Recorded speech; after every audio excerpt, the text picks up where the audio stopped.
Hello everyone, this is Kate Bush here. I hope you're all having a good time in Japan. I mean, it's the movement. I mean, it's the motion. The Big Bang bruiser. I mean, settle down, girl. Settle down, girl. And I mean like I'm an ass man, honey. I can't stop looking at butts. I can't stop looking at derriere. I can't stop looking at tush. Oh, I want some of their butt. I want some of their rump roast. Butt, rump roast? Mama, I want some rump roast now.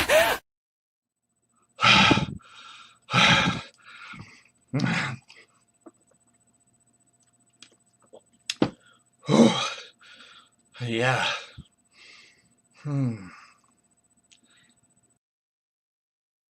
Jaeger.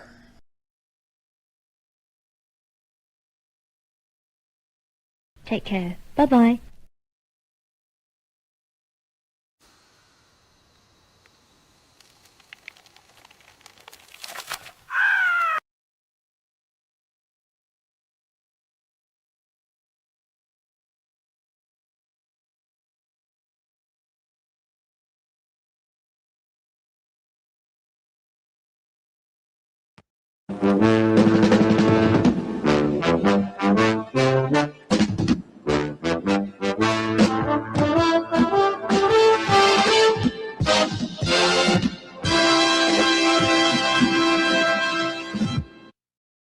Do you remember the first time your thoughts were turned to evil things?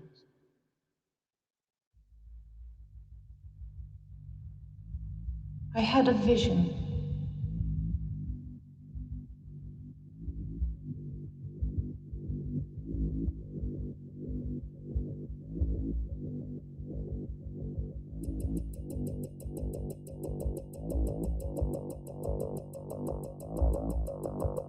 I want to tell you.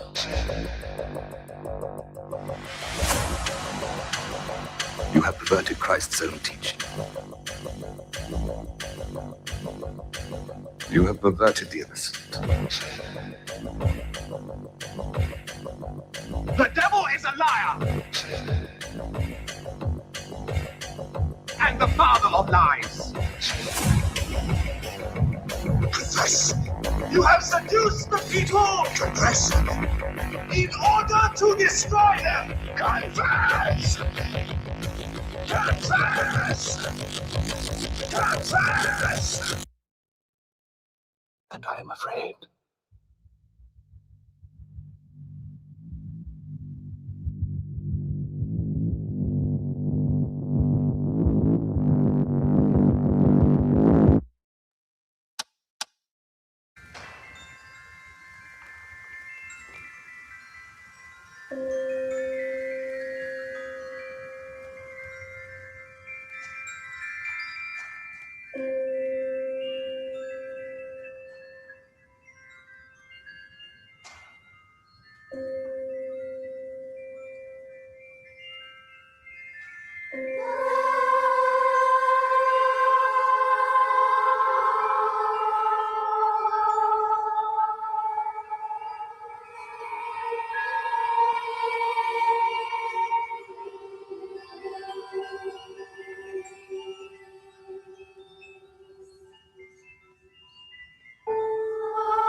It's one small step for man, one giant leap for mankind.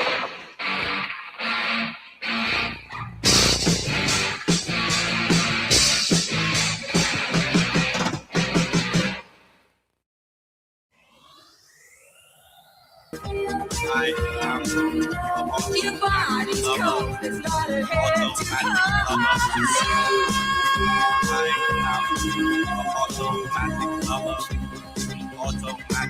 Yeah. Do you think Yeah, okay. Do you think that robot was trying to tell her something? Your automatic lover. Your robot. Automatic lover. I'm still not sure though. I mean, trying to tell her something. I guess she wasn't getting the message. But that's like an acid flashback. Jesus.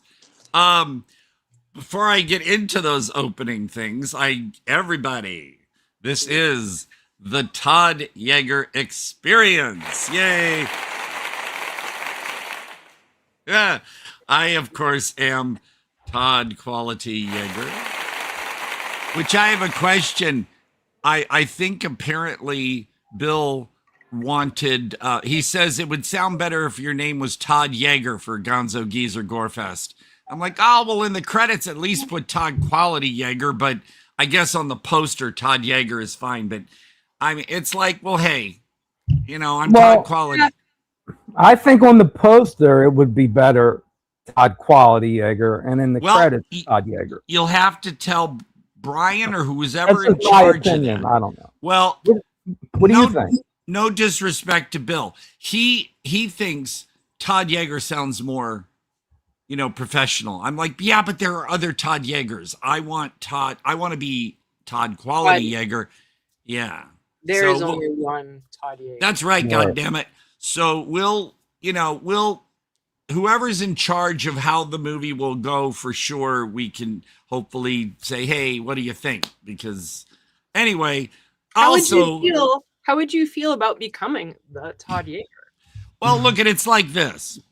Queen Latifah still goes by Queen Latifah, right? Not her real name on movies. And, you got some other rappers and stuff that still kind of go with their name, their moniker or whatever you want to call it, rather than their real name. So I don't see why I know for spacing, Todd Jaeger fit better on the last artwork they put up. But I'm just saying, in the movie itself, on screen, at least in the end credits and on IMDb, Todd Quality Jaeger. If they want to put Todd Jaeger at the beginning, fine, whatever. But anyway, enough about me. This is, after all, not my show. Nor is it. Yeah. Over here, we've got Chris. He's the tech whiz and all of that.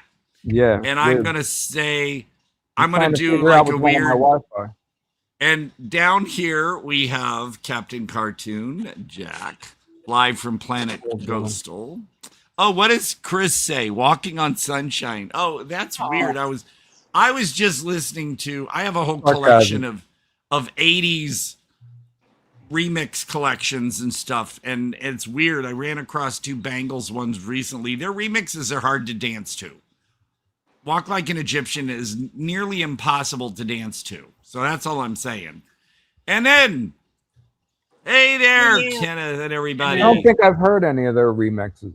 Oh, I have extended mixes of Walk Like an Egyptian and I forgot what the other one was, but they're just not really easy to, they're kind of like a weird, jerky, awkward rhythm that doesn't work well to dance to.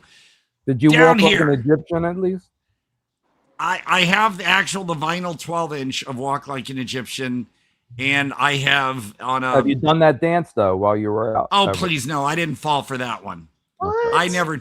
No, I did the safety dance. That's a good one.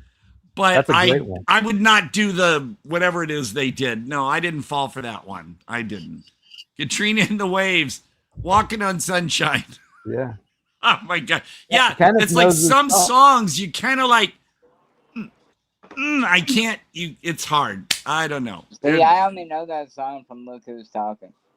Yeah. Oh, well, there you go. There you go. Walk with an Erection. He has the 5-inch vinyl. I need a meal, not a snack.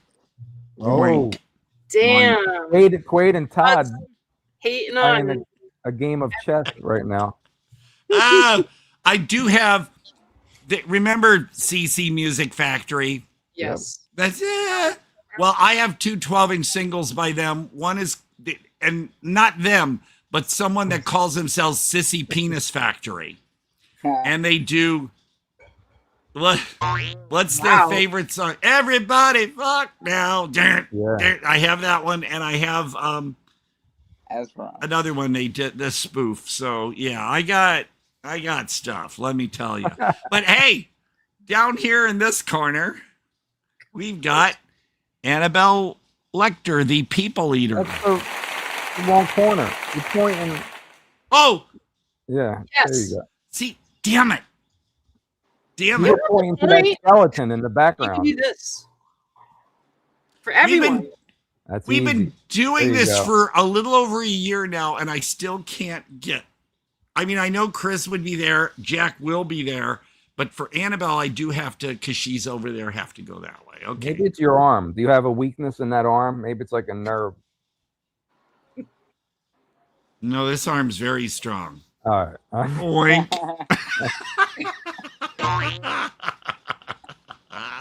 You got the grip. Todd has the grip. It always amazes me when I've seen videos where people just switch hands, and I'm like, wait, how do you do that? I can't. It's called the stranger. I can't. Yeah, I know, but it's like I can't write with my left hand. I can't. It's funny where I am. Say this is my bed, right? So my computer's right here. So my mouse I do control with my left hand because the computer's on the left side of my bed. But come on now, quality grip. No, yes. Left-handed mouse user. Sorry, Ken. Todd does this all the time. Well, I got to tell you, this show is all about quality. So yes, I do have a quality grip. That's true. Like a grip for.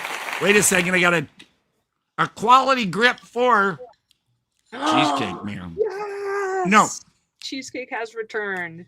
When I was at Walmart, they had on clearance for $3 and something, 3 pieces of cheesecake. I think this one's passion fruit, and I never tried that. That scares me because it smells weird. But I will, let's see. I don't like the fruit on the top. I like it plain. Really? Yeah. Well, it kind of tastes like lemony thing. I don't know. Good. I really don't like pies though. I don't like apple pie. I don't like that real. Really? Yeah. I like custard maybe. I love apple pie. I love cherry pie.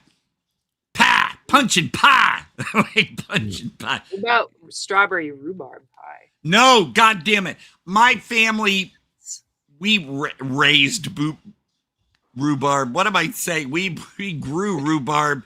We raised it. Yeah, like a child.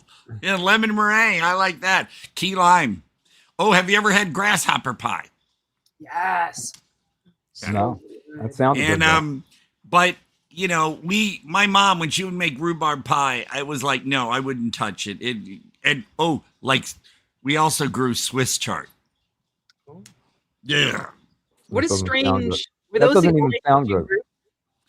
Well, we grew peas, string beans, lima beans, potatoes, sweet potatoes, tomatoes, corn, okra. Fuck! Yeah, I don't like okra. I used to say love is an okra sandwich. Ew. No, okra is gross. I'm sorry. Gross, icky, gross. Onions. I like your farm childhood. Yeah, well, we had a couple acres, but now, of course, that acreage is still there. My family no longer owns the house. We sold it to a neighbor. We wanted to keep it in good hands. But the woods behind us that went on forever are now all subdivisions. And we don't know. I was worried about the deer that used to be in those woods. It's like, what happened, the poor deer. Urban deer. Oh, God. Yeah. But it's also, my neighbors had Swiss chard. It's a strange vegetable. I don't even know what it is. Is it some kind of lettuce or something? Kind of. Tasty. Yeah, it's got, it's the leafy green. All I know is me and my brother and my sis, we were the slaves. We had to go out there and plant and weed and hoe. And like, for instance, when the school picnic would come up every year, for some people who don't know what that is, there would be rides and booths and stuff. Yeah. And if you want tickets, if you want us to get you tickets for your school picnic, you got to go down and do the garden. So we'd have to get up early in the morning because it would be hot and humid St. Louis, broccoli, we grew that too. And we'd be out there early in the morning when it's summer and you're supposed to be sleeping in, no, because the sun would come out and it'd be too hot. So we'd have to get up early in the morning, get down, and he wouldn't let us, he didn't want us to accidentally chop the plants. So we would have to get on our hands and knees and weed with our hands around rows and rows of stuff. And the scary thing was for me, and I would usually try to wear gloves because, there could be spiders and stuff. And if I moved the plant and saw a spider, I would freak out and run away and no. But what was great, though, is after we picked all the corn, and then, of course, there would be where we'd all sit around the kitchen table and shuck corn. Since all the corn stalks were picked through, we got to go down there with sticks and play Godzilla and stuff, and nice. Wah, and whack. Yeah, it was. Sounds very wholesome. It was. Listen, I like it. I'm proud of you. In the 6th, fried green tomatoes. And peppers, green peppers. We grew them. My mom would make filled green peppers, with the rice and stuff. And that's good. I don't like. Great. My mom would make. We grew cabbage, so my mom would make not coleslaw, sauerkraut. Yeah, I liked sauerkraut, honestly. I don't like sauerkraut. Well, and it doesn't like you, Chris. I know. So that's why I don't like it. But okay, so I got to touch upon the opening there. Chris had some got to have a cat around for pests. No, we didn't. We had dogs. Our first dog, Misty, showed up as a stray. Just one day, this dog was hanging around our house. And I remember it got to the point where my dad put it in the back of the pickup truck. We were going to take it into wherever you take strays. But then my mom and especially my sister were like, no, we can't do that to her. So we called her Misty because she was a mystery where she came from. Misty turned out to be a lovable dog. And then my sister wanted her own dog too. So when we were on a camping trip in Illinois with my stepdad's extended family, he brought along his dachshund and a litter of puppies. And my sister was like, I want a puppy for my birthday. So we got a dachshund, which started my mom's obsession with dachshunds. And they called that dog Snooper. And Snooper and Misty used to go down into the woods and try to get badgers and stuff. Oh, damn. And there would be, we let our dogs back then in the late 60s, early 70s and stuff, we let our dogs run free, no leashes, nobody cared. Yeah. And the dogs all got along in the neighborhood. And Snooper and Misty would go down into the woods. And one time they did come back and Snooper's just trotting along all proud next to Misty because Misty had like a badger or something hanging in her mouth. And we were just like mortified. Serious. One of them was pregnant. And Snooper would stand by the hole, like for moles and stuff. My Snooper would stand by the hole and watch while Misty would stand by the hole while Snooper would try to get something to come out. It was like they were clever. But then when things starting to show up, building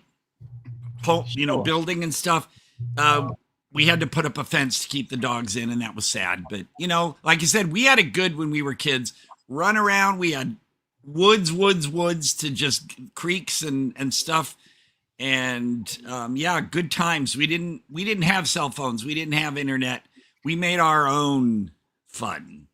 And while some would say, well, yeah, and I'm glad what we have now, but I just remember when I was a kid, it was a blast. Right. And nowadays, we're all old enough that we all grew up without. Yeah. It's last time I was back in St. Louis was 2014, 2015, and oh my God, just all these houses and houses and houses when it used to be just trees and woods and fields and stuff, and it's sad. Hard to see. We've got a lot of stuff around here. We've got old farmland stuff. Oh my goodness, I didn't realize. Kenneth, You were 70. Well, so on the beginning of the show, I gotta say, yeah, interesting how you mixed my Kate Bush with my Karen Finley. For those who don't know, I thought you would like that. Karen Finley is a performance artist. If you've seen the movie Mondo, New York, she's in there. She had a thing for like ranting on stage and smearing chocolate on her breasts and stuff like that. It was just really crazy. What kind of chocolate? I'd say dark chocolate, honey. I don't know. But the thing is, Karen Finley fascinated me. She's famous for several famous things. Some 80s weird bands used to sample her.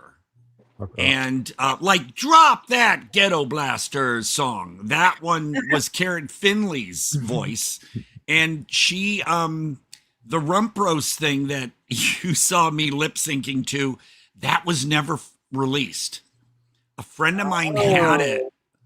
Yeah, she did that and one other thing. They're just pornographic, really, in their. Right. That was tame, the Rump Roast thing. But her dialogues get rather pornographic in a fascinating way. Like, and you feel good about this. Yes, and yeah. Well, here's the thing. Look up Sinead O'Connor's 12-inch extended version of Jump in the River from the Married to the Mob soundtrack. But the 12-inch vinyl single, and I remember you're the only one that knows that, Todd. Well, the song was done for the movie soundtrack, but the 12-inch version is different in the manner, and it's funny too because I remember buying it at Peaches Records or when I changed the Sound Warehouse, and it didn't have a warning label on it. Right smack in the middle of the 12-inch version, Karen Finley comes in and does this couple-minute thing that's just shocking and wonderful.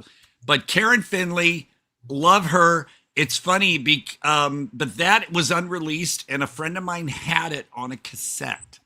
So I forgot how he said he got it, and so I kept it and transferred it digitally so I could have it permanent. Actually, what's so funny is on this stack of cassettes I have right here, holding up my I'm sorry. Here, thank you. Oh, Chris. Yeah. Okay. So in order to hold up my webcam, I have all this stuff. And here's how my mic.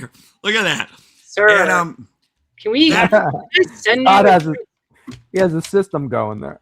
So what you heard, here it is right here. You can't read it, but it says Karen Finley.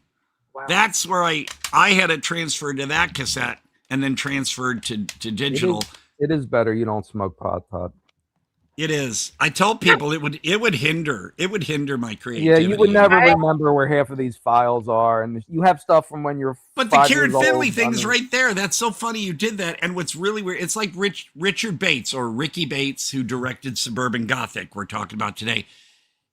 Is that a B track? No, it was never released. It was just something she did. I don't know how. But a friend of mine said it was never released on vinyl nor anything. Seatbelt and buckle up, people. That's right. But Karen Finley always fascinating. Well, Chris, when you put that thing on Mutant Theater of the audio for Lick It Father Figure. Yes. Lick me good like you should. That's her. That thing. That's Karen Finley. Okay. There's a 12-inch single of Lick It. And there's like a dancey techno track to it. There's an acapella where it's just her ranting. There's like different versions of Lick Me Good Like You Should. Lick it straight, lick it long, lick it clean, no afro sheen. Lick it, lick it, lick it, lick it.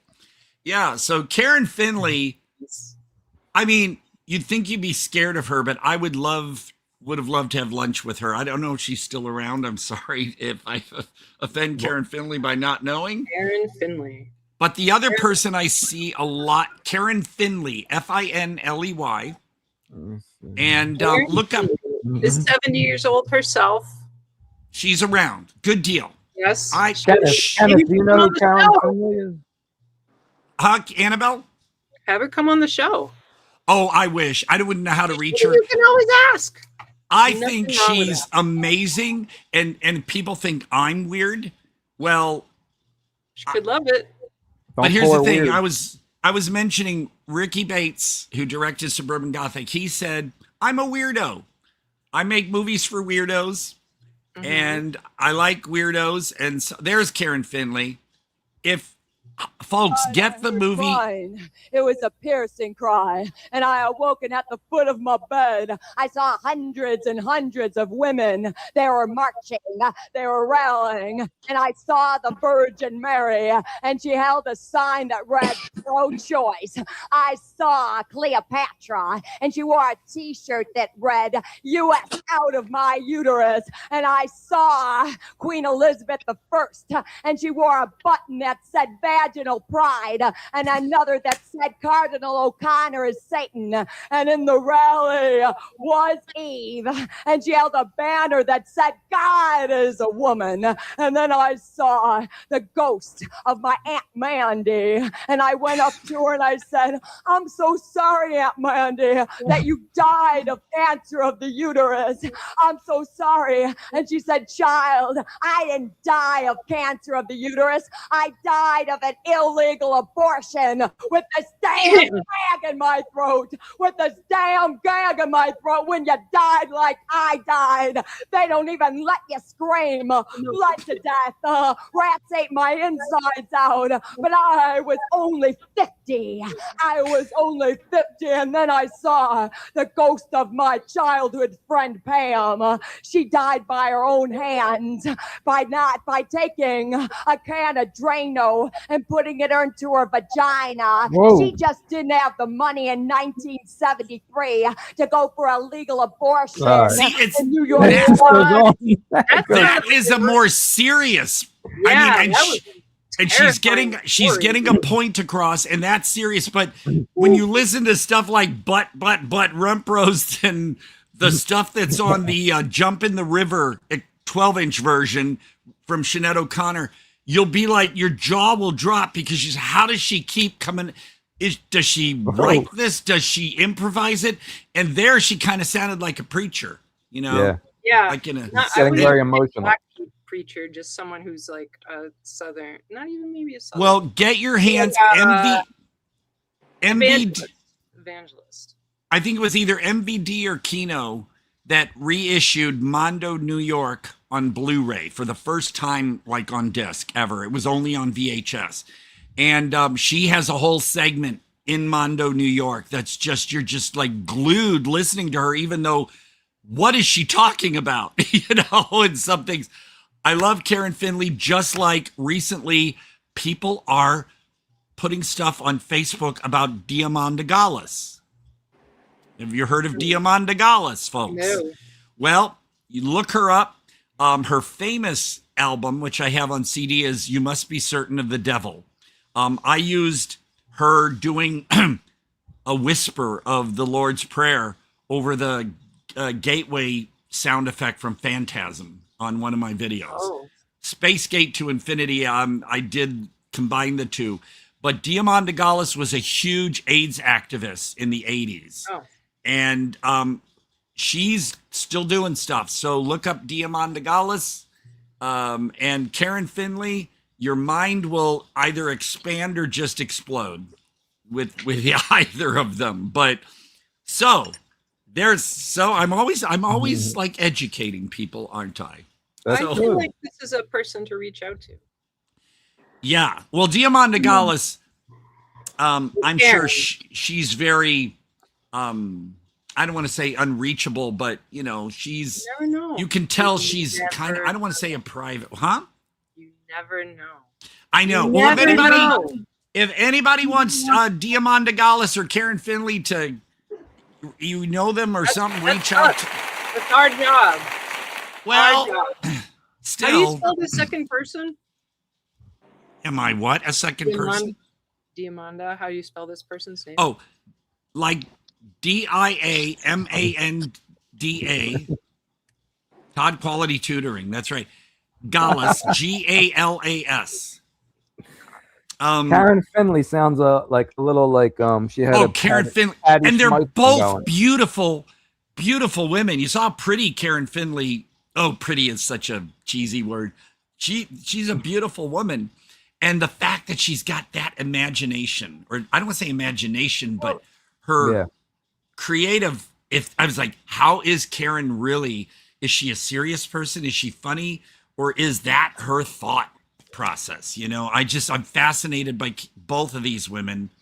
And turns out people can be all of those things. Well, look at me. There's definitely some reality. Last night in at her work, words. I had so many people giving me hugs and patting my shoulder and shaking my hand. I had two ladies come out of Odyssey because they were like, so what are people thinking? And blah, blah, we can't. And I said, well, it's funny. One woman a month ago left early because she said she didn't realize there was witchcraft in the movie. And of course you have the whole deal about people on the right upset about how the movie's not historically accurate. It's a Greek mythology thing, for Christ's sakes, and Cyclops and all. I thought the Cyclops was like perfect. And I told these, I remember telling these two women last night. I said, yeah, another complaint. Some people said the movie's too woke, whatever that means. And I guess some people are upset that there was a black actor in it and this and that. Yeah. And they came out later and said, we loved it. She said, it was so great. They loved what I had discussed with them, and they both put their hands out and took my hands and were like, we love you. And da, da, da. I was like, oh my God, where's my GM? And on the other, everyone, people are like really, really giving me, and there were a couple of kids last night that they do think I'm Santa. So I on their way out, I said their parents, yeah, you let them have candy, right? And they're like, yeah. I said, well, have them pick out a candy they like, and I'll take care of it. So, I just do little things like that once in a while. Yeah, I do. Play Santa. I mean, of course I get the parents' permission. I'm not going to say, hey, kids, go sneak some candy. Hey, kid, you want some candy? Yeah. Come to my podium. But, come on. I got them new Googles. I'm not going farther with this. The things in my brain are... No. Honestly, I would never go that far. I'm just saying. We got... I know. You would never... Todd, no. I just have... Like I said, always, like I said, when kids run up to me and they hug me, they grab my legs and hug me, and the parents are right there. I'm not just gonna reach out and go, hey, to kids. No, the parents are there, and they're usually regulars. So Robert Wagner is 96 today.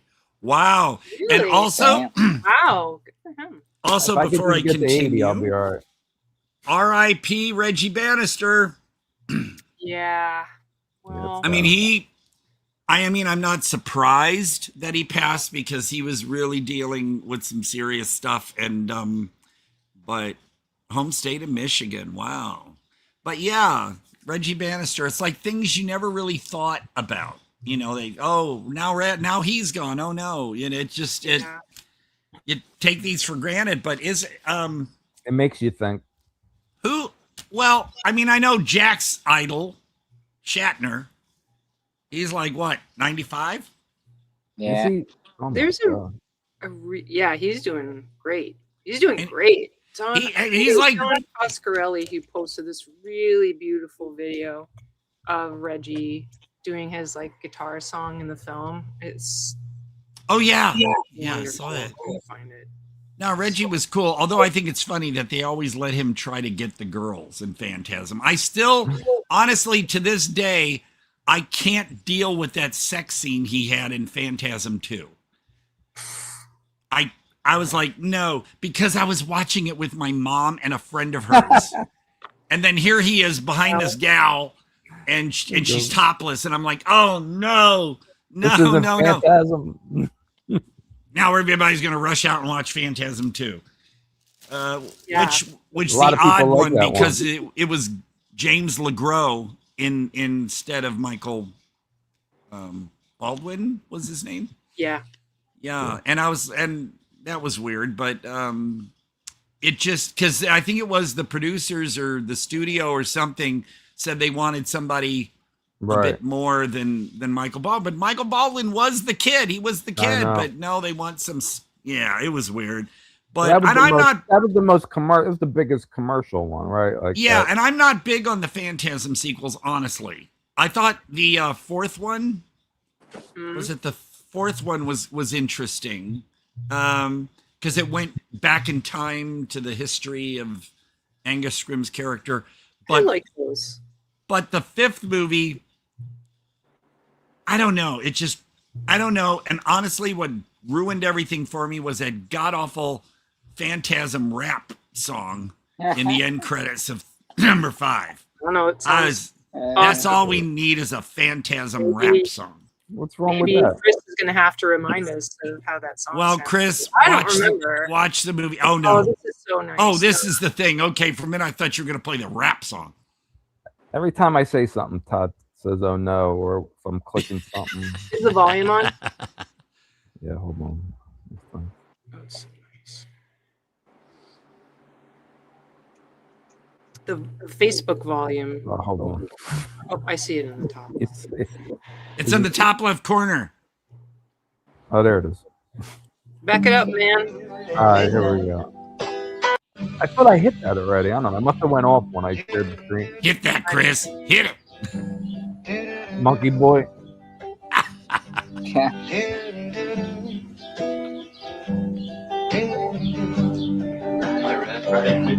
Yeah, working on it.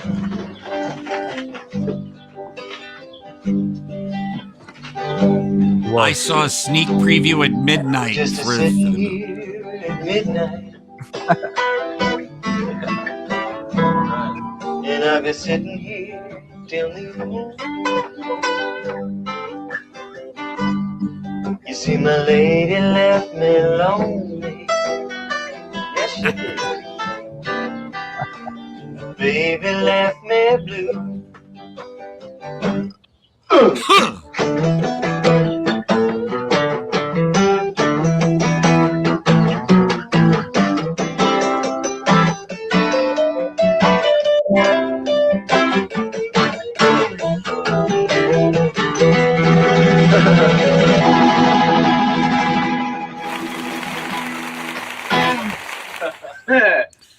You know, it is such a super hot is that? Oh yeah, conventions. I still have it in a folder somewhere, and I'm still digging for it 50 years later. I remember when Phantasm, there was a little ad in the newspaper of this hand, you know, like a drawing of a hand coming out of the ground, and it said, "If this one doesn't scare you, you're already dead." Phantasm, midnight sneak preview, South County Cinema, and I was like, well. Yeah, so me and a friend, it was a Friday night. Gary! Hi, everybody. Gary, no, I feel really bad because, Gary, I'm not intentionally blowing you off in chat. I'm not. I promise. Okay. It's terrible. I know. He'll ask me like a very relevant question, and I'm just like, I'll answer that later. I gotta work. I'll answer that later. I'm terrible. It even says on my profile, terrible at PM. I'm so offended. Seriously, Annabelle. Well, you said that, Annabelle, because I was offended too. Oh yeah, Annabelle's harmless. I'm only kidding. I can be very harmful if I choose. Oh no. Okay. Bye. Good to see everybody. I'm out of here. I'm doing anything to harm Gary. For everybody, Gary is the star of, I like to call, what is it? Karen is the, that's how you pronounce it. But yeah, but Todd, what you were going to say sounded better. Gary is the star of the jar. It rhymes, so. Oh, okay. Well, like I said, I'm not a rapper, Chris. Oh boy, I gotta get that thing in. But yeah, so that, folks, that's Mr. Gary right there in that movie. But I was saying that I saw Phantasm on a Friday night, midnight sneak preview. We were just like, oh my God, this is like so great, so different. And I remember then was it Fangoria? or Starlog that there was a little ad. Ivory Sarabond was still kind of new, the record label, and there was the Phantasm soundtrack and Tourist Trap. And I was like, ah! So I sent in a check. That's what you did back then. Oh, my Lord. Box tops and checks. So you had to wait extra long for it to arrive, for them to process them, send you back. Serious question, Todd. What? No serious question. What? Okay, I saw Reds when it came out as well. Have I ever met Warren Beatty? No, but I know Madonna has. No, I was surprised by Reds because Reds was rated PG, and they dropped the F-bomb in it at least twice, I think. Wow. Yeah, I mean, PG, you never knew what you got back then. And I thought that was a fun grab bag. You know, you never knew. So if your parents said, well, it's PG, okay. You could get nudity and maybe an F-bomb. Well, that's why you were surprised with scenes like you said earlier. Yeah. When you have certain scenes in movies that you weren't expecting, especially in the 80s. Yep. And the other thing I'll mention too is I'm glad you discovered Quentin Smurhees. That was the elephant with the clock going and the cute. I follow him on Facebook. Listen, when I pick some of these videos, I have you in mind. Well, so apparently it's working. All right. Well, Quentin, one of his regulars in a lot of his videos is Lawrence Harvey. Really? Oh. Oh, I know what you're talking about now. This is In the Grip of Terror. I'll show this later because it's part of my autographed collection. But so the thing is, Quentin, his videos are so strange and bizarre and surreal, and I eat them up. I just love Quentin. So he wears this wig that makes him look like he's one of the Beatles, a mob, and he has a beard, and he's wearing usually some kind of shirt and just these oversized briefs. That's his attire. So what was it about Reds? There was a question for it? Or, I see, because we mentioned Warren Beatty. Okay. Did we? All right. I never saw Shampoo. Have you seen? With Goldie, was it Goldie Hawn? How? Who? How?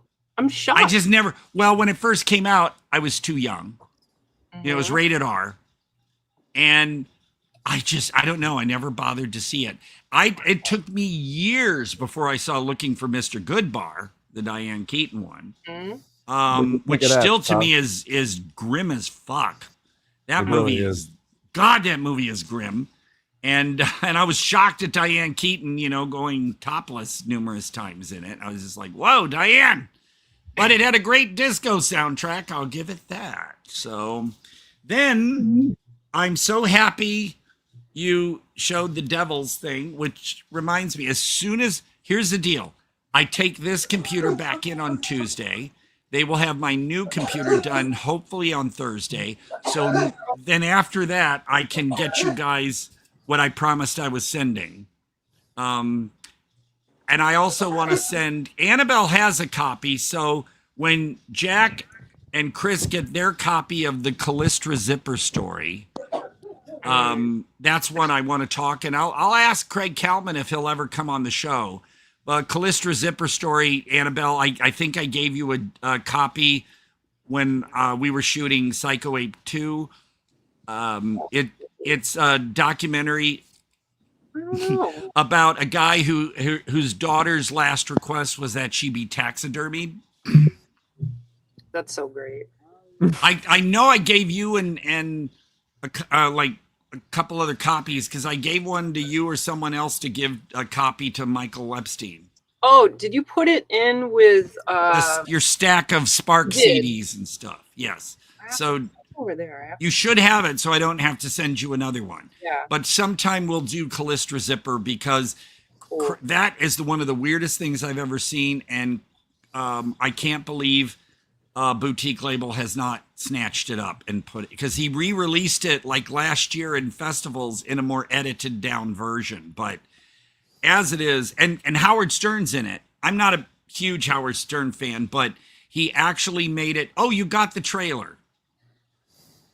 Here we go. Since the beginning of time has man experienced such despicable evil. Did this madman scientifically preserve his own dead daughter? We need to stand up and fight for our right to taxidermy our loved ones. I used to go out with this taxidermy girl. I found out she was a three-legged horse. They want to mount her like a deer with her hand up, and you got to be looking up there and looking at her head all the time on a wall.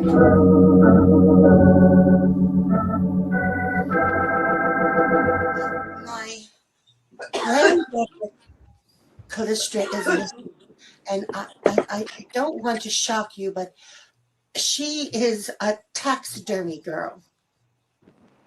Well, she's stuffed. Still love Callisto.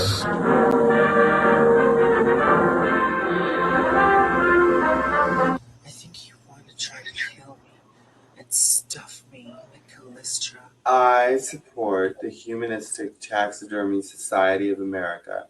I think that through taxidermy, it's the only way that you can continue to be a celebrity in death. They should have done that to Valentino.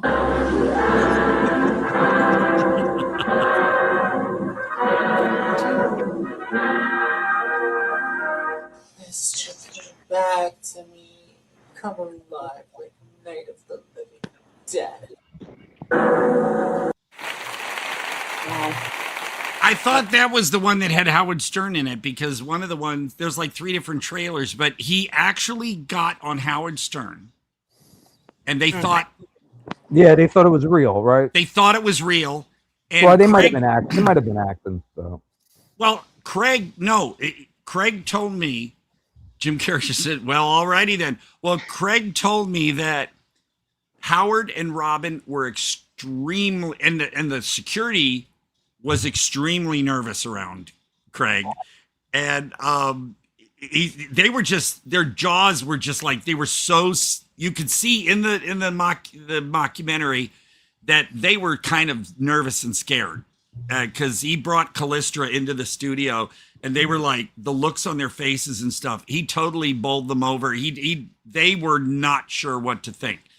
And Kristen Sturge, okay, well, but yeah, that is in this Callistra Zipper story. The whole Howard Stern stuff is in there, and it's I was on the show one time. You were. Tell us about it. Tell us about it, Janet. I just called in because when he first signed with Sirius Radio, I noticed that people were calling and just, they would talk about something for 2 minutes, and they would say, hey, before the call ended, they would say, can I come in the studio real, and Stern was just like, all right, yeah, Gary, get their number. So I was like, oh my God. So I tried. So I kept calling, and I got on. They said, hold on, they put me on hold for like 10 minutes. That's dumb. So I wasn't even sure if I was going to get on. And then next thing I know, Stern was the one, Chris, go ahead, you're on air. And I didn't even know what I was going to talk about, because I just wanted to go in the studio. I was like, oh shit. But I think Henry Hill was there that day. So he was talking about something. So I said something about Goodfellas. Yeah. And then at the very end, I was like, listen, I've been a listener for 20 years. I was like, can I come in the studio? And they were like, Gary, get his number. So they called me back like the next day. And you sounded like Howard there when you said that Gary got his number. That sounded I've been watching the show so much, right? Oh my God. But I went and sat there. It's on it wasn't on YouTube. They all got pulled, but I was there for one of the roasts. I think it was the Ronnie. Wow. Yeah. So what happened? They said come back, and I went in. Took a train to New York one day and stayed overnight and got up about 5 a.m. Went to the studio, and I was sitting there was about 10 other people there. And I just sat in the studio right with Stern behind me, and they wanted to interview me after, and I did an interview for the radio show for the Well, that's pretty cool that they were that was cool. Welcoming to you. But listen, that's they really had cool. something back then that I still haven't seen. when I had to get into the building, his building, the security, right? I had to scan my ID. I gave them that, but then they used this like little ball that I had to look into. Oh.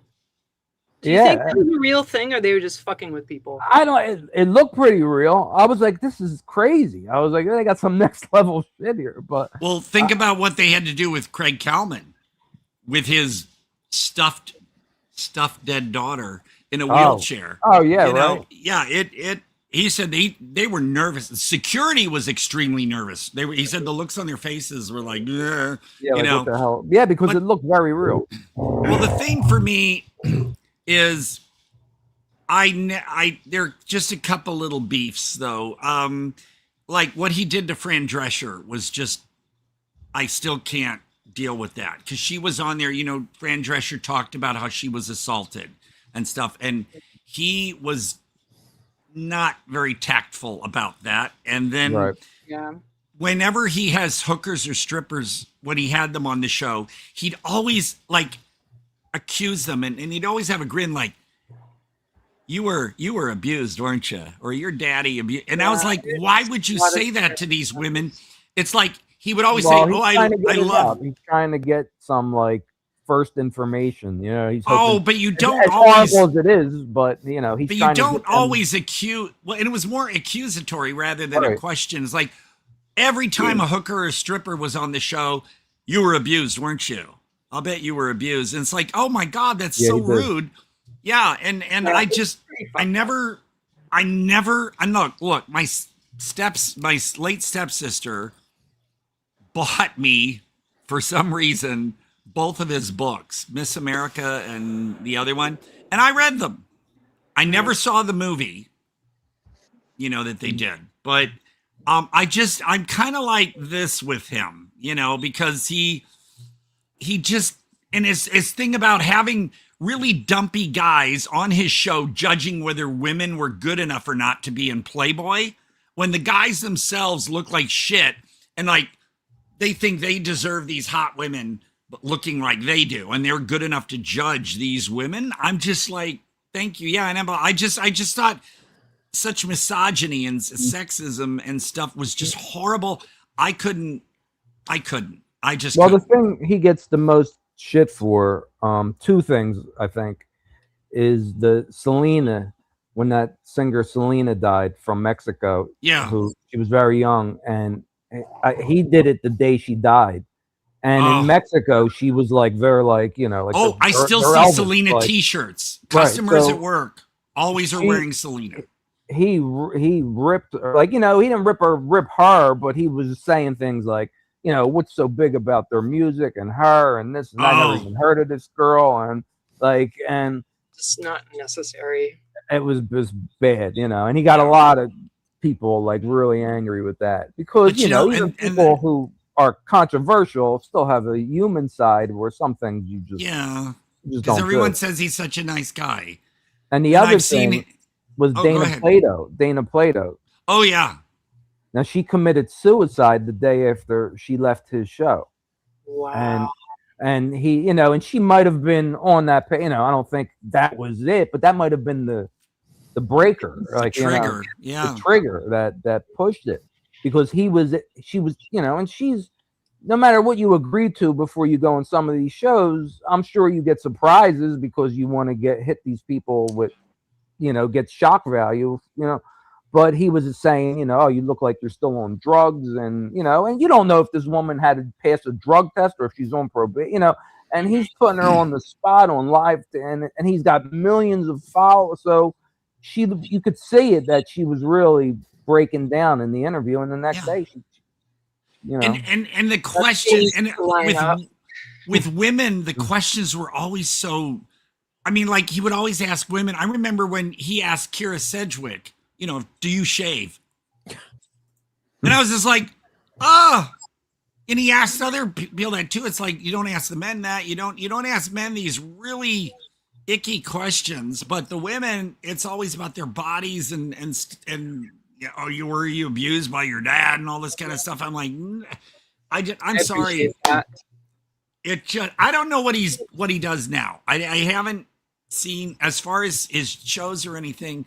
Dana Plato, by the way, folks, Judy Tenuta did a movie called Desperation Boulevard. It's amazing. It predates David Spade's movie about the child actor and when we would have celebrities over and they'd play cards. Well, Judy Tenuta did that first. And she had a lot of former child stars like Aaron Moran and Dana Plato and others in that movie. Check it out, Desperation Boulevard with Judy Tenuta. And you'll see Dana in there. So if you're a Dana Plato fan, you have to see that one. But yeah, I mean, I can't like totally say I hate Howard Stern or anything. It's not that. Right. I just because everyone says he's such a nice guy, and I've seen him be really sweet to. I don't watch America's Got Talent, but I've seen clips where he, would say nice things to people on the show. So it's just that I guess when he would get on the show, it's like time to shock. And I do think that for the America's Got Talent, it really showed like that he can be a person.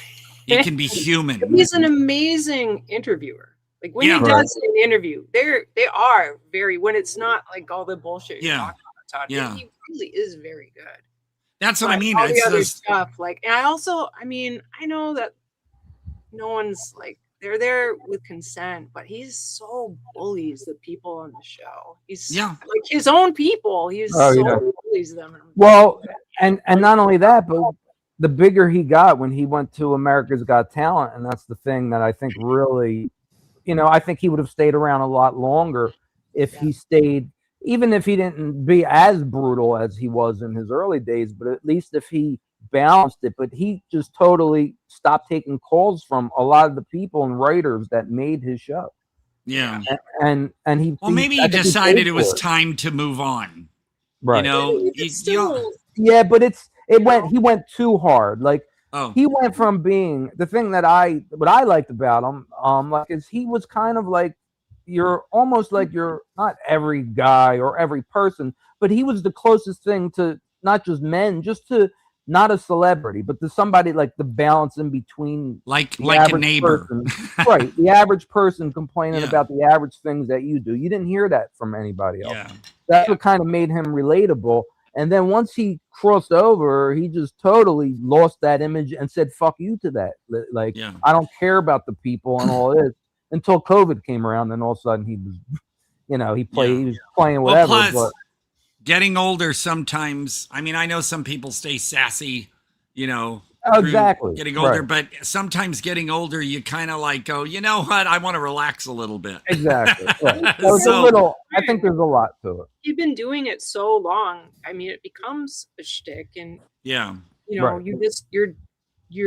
committed to it, right? You've built this, and I think he realized he just didn't need to do it anymore. Sassy. Like, he didn't have to do the same stuff. It would probably get. If I did the same stuff and the same jokes all the time. Right.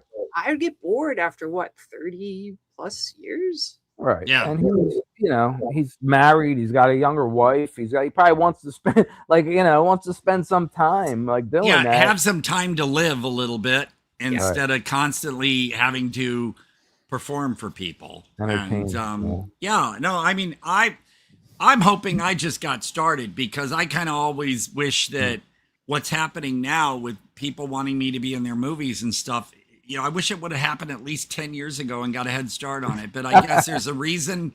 Yeah, because it's like, that's some little more energy, right? I don't know how much more time I got. I hope I can be bopping around like Bill, and at his age and all that. Annabelle is better than Robin. Oh, there you go.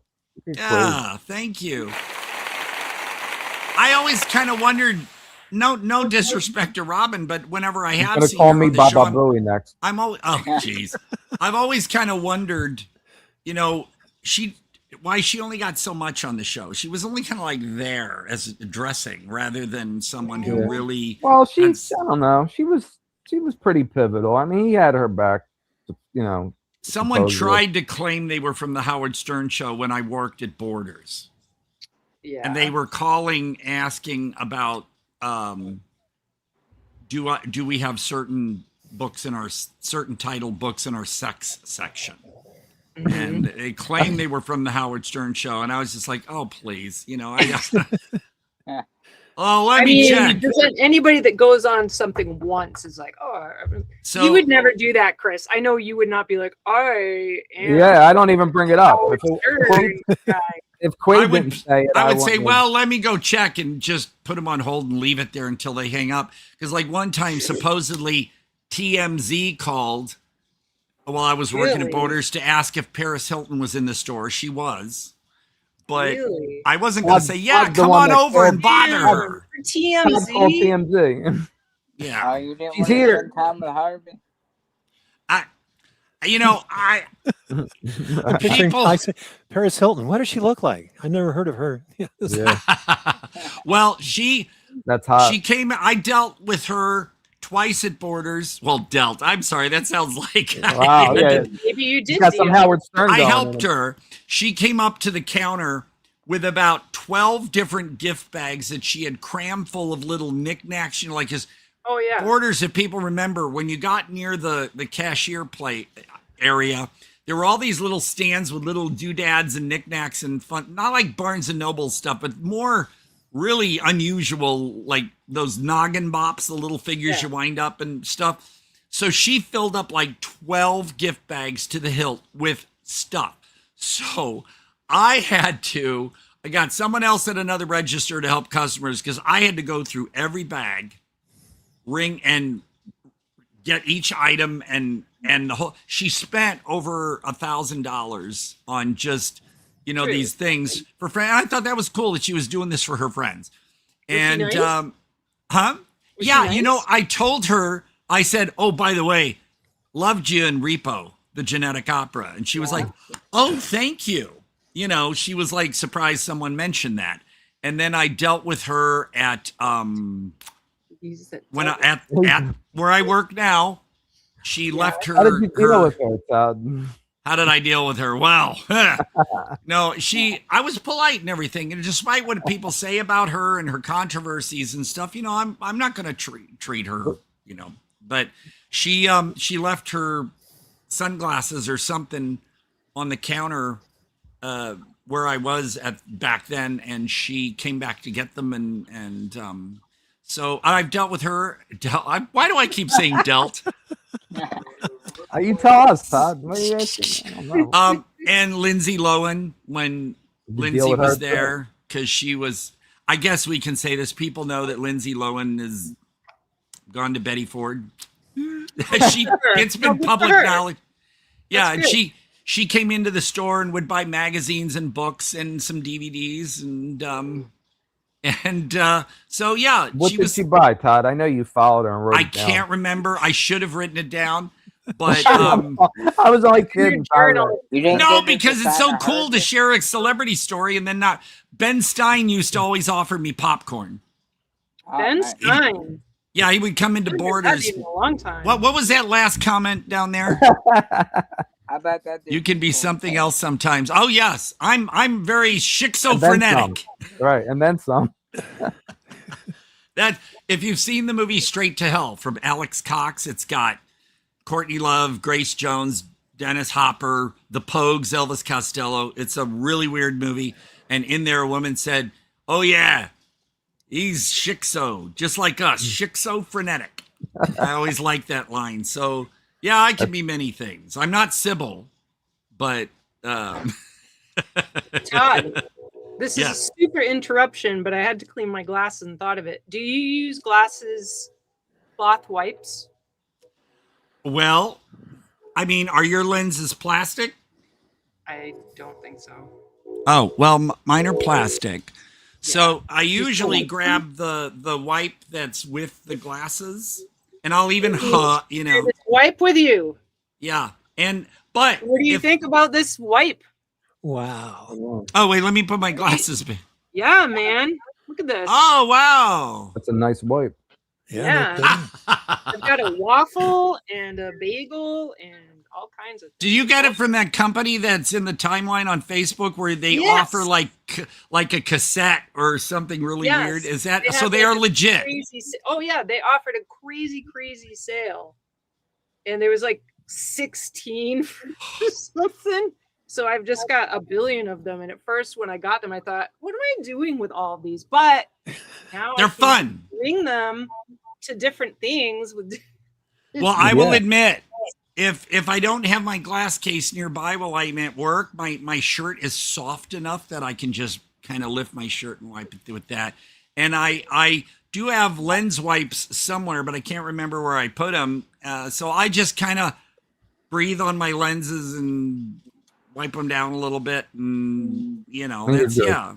And I don't really need to see everything with my glasses on. Thanks. Yes. But honestly, because as I've said on the show before, my eyes are kind of buggy. The tinted lenses and stuff kind of. Plus, once I started wearing like the sunglasses that look like this, it became a part of me. I laughed, I cried, it became a part of me. So I always wear these no matter what. And although when I go watch a movie at the theater, I usually take them off because I don't need to do that. But and after having the cataract surgery and then having that weird jelly stuff cleared out of my eyes this past year, I still need glasses. So your eyes are never like perfect once they do those surgeries. But this is they're better though. Right. One moment, because I feel bad to wave this around. Not even these people aren't paying me anything, but if anybody wants these cool AF wipes, the company. Yeah, they are cool. Jinkies. Yes. What's the company? Jinkies, JINKIES.com, right? They're great. No, I always saw those on my timeline and thought, wow, these are weird. Are they, you know, because you know, some of the stuff in your timeline you're like very iffy. Are they legit? Especially clothing companies that sell really interesting looking shirts and stuff, but then you notice a different company name with the exact same items, and I'm like, something's going on here. Because I did, years ago, there was a company called Loki something, you know, like the character Loki, and they were selling like like the kind of clothing, do they call them kaftans or something, like in the Middle East, you know, they wear. Yes. And I ordered one. I wanted teal or a green, like a jade color, and they sent me gray.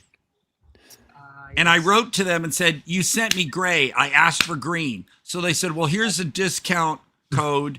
When you order again, you'll get a discount. I ordered again, and what did they send me? No. Gray. They sent me another gray one. And then later, when I tried looking up the website, it was gone. And it was from it was somewhere in Asia, of course, in China. I was like, oh shit, I'm never doing it. But I used like PayPal and stuff, so I didn't have to worry. But I'm very iffy about clothing companies. Did you send them back, Todd?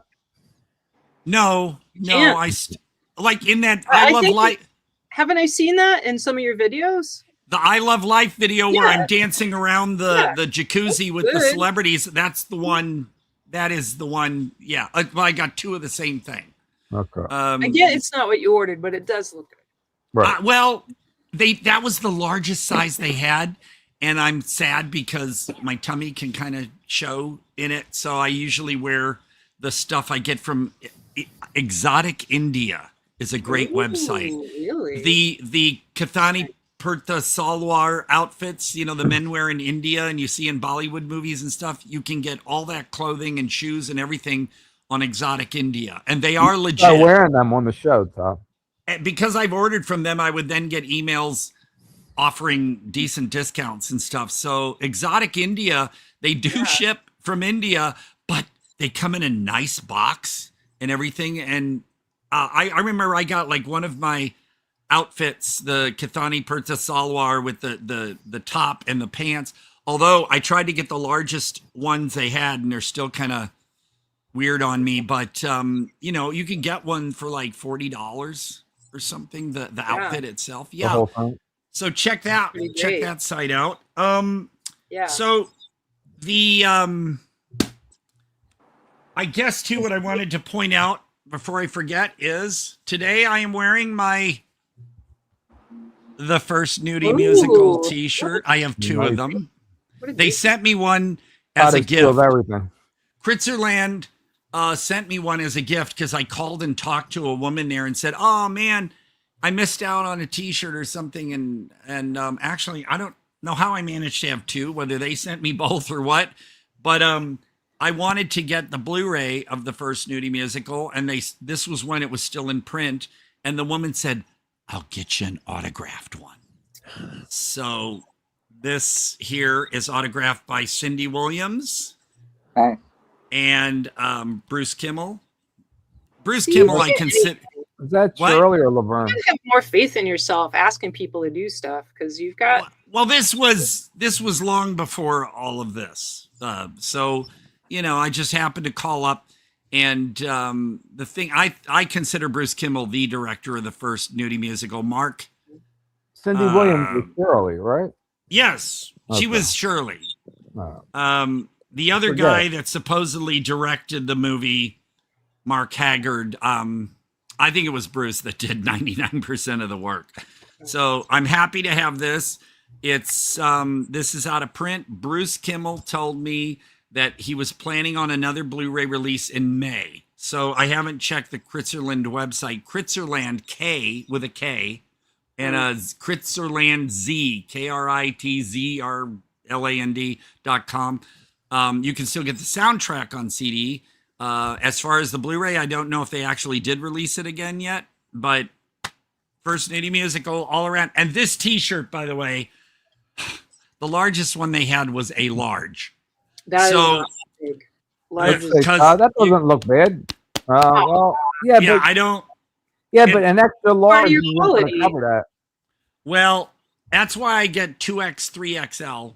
Yeah. For T-shirts, because I don't like this bulge, and plus it rubs, and I don't like the friction, and it can, that's when people wear jeans and stuff all the time that are a little tighter, like you guys have hair on your legs and thighs and stuff, that jeans will just rub the hair right off your body. Can't have that. No, not me. No, I'm Mr. Yeti. So Gary, what's going on? What's going on? Not much, really. My car died. Oh no! Yeah. That's what's up. And so it's always it's an old car, but it's a Toyota. It only has 130,000 miles on it. Oh, so it's the old decision, right? Okay, do I spend money to fix it, Right. or do I That monthly payment? or do I buy a used car for what I would have spent to fix it? And if I buy a used car, I have no idea what kind of problems it's going to come with. So it might cost more to get a used car and have to fix it than just fixing the old car. So I'm going to fix the old car. yeah. But anyway, I'm literally there right now myself. I have a Oh, no car I kidding. really like, and the engine isn't broken, but there's just been little things happening that just add up. But they still are less to fix those things than to pay the payments on a car. So my car is, come December, my car will be 10 years old, and I am at 22,900. oh my God. I am below that out of the Next time I drive to LA to finish shooting The Knot, that'll put like 300 miles on it. In which, but people like, Todd, that's nothing. But I gotta have that car kind of last me the rest of my life if I can, because I'll never be able to afford another car, not even used. Well, what made me get a new car was just because the family factor. Like I can't have a car break down if I have kids in the car, things like that. So that led into the decision of not fixing or getting the new one, or even though once you get the new one, it's not just the monthly payment, your insurance is going to go up too. The insurance is sky high now. Well, I'll tell every you, car in my neighborhood gets stolen, so now my insurance is harder. So to I get. pay $74.15 a month for car insurance. Is that decent? That's not bad. That's not bad for full coverage.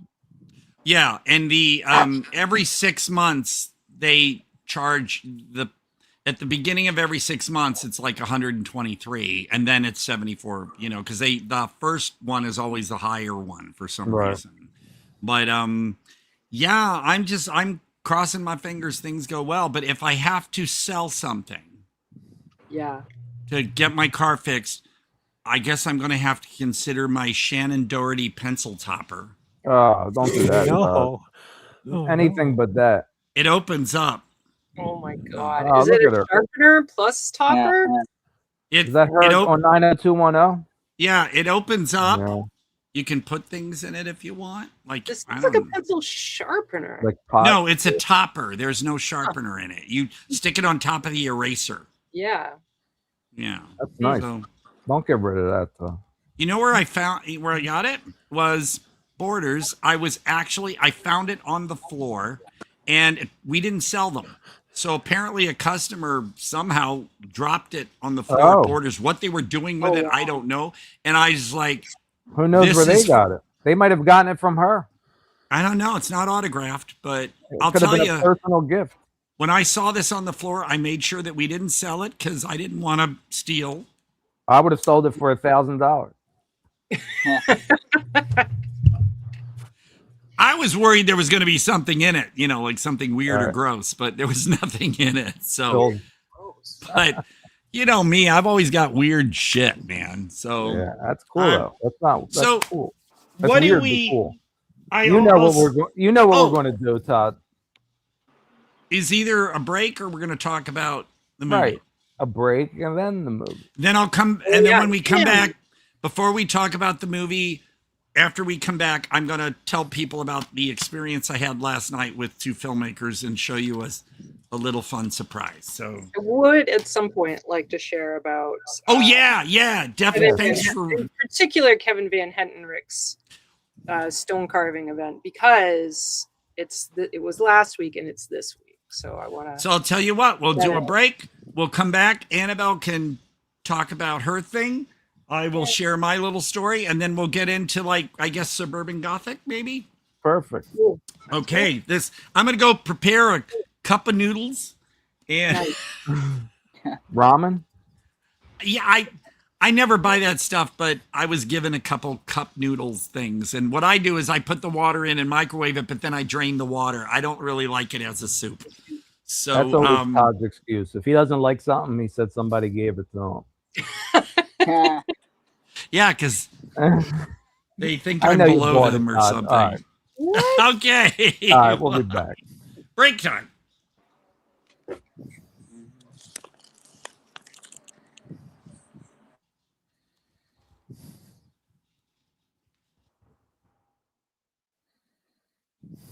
That new ice cream dude's pretty freaky. We got a missing kid. Thought maybe you might have seen something. Little guy never made it home from the park last night. Where were you last night around 6? He was here, working to pay his rent. Why are you bothering this poor boy? I'm the one with the missing dog.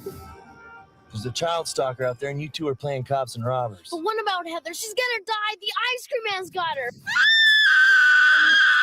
Maybe the ice cream man thinks he's the Pied Piper. He drives around in his truck playing the music, and all the kids come running. But then he catches one of them alone. Yeah. Well, let's not talk about that right now. Just a minute. You think I'm seeing someone else? Hey, I know you're seeing somebody else, Martin. Come on, Martin. Who is it? Tell Let's me. not do this again. Dad, Not now, Chris. Go to your room. All the grown-ups worry about their stupid problems. I'm not letting him get us. Not every day is a happy day. When you can't be with him, be in his mind.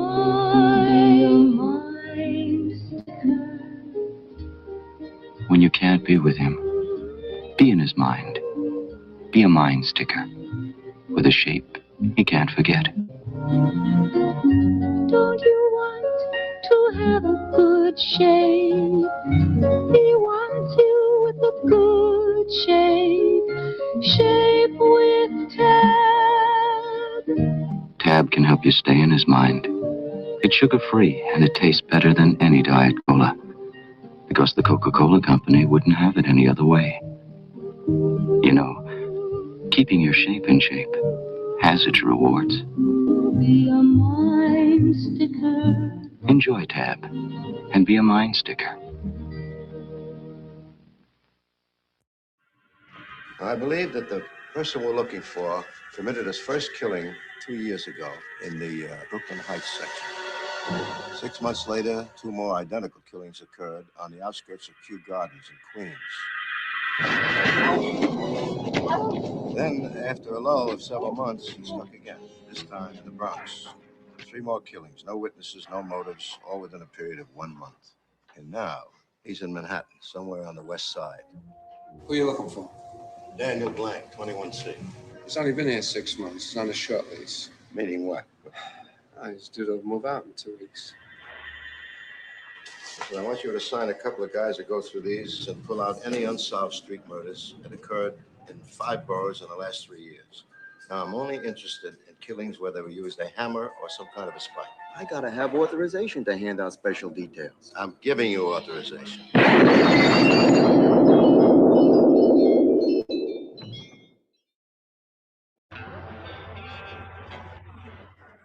Psychedelic.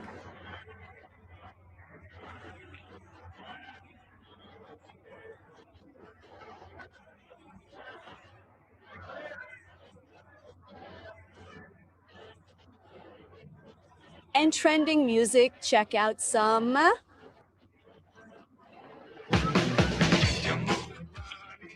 Correct. Some aren't too fond of labels. Are you? Curehead? You consider yourself a... No, other people, but I don't like it. We just go more for the kind of vampire side of things. See? What are you? Nothing. Are you... Curehead? What do you call yourselves? Nothing. What does that mean? It's just the type of music we like and the way we dress and the makeup. Like, it's the whole effect. It's just ours. Could you describe your look for me? Tell me, do you always dress like this? Yeah, it's just me normally. Well, where did you get everything? Tell me about the great ant cloak. I got this one in London. Christmas present, my mom's t-shirt. You want to look like everybody else? Is that what you said? I suppose. You want to just look different? You know, your own look, really. When I was younger, like maybe 2 or 3 years ago, I would have been a curehead, you know? But like if you get more into it, like you want to be out of that. Because the cureheads now would be considered a bit of a joke, you know? They're just yuppie and they're only following one band. Whereas we listen to all that kind of music and all different things. What you call yourselves heads are music, all the music.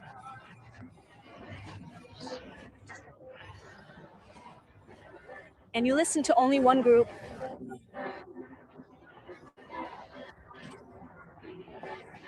Where they come from.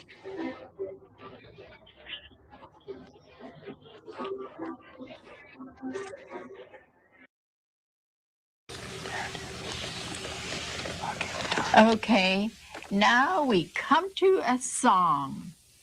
Search my heart, O Lord, and see.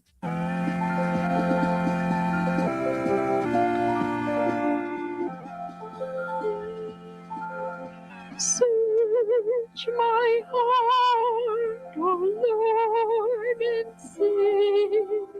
What does my life show me to be? Am I like a wise man who built upon the rock, or like the foolish on shifting sand? Search my heart, O Lord, and see. What does my life show me to be? Am I like Jesus who toiled and prayed, and for others his life he gave? Jesus, I want to be.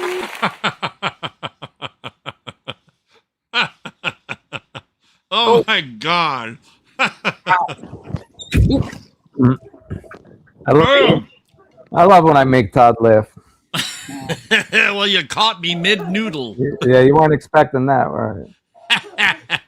That's a term now. I made that up. Mid-noodle. Mid-noodle. You caught me mid-noodle. That seems... So I guess Gary is gone? Wait, hold on. Oh, hold on. Where's Gary? He left, but then You were worried about car. Very wealthy, yes, indeed. Oh yeah, we're wealthy as I'm living the life. as shit. Oh, there's Gary. I was like, oh no, Gary's gone. Oh, my laptop freaked out for a minute. Oh, okay. Well, it's been rough past 3.5 weeks for me because where I take my computer, I've told everybody DA Computers, best place in the valley. It's true. They are swamped. And so when I took my computer in, I each day I've been in their shop, people just keep pouring in. And so that's good because it shows that they're trustworthy. But yeah, I've had to get my computer back from them twice now so I could do this show. And I'm not sure when AJ is going to get back to me to do my scenes for Our Man Funk because he had to leave to do something family. So he'll get back to me. Good because you don't have your stuff ready yet. So. Yeah, but I will have this computer until Tuesday. Then I take it in, and then they will finish hopefully by Thursday with my new system. So then I can relax a little bit. But yeah, I know how it is because that tablet I've been trying to use that I got for free a couple of years ago, it only has like a local connection. So if I leave this area, it won't. So it was been a pain in the ass, but I'm happy to at least be here with this one. And boy, it sounds like we got chaos going on here. Someone a little sickly over there. No, that's not sick. Somebody's hitting a bomb. Somebody's did a rip or something. What's going Chris. on? No, I'm right here. What do you mean, mate? How wholesome is your household? No, it ain't coming from here unless my son's up there doing something. Oh my God. Okay, well. No, but it ain't here, so it's not. Okay. Wink. It's Gary. So it's Gary. Yeah, Gary's the culprit. Kenneth mentioned us being wealthy. I think it's funny because Todd, you spend a lot of money on films. But not do a you lot. Spend money on anything else? People give them all with movies. It's like I think people who have there's things that I really like to do, but that's all I spend my money on. That's why my car is all. No, yeah, that would be my one thing. I also there's a few magazines that I buy. Like I say, I buy Infinity, and I'll buy heavy metal now, and I subscribe to Mad, and I buy a few magazines that keep me kind of informed, or just I love the like Dark Side and Infinity love to talk about vintage stuff, vintage movies. So, that, and I guess lately I haven't been reading books in a long time, but thanks to Chuck Tingle, I've been reading books again. Oh yeah. Chuck. Oh God, Chuck, I'm still reading Bury Your Gaze. And then the next one I'm going to read is Camp Damascus, and his first book Straight, Barnes and Noble can't order it. So I have to get it on eBay. And I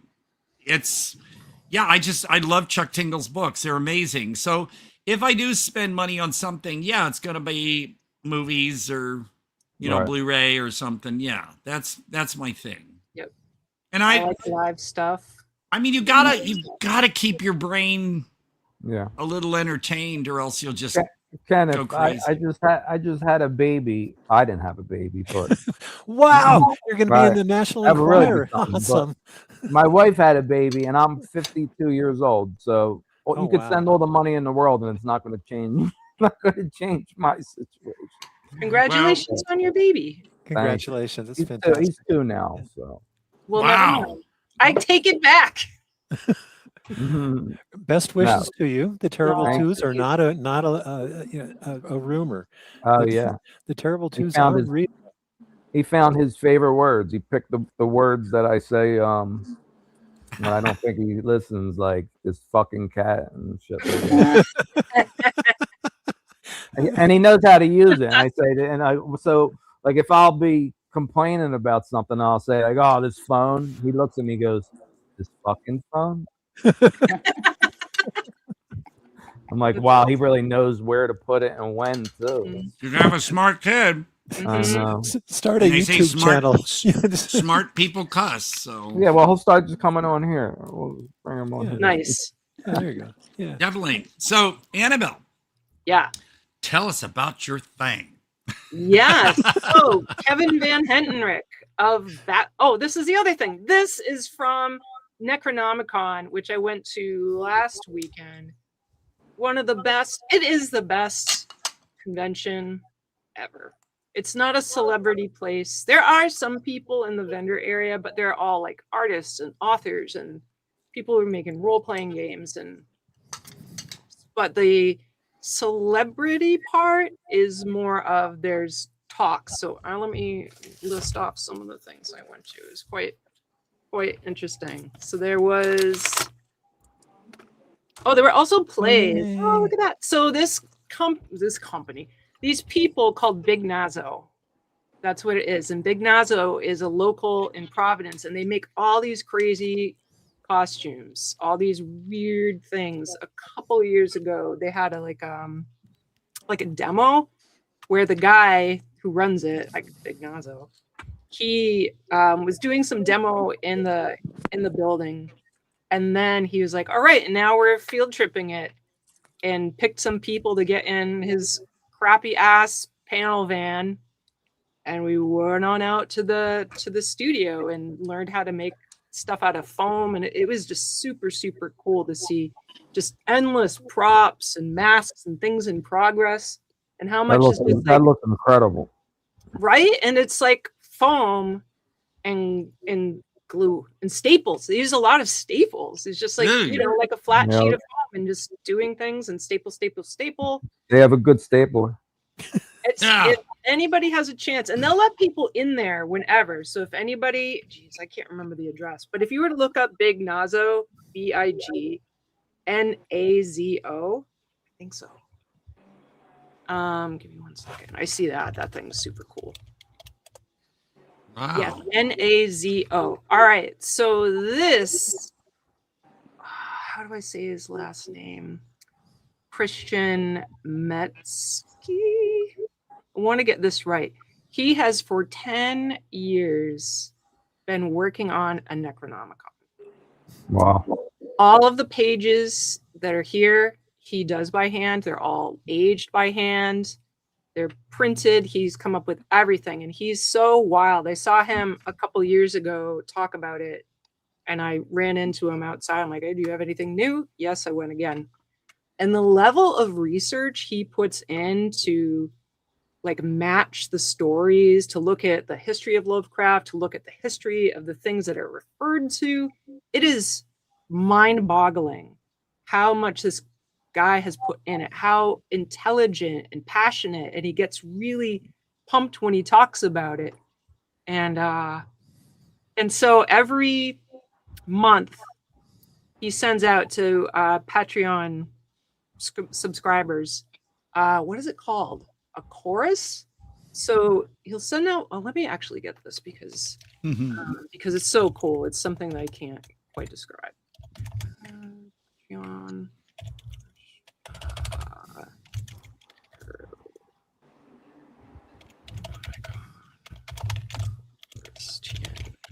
Quite a few bald guys in that shot. You like your men bald, Todd?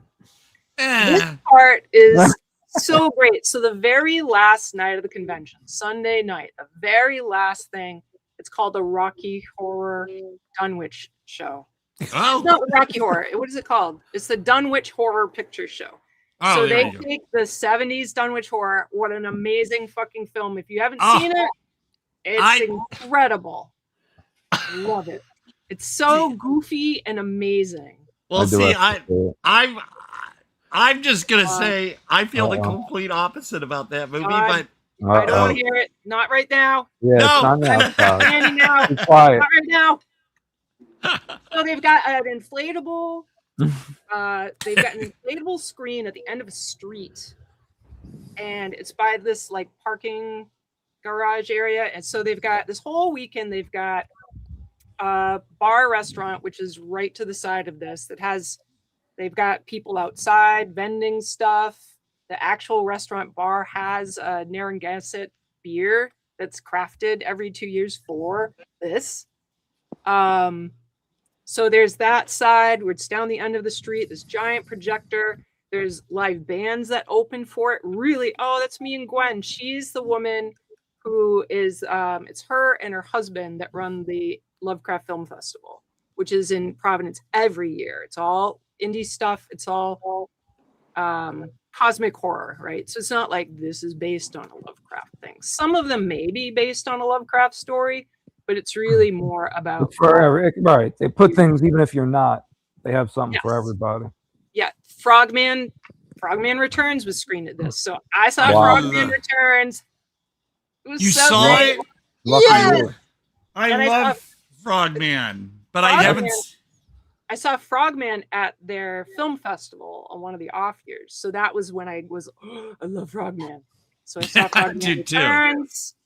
Oh, and this is from the stone carving thing. So actually really quickly, I'm going to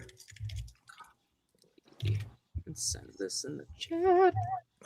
I did send the Patreon. All right. So the reason I put in some specific pictures is because stone carving is an all ages, all skill levels event. It's totally free. It's up in the Catskills, technically in Tannersville.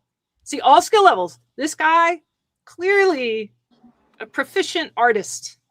This guy knows what he's doing. And then there's like children. I sent a picture of one of the children. You can go for a day. You could go, look at him. It's amazing. So you could go for a day, an afternoon. You could go for a week. You can go as long as you want. It is not Saturday and Sundays, though. It's Saturdays. Sunday is the day of rest. And it's just phenomenal. So Kevin Van Hentenryck from Basket Case. I don't know if there's a picture to throw up of him. Oh, that's me and Gwen and this guy Mikey from New York City. This guy is like musician. He is in the local punk scene. He's super never dying original punk guy. Wicked cool.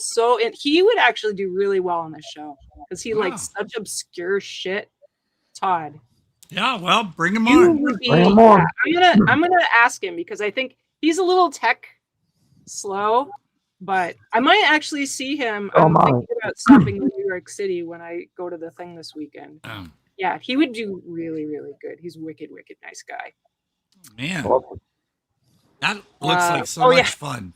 This was so funny. So Todd, it's so great. So there's one night that they have. It's called the Eldritch Ball, and that is that a Saturday night? I don't think I have it on here because I didn't do it. But it's one of the weekend nights, and the Eldritch Ball is you do have to pay. I don't ever go to it, but apparently it's amazing. And one year I'll go. And people going in costumes, and it's really like so phenomenal. And it's performers and costumes, and the whole layout is supposed to be just absolutely incredible.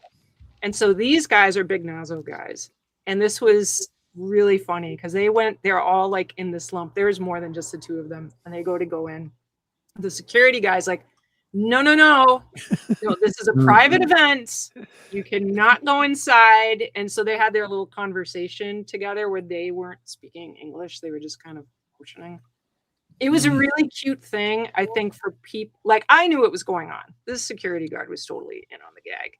But for people outside who didn't know what was going on, I think that would have been a pretty great thing to see. And confusing and excellent. Radio plays, phenomenally talented radio plays people come up with. And so you've got a stage on the one inside of one of the hotels with a big ballroom area. There's a stage and there's a guy doing music and voices, and it's just so great.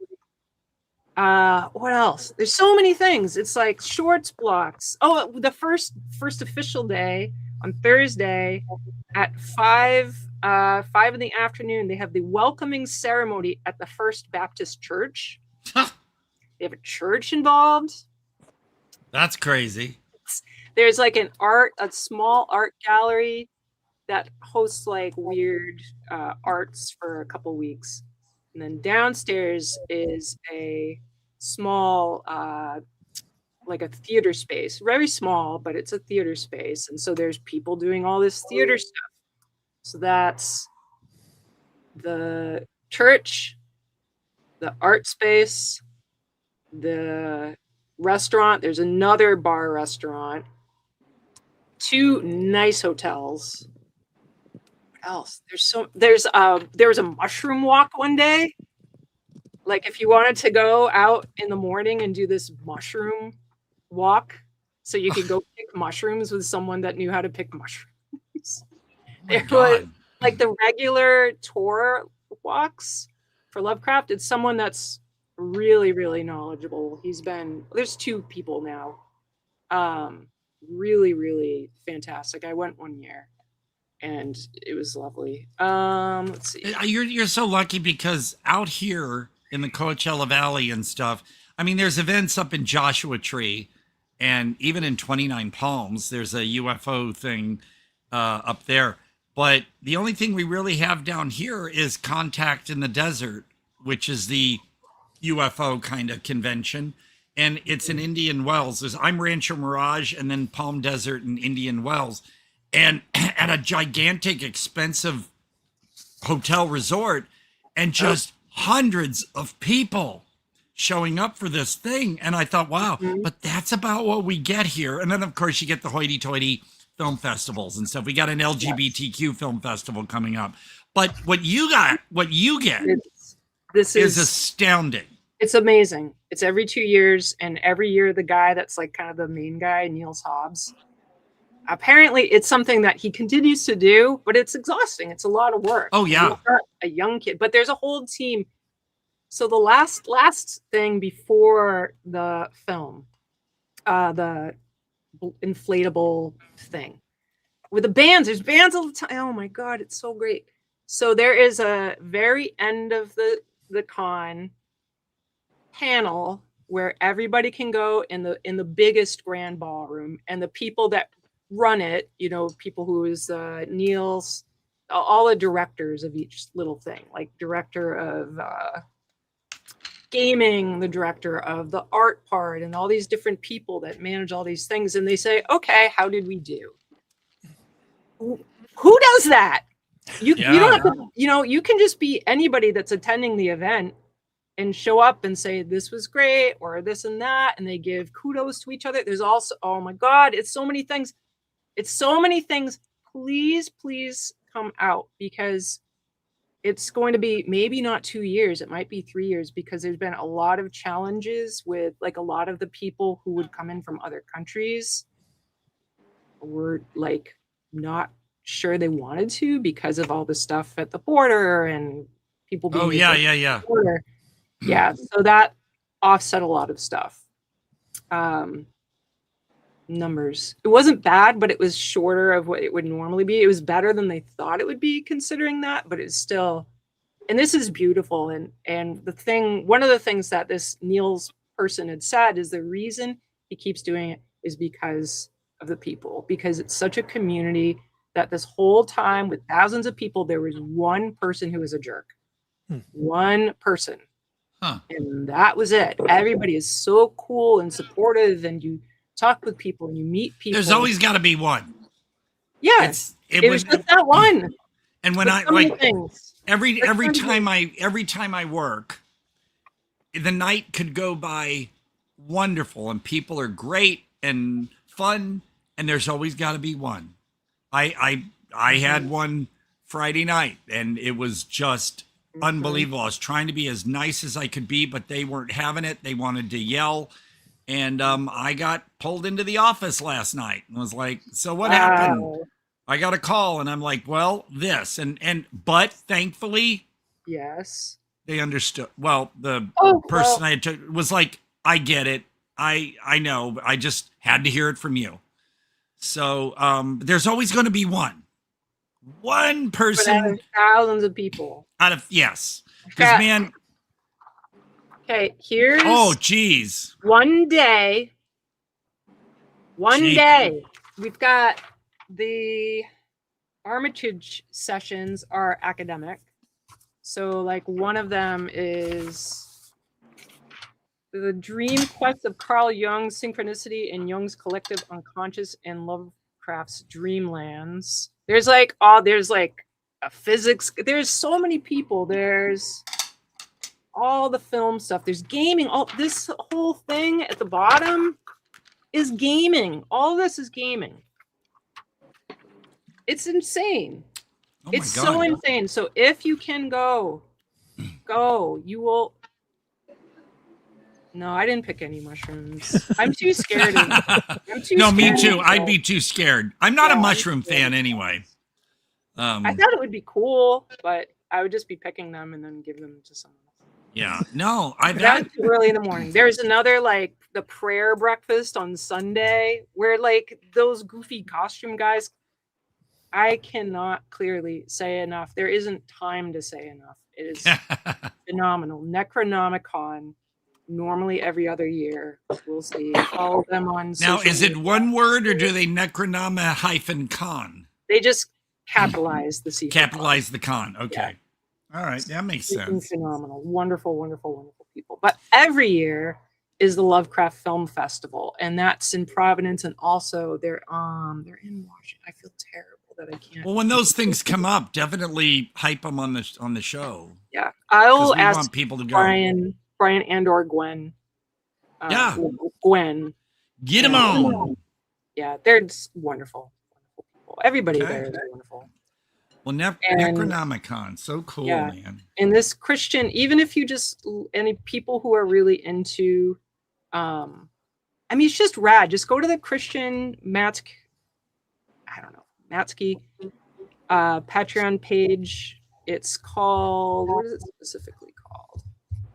It's called Propping Up the Mythos is the title of his project. Oh, Dean, there's no way. You cannot see everything. You cannot. But I don't mind. There's times, and like, I can't see all the films. There's no way. But it's like, You try. I plan it, like, I made my own schedule to plan out, like, okay, what do I do? And I still don't make everything because there's people I see every time I do it, and then you're up. Oh my God. So there's this one event. It's, I think, the Friday night. It's a Friday night. And it's kind of like, it's very, understandably, it's very literary. And so they'll have guests of honor that are poets and authors, and they have like the award for the year. So they have a terrace at the Graduate Hotel. It's lovely. There's a terrace and there's hors d'oeuvres, and it's another thing you have to pay. Unless you sneak in, like some of us do. And there's a cash Don't bar. mention any names on them. Yeah, let me make a note of this there. Okay. Yeah. There you go. Now you spoiled Gary. Well, Annabelle, I want to ask you because, like I said, I do have the DVD of Dunwich Horror, and I've watched it twice, but I think I'm missing something. Help me, because I will say, I found it a bit of a slog, and maybe I'm just missing something because I'm not a Lovecraft aficionado. You don't have to be. And I'm thinking, am I missing something? Because, Dean Stockwell, Sandra D of all people. It's great. See, that's the thing. I don't know. Maybe I don't understand something and I'm missing something in it. But if funny, it is a cosmic horror movie. I mean, there's some things that they cannot, they just don't have the budget to do giant fucking monsters. That was like 1970. If we watch that in we should do group movie viewings for our Well, movie. I'll be willing to even if it's for us. Well, I hope I still have my DVD because I haven't looked for it lately. But I mentioned to Todd before. I said we should, during if we're on the third or fourth hour, show some of those cheesy Brady Bunch variety hours instead of just showing clips. We all watch it together and make fun. You know what I mean? Just watch it and together. I will shout out. When I say shout out, I don't mean in a good way. Rhino Video released only 2 episodes of the Brady Bunch Variety Hour on VHS and DVD. Just 2. Where all the people, I think I heard that they were all released in Australia or were broadcast still over there, but people want those shows. They really want them. Like, I would really love Rhino, put out the Pink Lady and Jeff shows again, because they're so really awful. They're wonderful. And I have the book, the hardback book about the story behind the Brady Bunch Variety Hour. They interviewed everybody and how the kids would, in between doing bits, because there was no audience, they would run off and smoke pot and stuff. And it just, I mean, there's so much, when you know things about it and then watch them, it's just like, it's so much more immersive. But yeah, we should do stuff like that. I think it would be fun. All right. Well, also, so I do want to say, so people that want to know, because you can look up the Necronomicon and film festival stuff. It's not going to be for a little bit. But the Hunter Stone Carving Seminar, you can, that was my first year. I did. That's yours? It's quite large. I was looking for other pictures and I don't know why I feel like I'm missing a lot of pictures from different years. Wow. Which is scary because I don't know where I'd find them. So this was the first year. And then that progressed over time. Now, so these are big boulders. So the deal is that I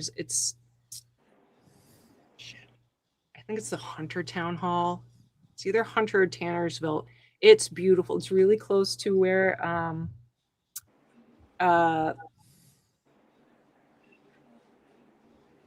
I was going to say Doris. Bill and Dolores live out there. I'll see them.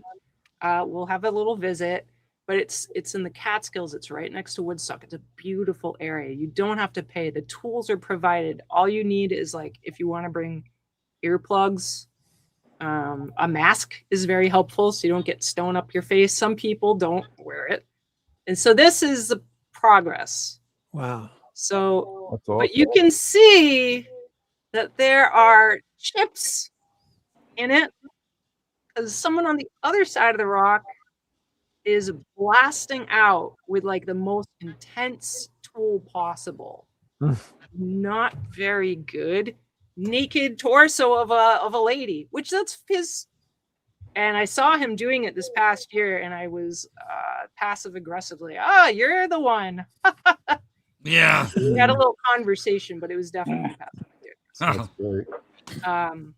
Because I love it, and it took so long to do, and I don't know if I put in the close-up of his face or not, but I am so proud of. We'll get the asshole on the show, and we'll teach him a thing or two. If he's there this year, Gary's got the right attitude, I'll tell you. Yeah. I'm gonna get in on his side and be But like, in a way, Annabelle, it looks old. It does, but it's like there's I chip mean, right out of his head. Like right out of his head, there's a chip. A big chip. No. Yeah, I see. Oh. Well, assholes be assholes. I mean, I know he didn't. So this is every time I do a smaller one, it never gets finished, as many art projects don't. So I have this, the guy I was dating a long time ago now. There is a quarry in Massachusetts. I think it's Adams Quarry, and it's a old marble quarry, and no one is doing marble anymore, but it's beautiful. And there's like the river that comes, the small river that comes through. And there's this area you can walk through where the water has come through the marble and carved and hollowed out these like tunnels basically, and it's stunning. It's absolutely stunning. But so down the river are deposits of marble, which maybe he and I carried what we could, and which I feel bad about, to like take things out of their natural environment. I don't love that, No, but there's so I do though. Like he used to take stuff and I'd be scolding him, that belongs in nature so other people can enjoy it. But there are so many pieces of marble. So this is a piece of marble, and I didn't know what the hell I was doing with it. And then it started becoming like a head, and now it's like one side is growly and the other side is peaceful. Who knows if I'll bring this back? Oh. But it's very hard to work marble. Get some video next time.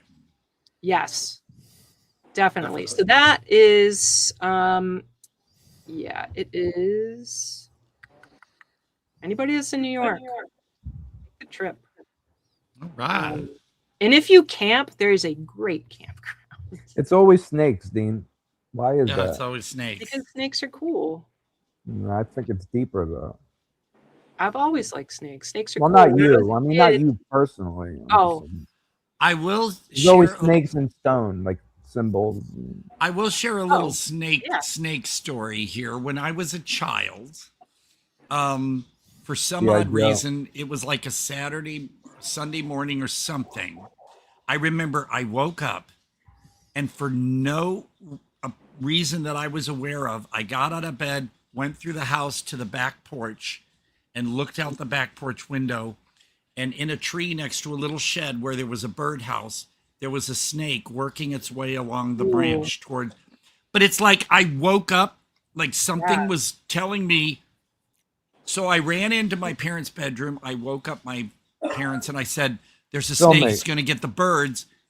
And my stepdad got up and went out there. And well, you know what I don't know what it was going to eat. Yeah, it was justified. That was going to survive. And so that would have its own family. I sorry to say he killed the snake. Oh, sorry to say, but because I don't know if it was a harmless snake or what, but the fact that I woke up at the and got out there just as it was a few feet away from the birdhouse, something connected with my consciousness or something to get me to stop that snake from. I still can't forget that. I don't understand how that happened. But so I'm special, folks. What can I say? Snakes are wise. Snakes have a really great mythology. If you're not looking at like, oh, God hates snakes. Look into the other stuff. It's really, really cool. Yeah. If you want to see a really, really, really big snake, see The End of Elm Street. I really enjoyed this movie. Elm Street. And The End of Elm Street. It's The End of Elm Street. Yeah. It has oh geez. She's been in 5 movies this year. Devil Wears Prada, Odyssey. Right. It's not a Cloverfield End of movie. Oak Street. The End of Oak Street. Excuse me, Elm Street. The End of Elm Street. I'm sorry. Oak movie. No, Oak Street. And is it the new movie? Is it the new movie? Because that's The End of Oak Street with Anne Hathaway. End of Oak Street. You're right. End of Oak Okay. Street. The one where the dinosaurs get naughty. Yes, exactly. Okay. I love telling people when they come in. Now listen, I'm going to warn you. This movie has a real sassy scene in it, and you're going to go It's very PG-13. I said, but you're going to know it when you see it. And they're like, okay. And then they always come out going, because and it's funny because people bring little children but it's only PG-13. So I guess animal sex is great. It's fine. And especially if it's CGI. Does it serve the plot? Oh, absolutely. Yeah, for a giggle, I would think. But yeah. The Platt family bands together to navigate their new surroundings after a cosmic event transports their suburban neighborhood to someplace unknown. And I also tell people if you want, after you've seen End of Oak Street, because it's Anne Hathaway, then you go see Colossal. Okay. She unwittingly causes a kaiju to destroy Japan. Oh. Spoiler alert. Look at the lenticular. Well, we don't know if it actually destroys Japan or not. How about that? Even though Todd said it does. That's cool. I like that. Yeah. It's you can still find this one on eBay, although the slipcover there is more rare and more money for that. But yeah, End of Oak Street. Also, it's funny for some weird reason because Walmart never carries Arrow video titles, but for some reason they had the Steelbook of Conan the Barbarian in 4K. Nice. And of course, there's the giant snake in that one too. Sure. Yes, there But so I'll tell you, this is fun. Last night, a couple comes in. I think they were here to see Oak Street. And I did the little joke and they were like, oh, but then somehow they said, oh, and I said, when you get home, you should see. And I showed them stuff and they were like, oh, you love horror movies. And I was like, yeah. And I do a podcast and we mostly talk about horror movies and stuff. And he says, oh, I guess it was his wife. He said, oh yeah, we make horror films. And I was like, oh, I didn't say, well, put me in one, but I said, so what, but still you're making of Pulgasari. I'll have to check into that. But I said, what movies should I look for? And they showed me he showed me an image on his phone of Beazle. And I was like, God, that looks familiar. I said, I've seen that online and stuff. It's getting in my brain. I know this. And he said, oh yeah, we did Beazle, da, da, da. And I was like, okay, great. And then I said, well, you should come on my show and talk about it. And they're like, oh yeah, we'd love to do that. So I gave him my phone number and that was last night. And hopefully I'll hear from them. I hope, because it turns out when I got home, first thing I did, before I took a shower or anything, I was like, so I looked it up online and Googled back cover Beazle Blu-ray so I could get the company. It turns out it's one of the Dread Central releases. Oh. And the funny thing is, it's the last Dread Central one I bought. There are like 3 new ones that I still haven't got, but this was the last Dread Central I got. So I have Beazle. I've seen it. It's just when I'm at work, you got customers coming left and right. You're trying to... Todd, you know thousands of movies. I don't think anybody's going to. So it just left my mind, but I have Beazle, and so I was hoping that if they're out there, I told them the show's on at 11 o'clock our time, and runs till sometimes 3 or more. But hopefully they will reach out to me because I would love to have them on the show. This is a very interesting movie. It's over 6 tumultuous decades, 3 unwitting guests of a cursed New England home stumble upon a sinister secret dwelling beneath its floors, an eternal witch with an insatiable thirst for the souls of the living. And it's really, I mean, if you look up on YouTube, you have reviewers like saying, oh yeah, it was really good, da da da. And then you have reviewers going, well, it just got worse and worse. So you never know what people... It's up to you to decide, but I have Beazle. So if those filmmakers are out there, the guy and the gal, please. And I'm sorry, I can't, I don't know if the names on the back are which, because honestly, even with a magnifying glass and my glasses, I can't read how small the type is on the back. And I hate it when they do that because they know it's like what are you trying to find? Well, I didn't look up on IMDb yet because I just had so much to do. But, Aaron Fradkin and Victoria Fradkin. It's got to be them. Yeah. It's got to be them because they said, we make horror movies. And I was like, this is so cool. So it was like meant to be that we ran into each other. And I'm hoping... Everything is meant to be, Todd. Well, I hope that they see this, or I hope that they contact me. Because I quickly wrote on a piece of paper, Todd, and my number. And I'm hoping they didn't lose it. So...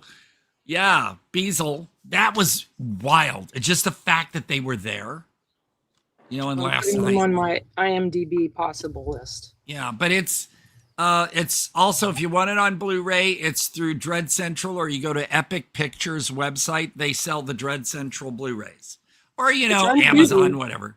It's on Tubi. Oh yeah, they told me it's on Tubi. Mm-hmm. Everything is on Tubi. Or not to be. Ah.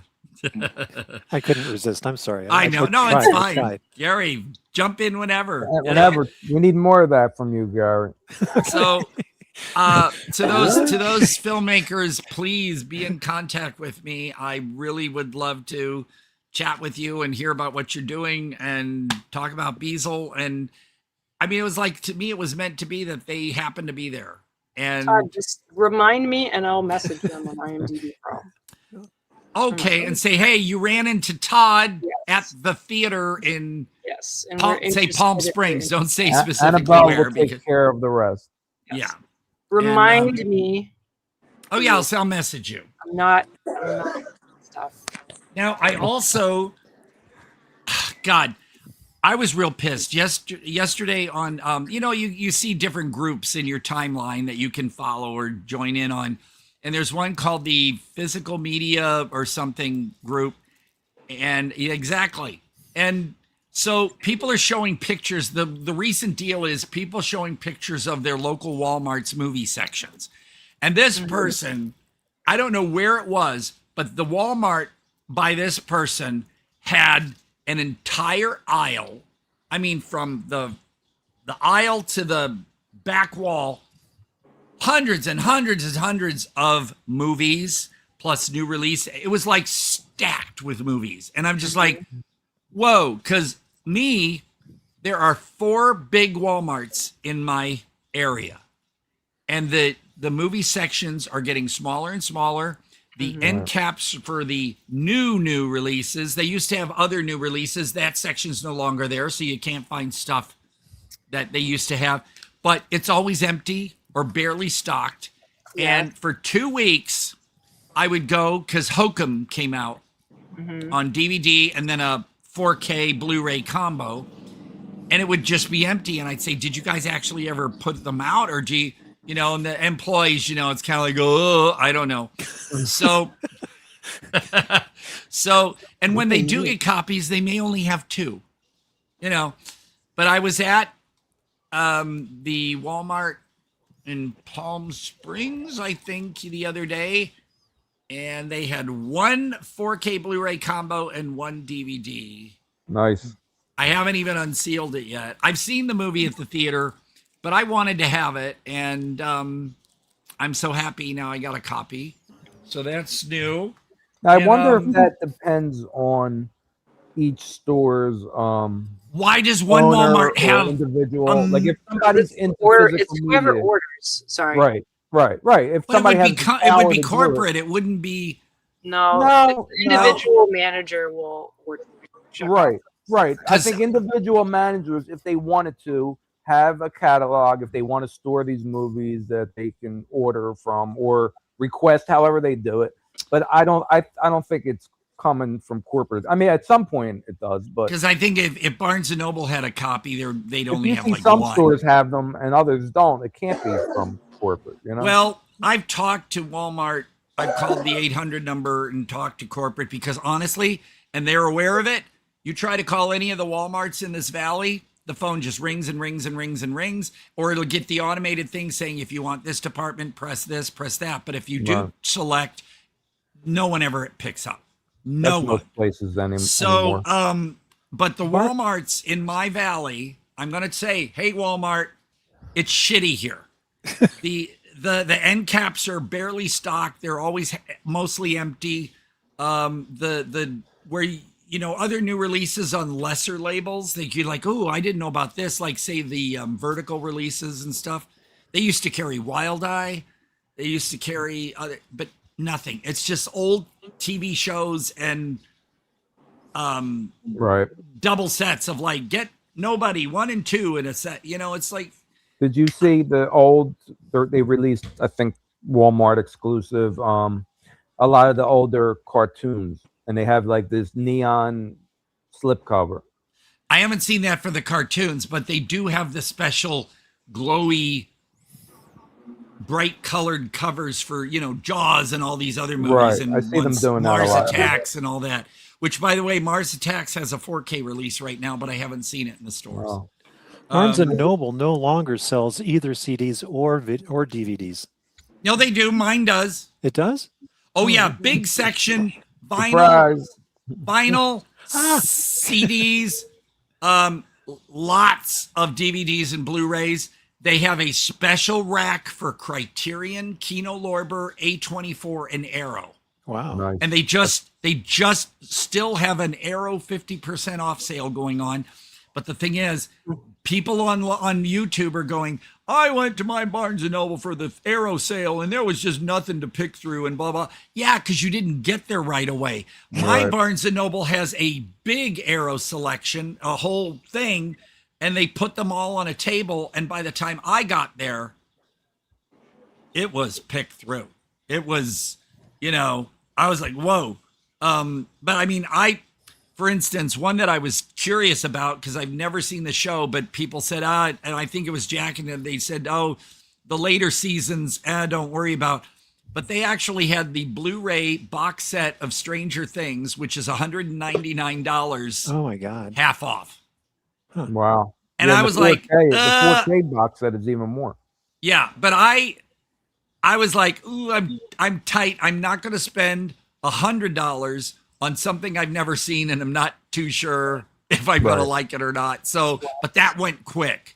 You would I think you would enjoy it. So. Yeah, it's just, I did get, I forgot what I picked up, but somebody grabbed the 4K somebody grabbed the 4K of The Eye.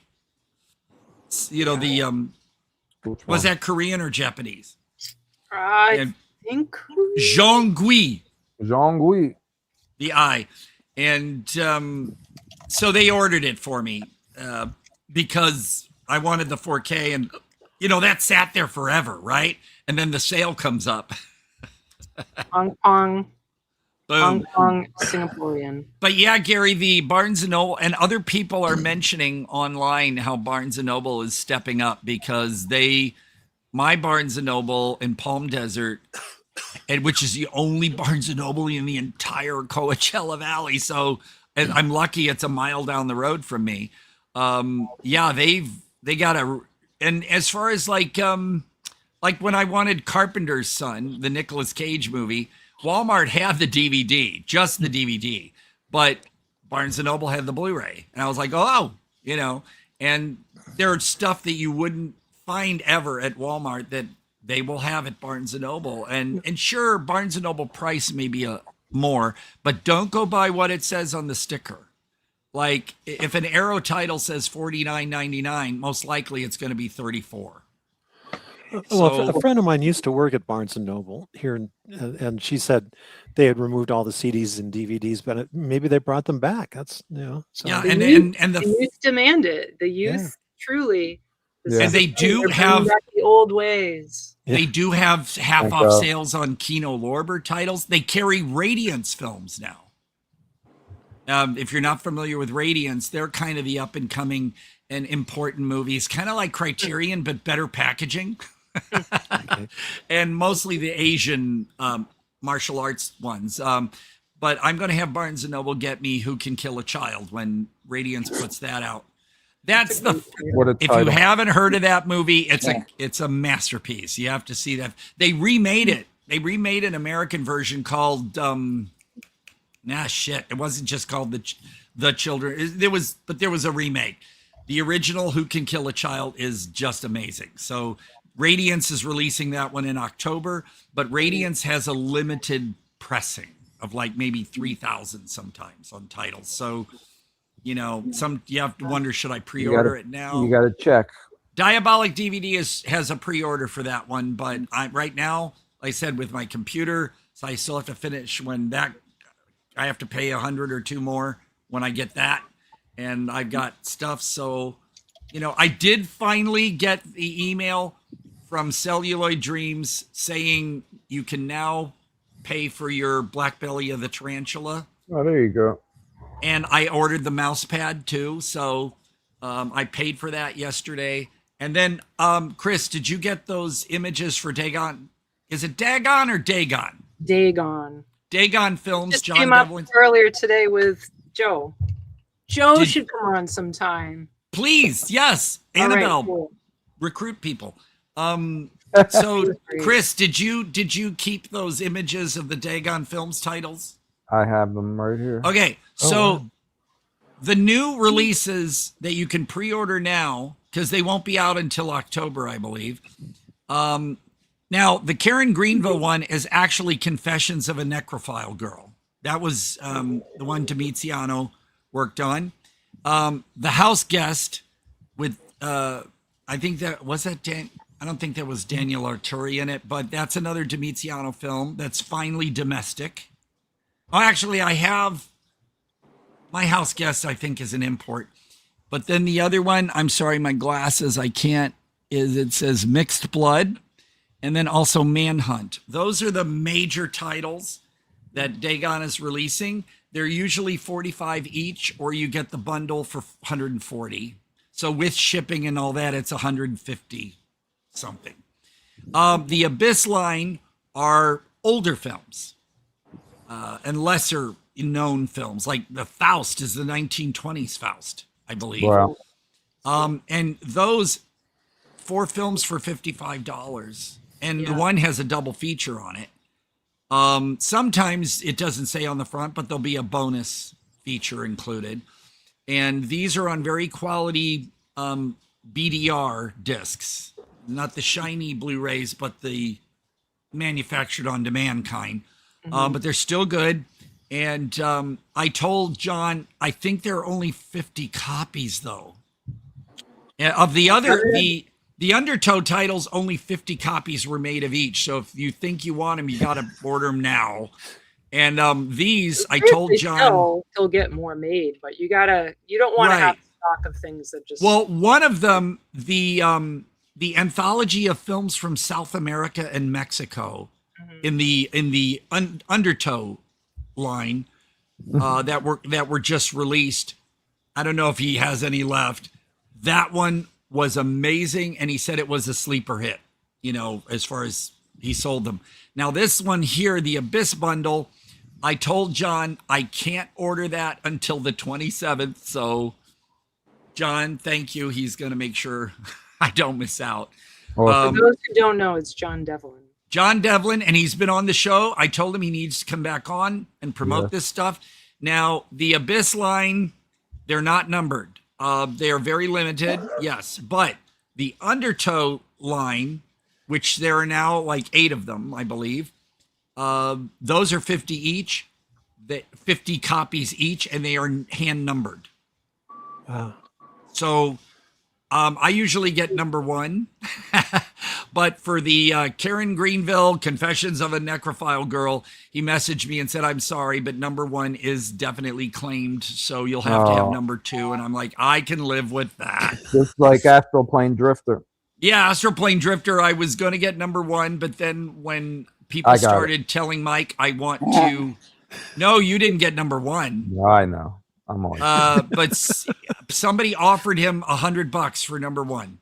Wow. So I told him, no, I understand. If someone's going to pay you a lot of money to have that, go for it.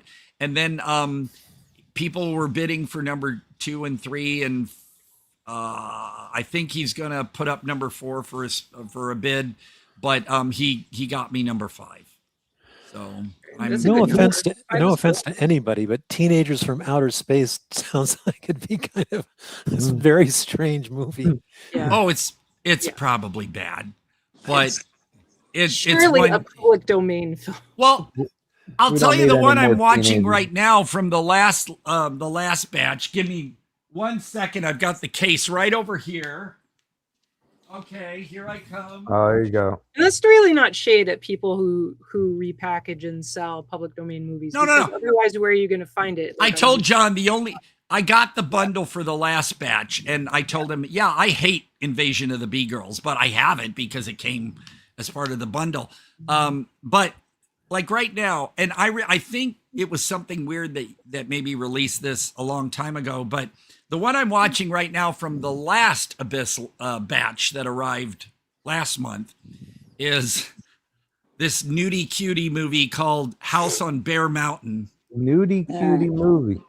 In the 60s, there were movies that were like Monster of Camp Sunshine and stuff, where you saw boobs and you saw the asses. There'd never be any crotch shots. And if there were any men that were like in Camp Sunshine, you'd see the men's butts. But these are any excuse to have women taking their bras off and walking around a room topless. But our kind of movie. They're fun. These are fun to watch. but they used to call these nudie cuties. And that's why Bruce Kimmel and Cindy Williams, they made the first nudie musical as an homage to nudie cuties, even though the first nudie musical has full frontal. House on Bear Mountain. Yeah, it's stupid. But it also has Valley of the Nude. Is it Bear? I assume Bear is B-A-R-E. Yeah, House on Bear Mountain. Bear it all. And Annabelle, my total apologies. I did not mean to cast any shade on Teenagers from Outer Space. No. No. I was like, oh, it's probably public domain. So that was no, Gary, that's fine. It's a ridiculous movie. I'm sure it is. But but these are kind of they're time capsules. It's right. And yeah, this is a dumb movie. It's just it's basically Granny Good's School for Good Girls and it's a guy wearing a granny outfit, and apparently these people show up to enroll their daughter in the school, and apparently the parents and the daughter are in on something because there's a secret or something, and so they're fine. But the thing is, the gals, when they go out for running, when they go out for exercises, even when they're wearing like old-fashioned sunsuits or oh yes, like long bathing but they're always wearing high heels. Oh yeah.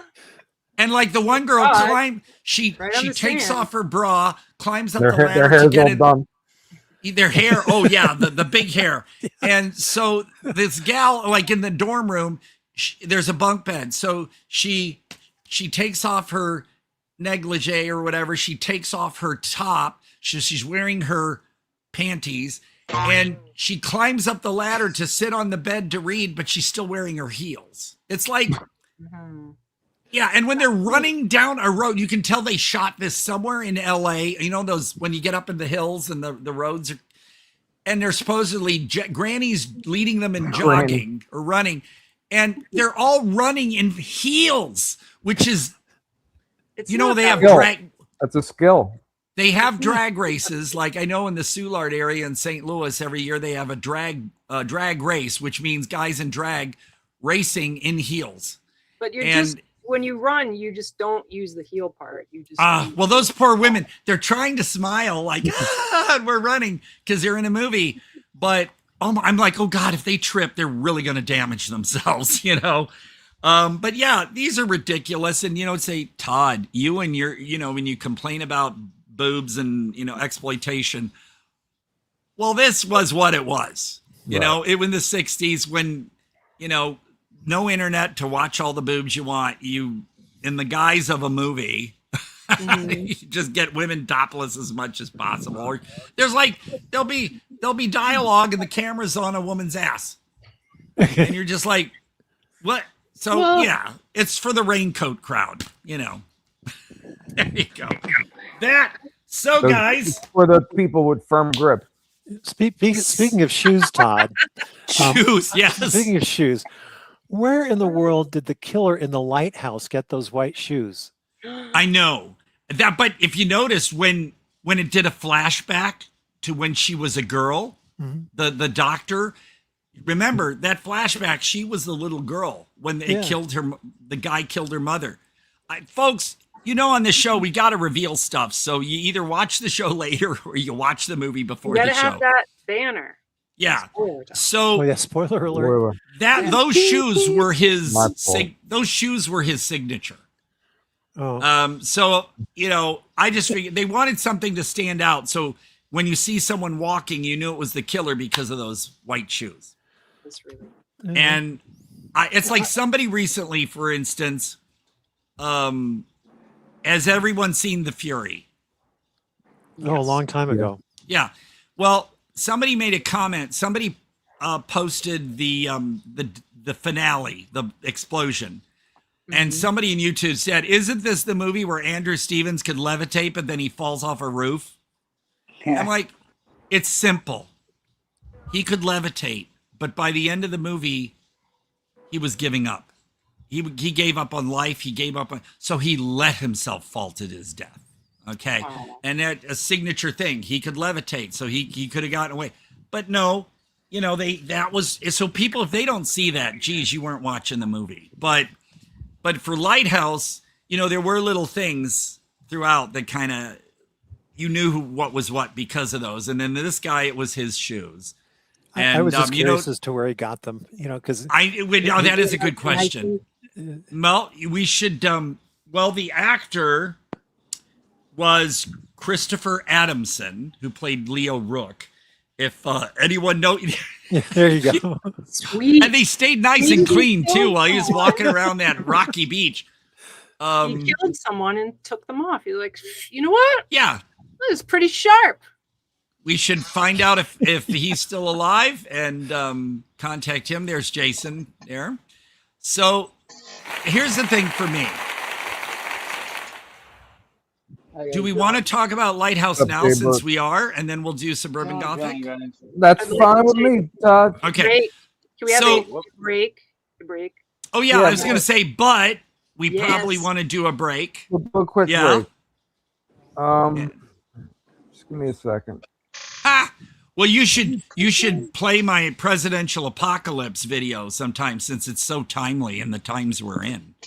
But you haven't downloaded that one yet, I guess. No, I didn't download that one. I'll get it ready. Hold on. I mean, you got 540 videos to choose from. I know. Well, now I told you. You see where I'm at now, where I'm putting things together. But I'm wondering if one day you're going to dare playing that great news video that has scenes from rural, what in it. There's a couple that I can't, that. I know there's a couple that you can't. Like, This Is How, you'd only be able to show little clips, but not the whole thing, because that has full frontal for sure.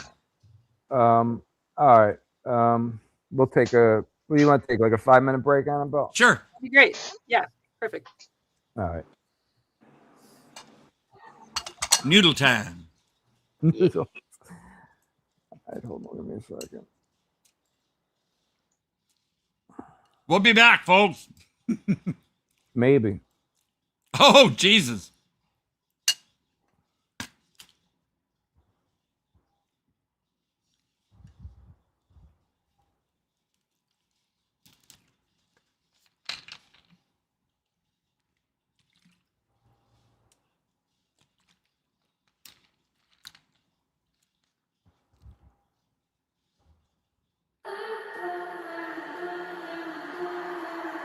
Hi, kids.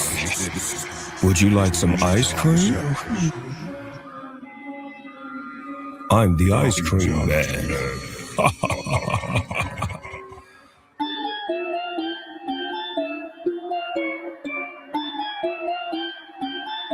Oh no, Snoop Dogg. You scream, ice cream, we scream, ice cream. You scream, ice cream, we scream, ice cream. You scream, ice cream, we scream, ice cream. You scream, ice cream, we scream, ice cream. You scream, ice cream, we scream, ice cream. You scream, ice cream, we scream, ice cream. Ice cream.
Incredible, superficial, complicated.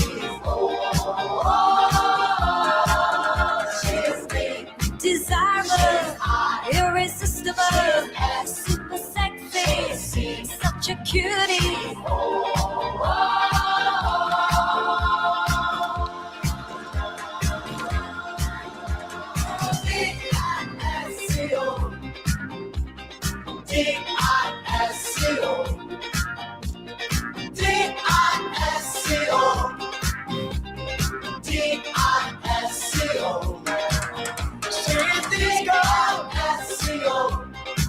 She's disco. She's disco. She's disco. She's disastrous. She's impossible. She's super special. She's crazy, crazy. Delightful, incredible, sensational, sweet as candy.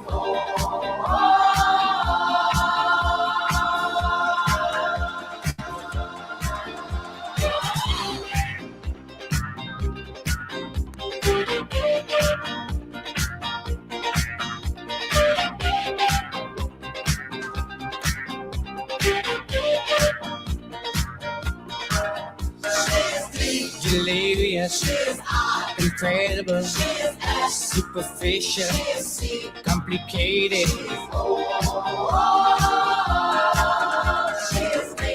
Desirable, irresistible, super sexy, such a cutie.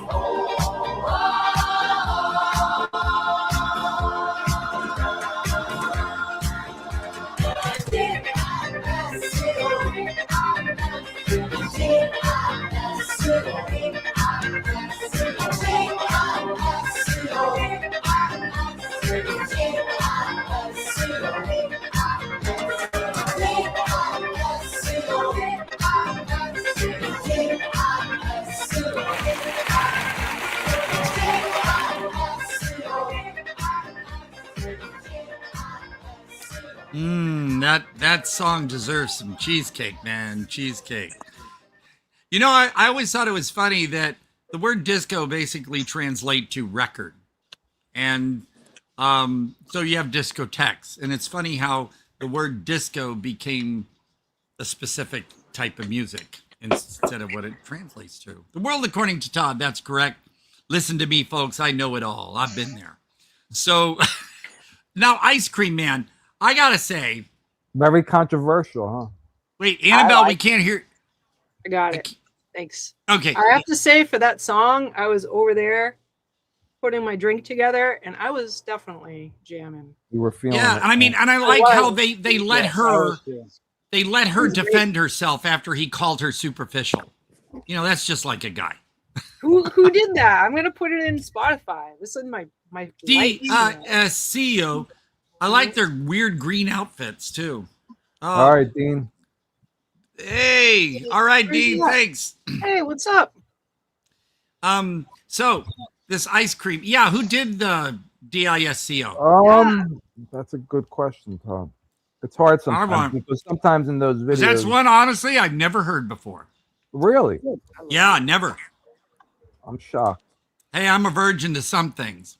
Not many, but. Is it by Atawan? Let me see.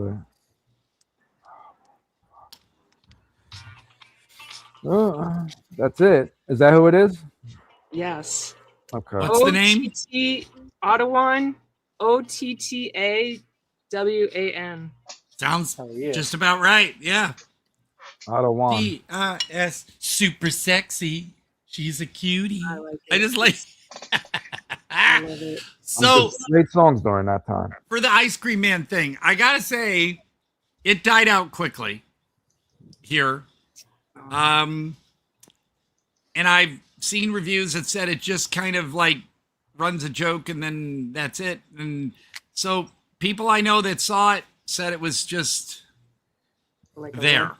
It didn't get much publicity other than. No, it was a lot of. I saw a lot of hype stuff. Well, negativity, a lot for the AI. Is plus AI. Eli Roth right now is right. getting, fingers are shaking at him over his misogynistic remarks. So, Yeah, but at the beginning of the show, was that the first break? Did you show Ice Cream Man for the Clint Howard Ice Cream Man? Yes. Was that the one? Because that one, I'm going to say, Vinegar Syndrome, I have the lenticular Blu-ray DVD combo, with the lenticular cover. But now it's on 4K. And unless there are significant new extras, is a movie like that really, do you need to have it on 4K? I don't think so. I mean, yeah. certain movies. I would get 4K. What? Dunwich Horror. I can understand it. No, I mean, I'm not saying you shouldn't like the movie. I'm just saying I didn't get much out of it, honestly. So I'll watch it again.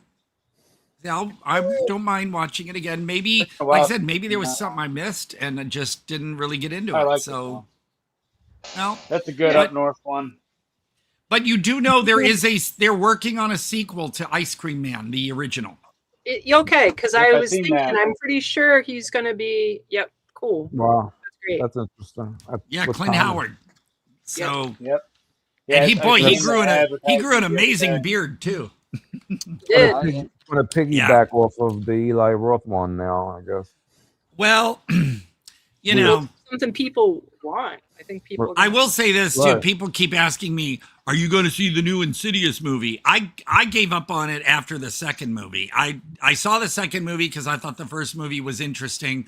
Right. But then the second movie kind of had me going, "Okay, when am I going to be scared?" But then I thought, why bother with the next one? How many is this now? 5? I kept up for a little while because then they were doing crossover movies with The Conjuring and The Nun or whatever. The Nun and The Conjuring, which, oh God, I'm done. Lost my interest. They're doing a lot of crossovers for a lot of different things. It's right. Cool, I think. Next, it'll be Insidious Goes to Space and nice. Like for video games, a cool collaboration lately has been Pal World and Terraria, and I guess it's actually that's a pretty big deal for a lot of gamers. Well, I tell people I'm tired of familiarity. I'm tired of sequels. I'm tired of reboots.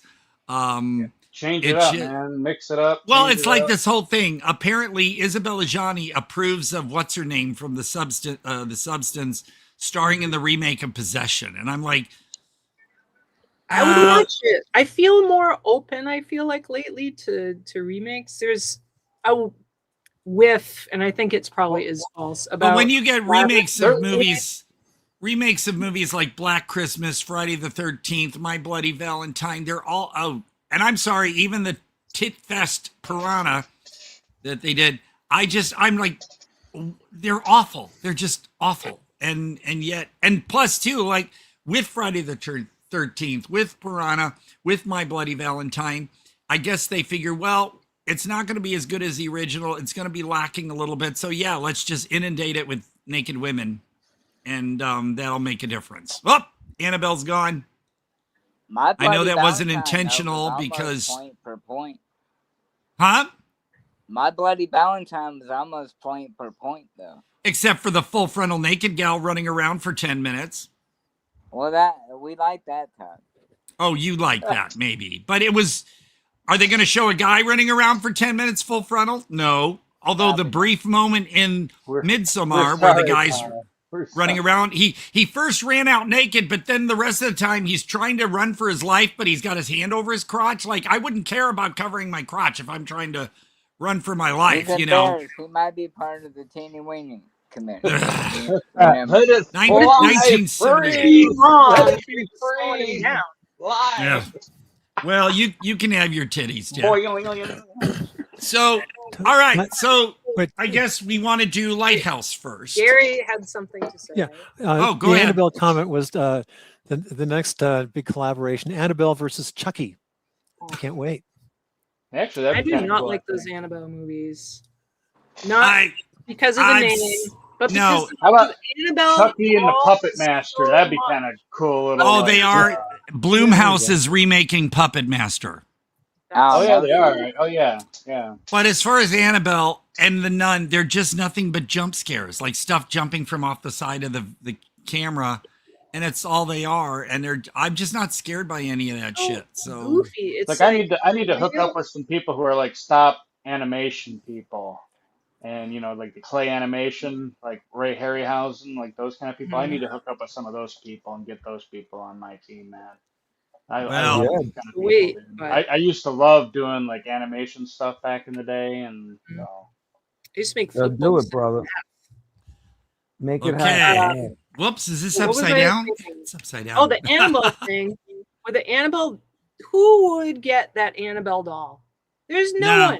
No Not one. me. Maybe a horror person, but no one's gonna be like, "Oh, look at that. Let me give it to my child." Or, let me Right. Well, I think I've seen him at Walmart. Let me give my kid a stroke. Exactly. No one's buying that for no one. No one's picking it up out of a fucking trash can. No one's doing any of that. It's all money grabs anymore, the sequels and stuff. So Well, I didn't like the first one because it automatically, you see this doll that no one in their right mind. The only person that's going to do that is someone who loves horror movies. The only person who's going to pick that up. And I know people collect weird looking dolls. That's a thing. I'm gonna buy one of those dolls, and I'm gonna put it up north at my cabin, and I'm gonna set it right on the front porch. Yeah. And then you'll go back. It'll be sitting on the couch waiting for you. Yeah. Or on the If roof, you put right above any the dolls on your front porch, people will be scared. You don't Yeah, have they'll take anything. But that's the thing, the Raggedy Ann doll that Annabelle Right. is based off of is scary. Like, Raggedy because Ann it's and cute. Andy. It's so cute, and that's part of what makes it terrifying. Is it's so cute, and yet all the mythology. Well, sometime we're going to have to review a little anthology that I champion called Amusement. The blonde gal who was in the TV show Big Sky, she's in it. And there is a clown, sort of a almost life-size clown doll in that movie that is just disturbing. So, yeah, that's one you'll have to look out for. Todd and Annabelle in a remake of Butch Cassidy and the Sundance Kid. Yeah, Annabelle. Hell yeah. Hell yeah. I'll do it. I will not be Louise. I'll direct Thelma it. and Louise. I'll No. direct it. Well, if it has to be one or the other because they were both women, but it can be a man and a woman. I do not. Yeah. We'll ride over the cliff together, Todd. Yeah. We'll like join hands and be like, fuck the law, and We're gonna make that happen. Yeah, but we'd be in I'll that escape convicts convertible from Pee-wee's Big Adventure, and the Jaybird- the Jaybir's gonna roof will produce come up and we'll just float down and get away. nice. I like that. All right. I like All right. Well, here's a trailer for Lighthouse, aka Dead of Night. Perhaps the nature, the intention of the brutality will never be understood or even explained. We have a serious problem here. Part human, part demon. Part evil.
I'm really glad they used the original title on that trailer, because the trailer that comes on this Image/Apix DVD, and it's not widescreen, which is sad, it says Dead of Night on it. Well, that's what you see on the cover here, Dead of Night.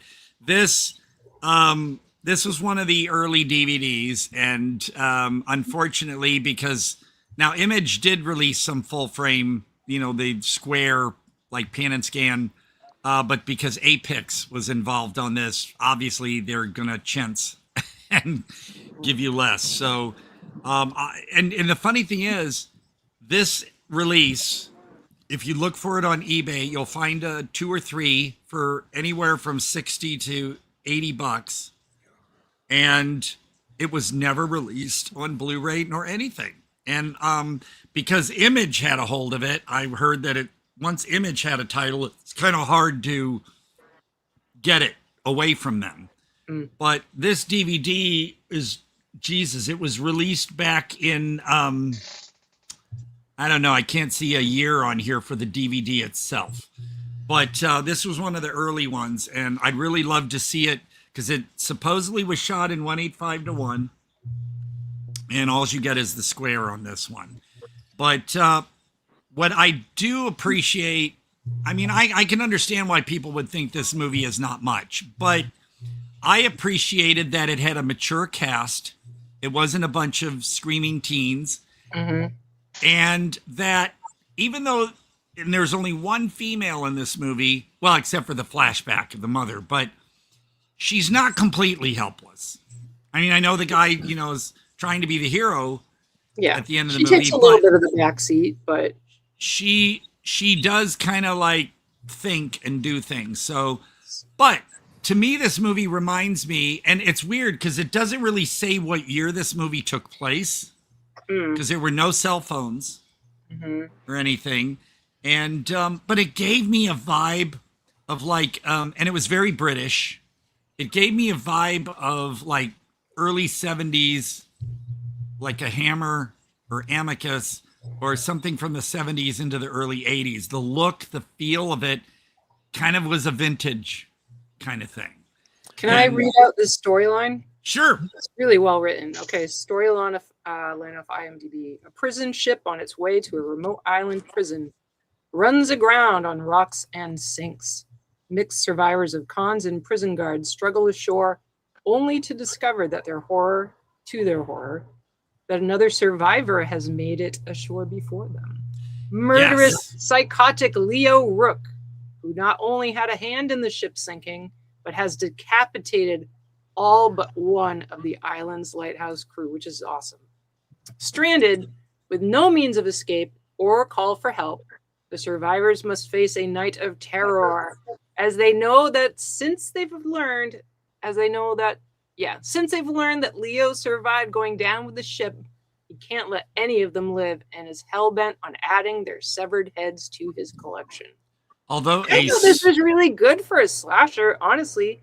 Yeah, a lot of slashers are totally garbage. I can't remember where I think I got this at either Best Buy or Circuit City or something.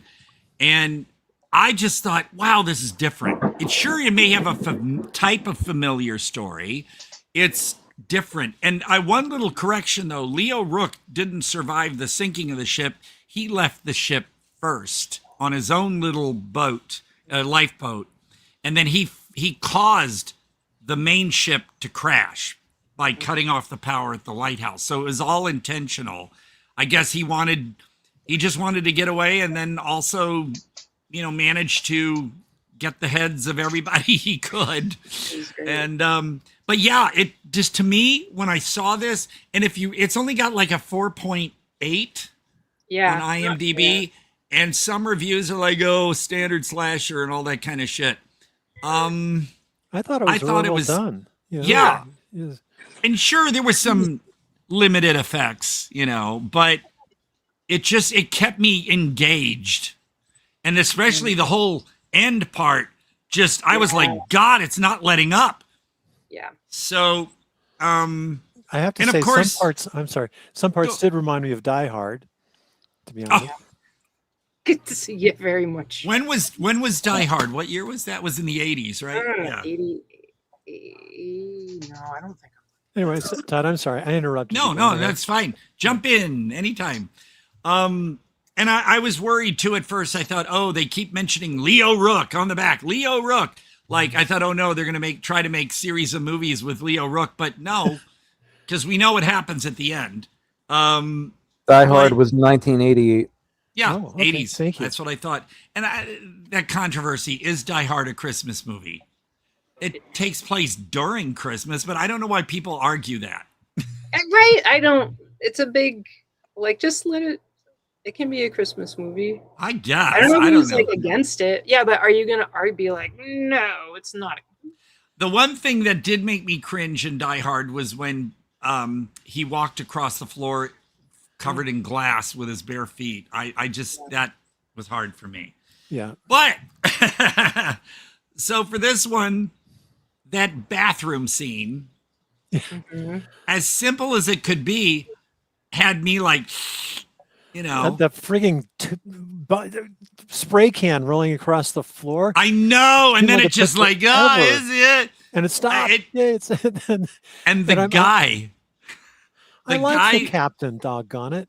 Well, the captain, by the way, is Paul Brook, who you may remember as being a constable in Lair of the White Worm. Oh. Ken Russell's. Yeah, and then he had the fangs and later in the movie.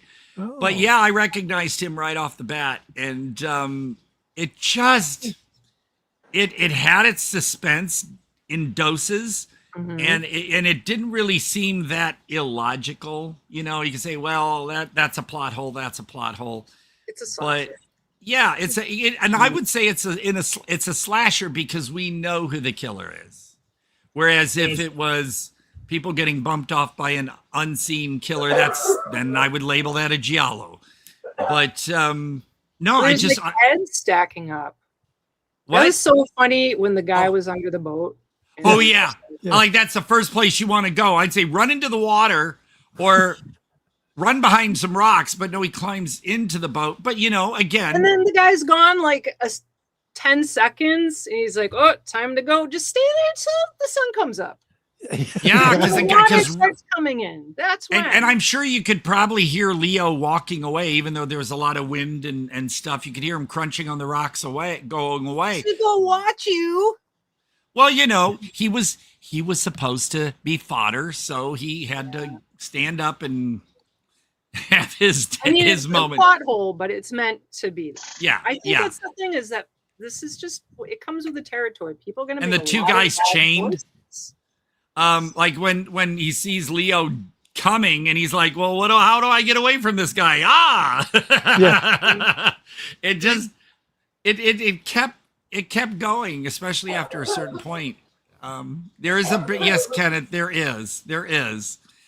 But in general, like I said, I've been a champion of this film ever since I first saw it. And when you read, I can't remember where it was, but I think it was on YouTube. If you watch the trailers and stuff, people comment about it. And it's one of these little movies that you tell your friends about. You're tired of all the typical stuff. Check this one out because it's not pretty college or high school kids getting bumped off in the woods. This gives a legitimate remote place to be. And I did feel sorry for the one guy who apparently somehow managed to get from the ship, but then he turns up and then they bomb him. Yeah. Yes. I thought, oh no, I bet you that's, oh no. And sure enough, yeah. So it's kind of, and their realization when they see it, that was the looks on their faces. That was great. But this is one, people out there, viewers, if you look for it, it's available as Lighthouse on Tubi, right? And other things. Yep. But it's also available on Prime Video. Sorry to. Oh no! Is it on Prime Video? Do you know if it's widescreen or not? I believe it was, and it's for rent or buy. So I rented it for $2.99. I get because this, even though this is going for a lot of money, because there's been no other physical media releases of it. It's worth having, but of course, it's just the 1:3:1 pan and scan image on your screen. But I'm so glad I got this when it first came out on disc, and I'm a champion for this movie. It's so much fun. One of the things I'm sorry. Go on, Annabelle. Go on. After you. Okay. I was going to say I won't get into details, but near the end of the movie, there's a scalp thing that happens. Oh. That seems very well, and it's really creative. It kind of an unintentional scalp, right? Because I was wincing. Yes, but I was that. like, oh, what's gonna happen? And the screaming, I could imagine. I thought that's probably how you'd scream if that was happening to you. That was like I said, the whole last act of the movie, you're just like, let me breathe for a moment. It doesn't give up until the very end, but God. Scary. I'm so glad you liked it. I'm so glad you liked it, because I know some people go, oh yeah, well, I've seen them all. Very well done. Yeah. One of the things I really appreciated about it, there were jump scenes, but they didn't come along with jump music. It was like, Yeah. And I didn't notice that. Finally. That's great. Yes. Yeah, that's really interesting.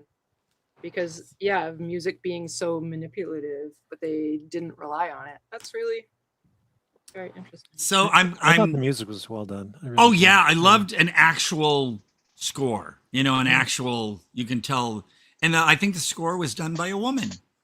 Yes, it was. Yeah. And I like the music. There's a sort of a riff in that theme music that reminded me of the theme from Alien. Oh, the da da da da da kind of thing, and I love the score. Everything. It's like they knew what they were doing, and it's not just one of these one-off movies where you see it and you forget about it. I've never forgotten about it. I've always liked it. So the shipwreck was really well done. Yeah. Oh my God, with all gallons and gallons of water. Oh my goodness, that was fantastic. Yeah, it just. And you knew when the bad guy told the captain to go away, you knew something bad was going to happen. Definitely. So it was like, oh come on, the captain knows what he's doing. Go, But, when that unexpected head thing in the very beginning, the black and white in the very beginning kind of made me think, I don't know. I don't think that looked very good when she did that opening. It didn't really look good to me. But then after they passed that and they've kind of got how he got out. Why am I? Yes. I'm hearing I've got the sound off on YouTube. Yeah. I don't hear you. It sounds like someone's typing or something. No, I'm hearing all of our dialogue repeating. Oh. Huh. And you don't have any YouTube windows open? No. Neither do I can't hear it, so. I've got YouTube on mute. Mm-hmm. Everything we're saying, I am hearing 5 seconds later. Again. Weird. It might be just you might be just seeing a delay, maybe. I don't know. Well, how about? It sounds fine. I mean, I don't hear anything. How about I leave and come back in? Okay. No, because it's bothering me. All right. Everything we're saying is playing again, and it's overlapping, and I'm going nuts. Yeah. All right. Come. Just you want to disconnect and come back? I will exit, talk amongst yourselves, and I'll come back. You got to give us a topic, though, Todd. I'm seeing about okay. Debbie Wiseman. This is a topic about her as a composer, mentioning that there's a female composer involved. So Todd, if you want to dip in and out, now it's all voices. I can't log out. I'm going to leave. Okay. Right. This Debbie Wiseman apparently is quite well known in the UK. The most successful female music ambassador, is in demand as a composer and a conductor. Has done 25 years worth of many, many things, including Stephen Fry bringing Oscar Wilde to life on the screen. She's done a lot of Father Brown. Oh my God, I love Father Brown. It's very cool. And not something you see. I can't, which is maybe on me, think of other female composers. Yeah, there's not many. Rachel Portman is one. She's done quite a bit. Okay. What do you think, Todd? Here's what's weird. The whole time I was out of... Oh, no, it's still doing it. What? The whole time you were out, what? I could hear you. Then you have a YouTube. You must have something open somewhere. Okay, now it's repeating again and again. Well, Kenneth, how does the show sound? Do you hear any echo?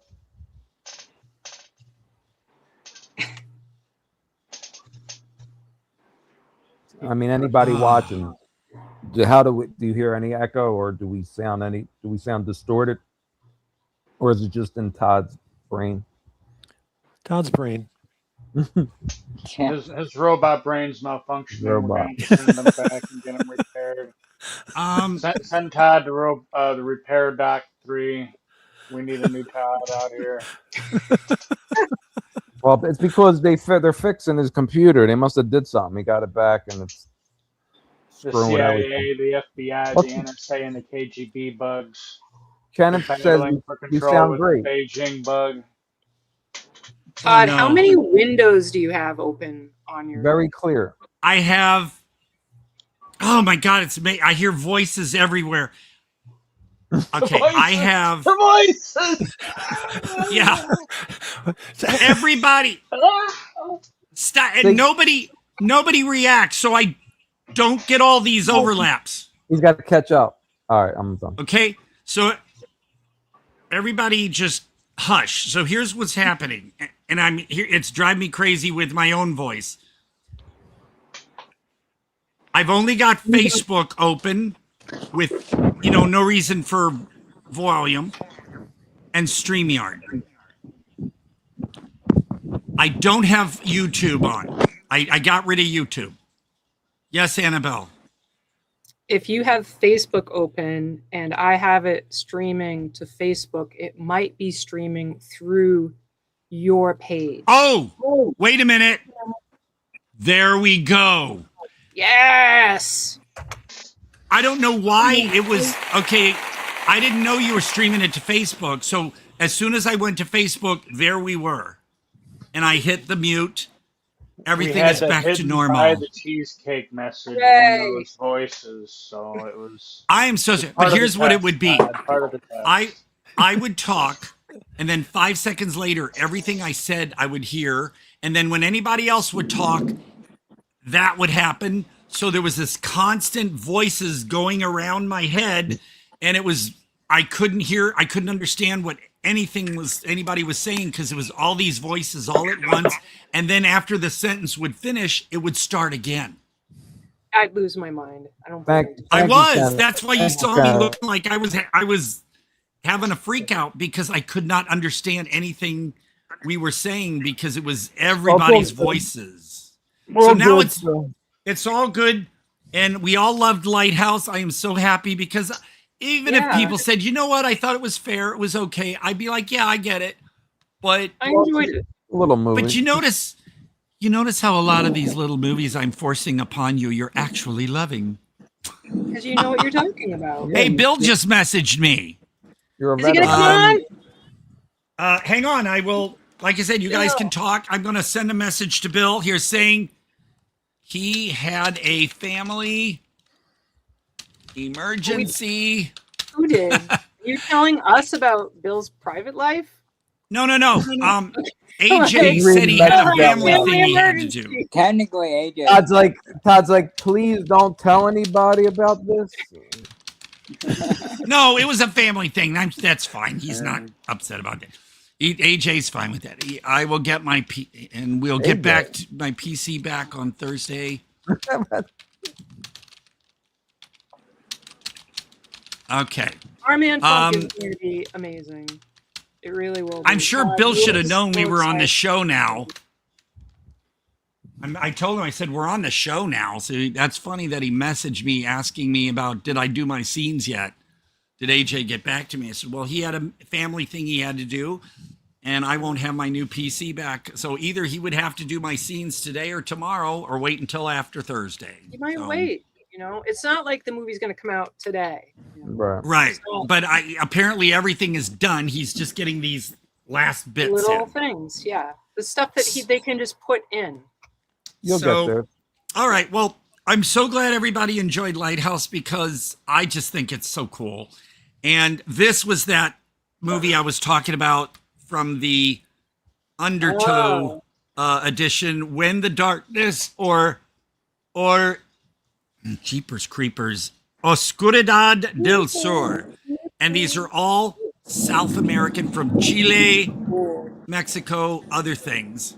And some of them are like the VHS series where they just sort of end and you're like, well, what was that about? But I don't always mind that. So what is the English title? Where Darkness Breathes. And you can check Dagon Films and see if there's any left. Because he said it was a sleeper hit. He said that people really went for this one. If you go to Dagon Films site and see if they have any left, but it'd be like $45. Where Darkness Breathes? Yeah. It's not on IMDb. Wow. Okay, on IMDb it should be type in this OSC UR IDAD no okay Oscuridad Del DEL and then Sur SUR. Oh, I see it. There you go. All right, I really like it. Why they don't have that alternative title? But it was released through Dagon Films, but there were only 50 copies. I got number 1. Oscuridad del Sur brings together visionary Latin American directors in a chilling anthology of horror. Each segment explores a different nightmare born from the South's landscapes, folklore, and scars of the past. From whispered legends to brutal realities, the collection reveals the voices and visions that the North refuses to hear. It's really good. It's really good. I'm hoping people can manage a way to see it. If they can't, if these are sold out, I don't know. But it's like, see it if you can. It's so good. Although some of the subtitles I don't think are translated. If they use AI for subtitling, like and subscribe to the channel. Yes. Todd, who are your major influences growing up? In life? Influences in life? Yeah. Who are your heroes? Peter Tork. Peter Tork. I did have a crush on Peter Tork when I was a kid, but then it switched to Mike Nesmith when he grew a beard. No, so no kidding. God, that's, you know what? When I was a kid, I'm talking kindergarten even. That was when like the whole Vietnam and the hippie culture and things were starting. And I really thought hippies were cool. I really liked, I mean, I consider myself a postmodern hippie. People think hippies don't bathe and stuff like that. I mean, I shower maybe twice a day. I don't do drugs. but I'm very hippie, and I always admired the hippie aesthetic in ways that I loved people like Joan Baez. And I was a little kid. Her quivery voice was so unusual, but I liked the tone, and I was so thrilled when I got to see her in the early 90s perform at Mississippi Nights in St. Louis. That was like a dream come true. Joan Baez, of all people. I admired, I'm trying to think of men, but I mean, I also admired people like Carole King. Who did you like when you were like a little kid and you're like, I want to be like Superman? Oh, no. Fictional guys? I never did that. I never I want to be a truck driver. I want to be Superman. I want to be a cowboy. I admired entertainers, meaning I thought it would be so cool to be able to, I don't want to say perform, but your creativity for people. Mm. And I admired entertainers that did unusual things. Yes. And I mean, you know, I didn't follow George Carlin completely, but I always thought he was so cool that he was pretty much hippie-like and also said some really smart things. You know, and I mean, I was watching shows like the Smothers Brothers show and even Laugh-In, and I got absurdity and things. Even as a little kid, I really liked the strange. But as far as like specific, if you're thinking of like somebody who did so much for the community or a politician or, you know, I didn't really do that. I was more looking for people in the creative realm that caught my attention. And I mean, you know what? Let me think on some more. And I'm pretty sure like next week I can come up with some like people who I really, really thought were amazing. But real life people actually that I knew. There was an art teacher at my high school who I just thought he was really intriguing. And after high school, I managed to find him, and he still lived in St. Louis, and I went to visit him, and he was so honored, you know, that I looked up to him, even though I didn't take his classes. People like him, Tamika, and he was creative and everything. I really looked up to him, and yeah, I'm trying to think of others, but I will. Otherwise, you know, when I mention some people like Carole King and Joan Baez and stuff like that, yeah, I really always thought they really had it all, you know, mind-wise, creativity, everything. I always thought that's kind of what I hope I can do. And look where I am with you guys. Oh, Rude. You don't think... No, it's the best. That wasn't a compliment. I heard an echo of me for a moment, but it's gone. Okay, wait a seems minute. like when you yell loud, it echoes a little. Okay, well, yeah. Oh, Bill says, "Oh my God, it's Sunday, isn't it? I lost track of the days." Well, you should come in.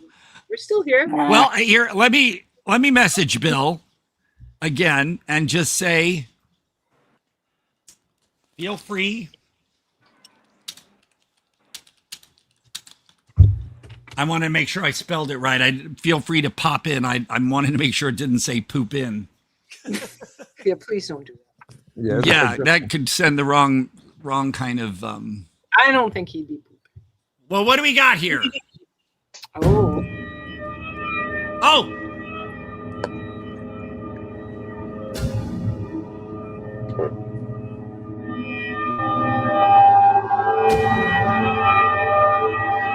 Possibly sped up.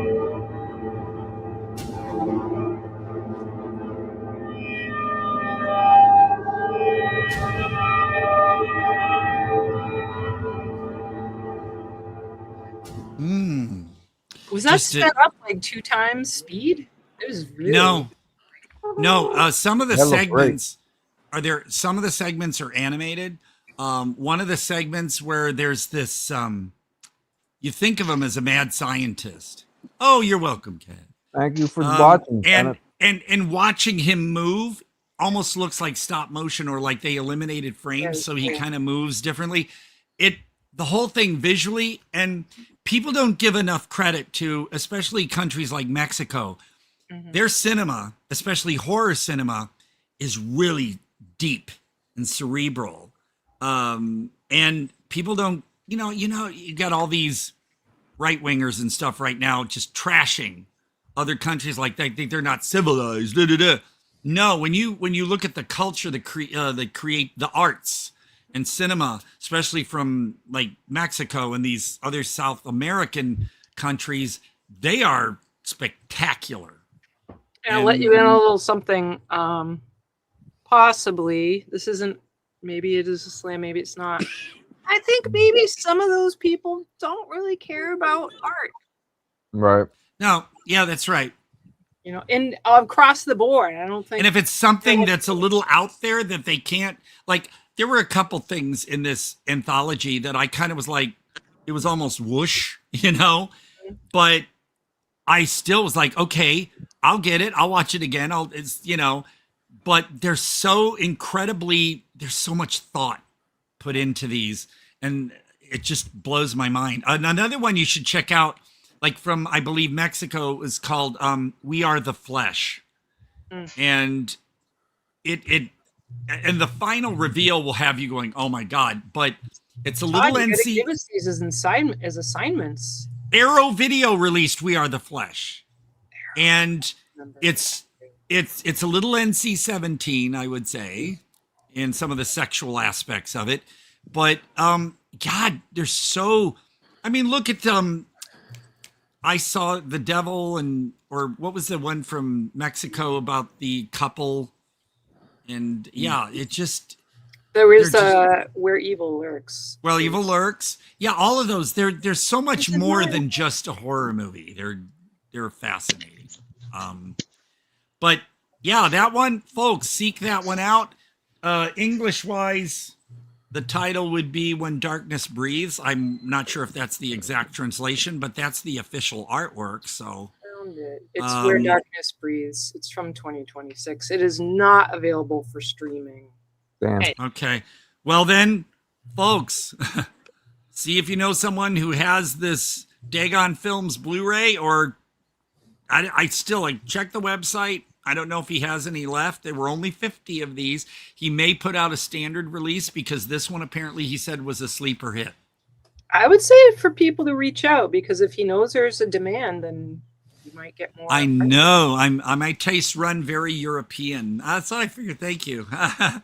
Yeah, I mean, we put out some good stuff here in, I'd say, North America. Well, Canada and the United States, Mexico is part of North America, but, you know, basic English wise, we put out some interesting stuff. But man, some of the Europeans and the Mexico, South American, they just, excuse me, I don't know, they just really have it going on. So, all right, well, I would say too, another thing for people to seek out, I don't know if this is available anymore, probably a lot of money, but also when I worked at Borders, the educational archives, this came in a lunchbox. You could buy them separately from Fantoma. And then, I mean, I had two of them separately, and then I saw this lunchbox. And when I was a kid, I always carried my lunchbox with my thumb over the latch, because just in case. Yeah, because especially if you had, this is so cool. This thermos? A thermos. Yeah, thermos. Yes. And all the DVDs look like film canisters or film reels. And that thermos is pretty heavy duty. That's the real thermos. Yes, it is. I remember if you dropped your thermos, your mom was pissed because she had to replace the inner lining would shatter. Well, the ones that used to come in those in the lunch boxes when I was a kid were the more like the plastic. And they have it just flipped up the nozzle, right? It just flipped up. Oh, no, when I was a kid, we're talking like in the 60s, I had, it's funny, I never saw Dr. Dolittle, but I liked the Dr. Dolittle lunchbox because I liked the push me pull you creature that was on it. Mm-hmm. And it was like raised, the images had ridges, you know, like you could feel the artwork. Yeah. Well, this one, plus they're all those old classroom movies you used to see, like from Coronet Films and the scare movies, like, you know, people dying in car accidents and stuff. Well, the lunch boxes were still metal when I was a kid. Well, look at, I mean, this is all metal and you got images all over it. And the company was Fantoma. They're the ones that released Forbidden Zone on DVD first. Oh, yes. And but I don't think Fantoma's still around. But thank you, Kenneth. Thank you. Kenneth. You too, Kenneth. You can seek out the Educational Archives DVDs. They're separate, but if you can find this, you know, especially in this decent condition, Highly recommended. Just cool.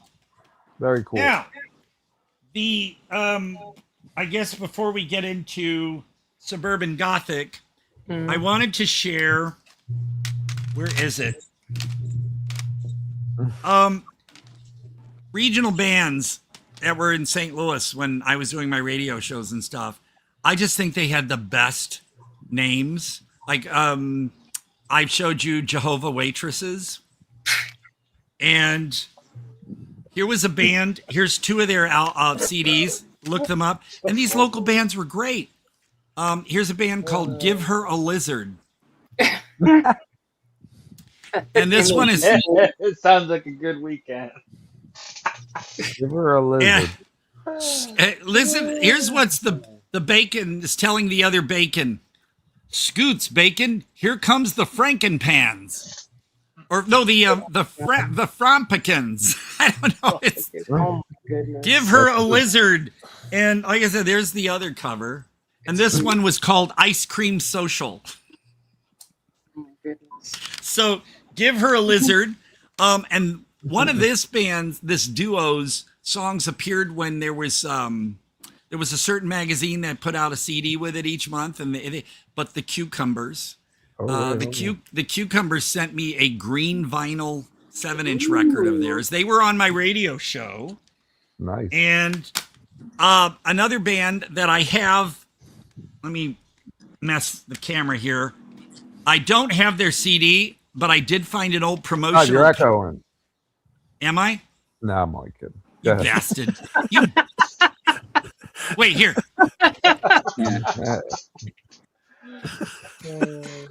One of my favorite bands' names was Enormous Richard. Oh. Yeah, and you could, and they are, by the way, look up, there's a couple CDs. One's called 20 Super Fantastic Super Explosion Mega Hits or something like that. Wow. And a lot of local bands were on it. Enormous Richard on that. But this, I've showed this before, St. Louis Schoolhouse. Yeah. Which is the Schoolhouse rock songs done by St. Louis bands, only on cassette, before that mid-90s commercial CD of bigger bands doing covers. But this one, the local band names are bands like Colon Sphincter, Judge Nothing, the Boo Rays, which I have a Boo Rays CD right here, Atomic Fossil, the Lettuce Heads, the Heebie Jeebies, the Skinnies, and it's just, there were some amazing bands in St. Louis, but one of my favorites, and before, this is the other one I'll show you before we get to, I got to raise my camera here a little bit again. There, I keep the St. Louis Schoolhouse cassette nearby. And again, like I told people, I transferred that to CD if anybody wants to hear. I would love to. That's okay. Cool. I'll send you. Well, I said, Annabelle, I'm going to send you Devil's. Oh, you have Callistra Zipper and a couple others first, and then I will later get everything else to you. All right. But this band here, they put out an EP, a 12-inch EP of 5 tracks. They put out a 7-inch record called Muscle Girls and Orders, the songs. But they are known as the Studebakers. Oh. This is Spin Out. And the gal, oh my God, hot, big hair, she called herself Cindy. Her hair is down here on this one, but she had like the, like in Hairspray when their hairs were, the hairdos were piled up. Yeah, that's how she normally. Yeah, I love Cindy Studebaker. Otherwise, we had bands like Chicken Truck, My Other Self, which these were handmade, by the way. This was not Xerox. It's like handmade. And then True Wheel. So I've got, but the one that I really like is, it's in here somewhere, but Jabbering Trout. Nice. The thing about Jabbering Trout Trout. yeah, I thought it was here.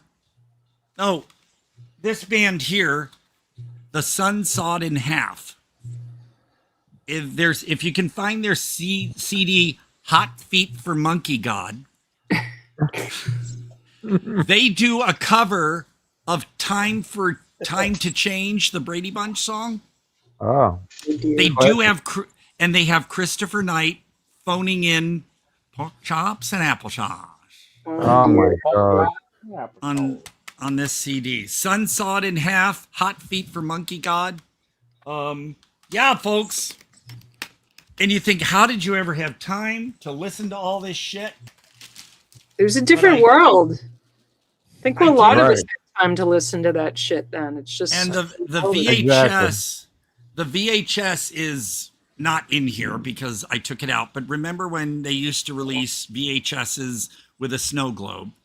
Wow. That's cool. And this one has Jamie Lee Curtis sitting next to the couch. And awesome. The problem is Michael Myers fell over. He's lying behind the couch. Yeah, and also, like, some of these, the other one that I have is Fargo. Wow. Cool. This still has the VHS in it.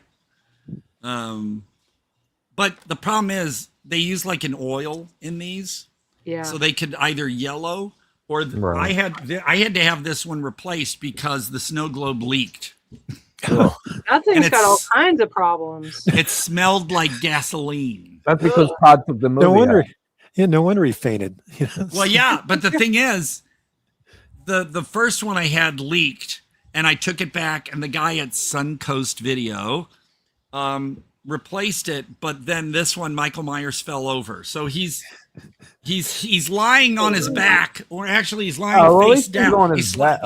He's face down behind the couch. I was going to say, yeah, if he was on his back, he could have been in that. They shot him 6 times. Exactly. So those are those things I thought I'd share because, I like to boast. Anything else news-wise before we get into Suburban Gothic? Oh, we have loads of news. But let's go for the... I actually got to get going, guys. I guess. Oh, okay. I got to get all right, Jay Bird. I got to take. And you guys take care. Okay. Right? Well, thank you, Jay. Jay Bird. Yeah. Wow. I'm just typing a message to someone there. It was important. Screwing up everything here. I'm a busy guy. Okay. So I would say, whoops, my Lighthouse DVD almost fell over onto my cheesecake.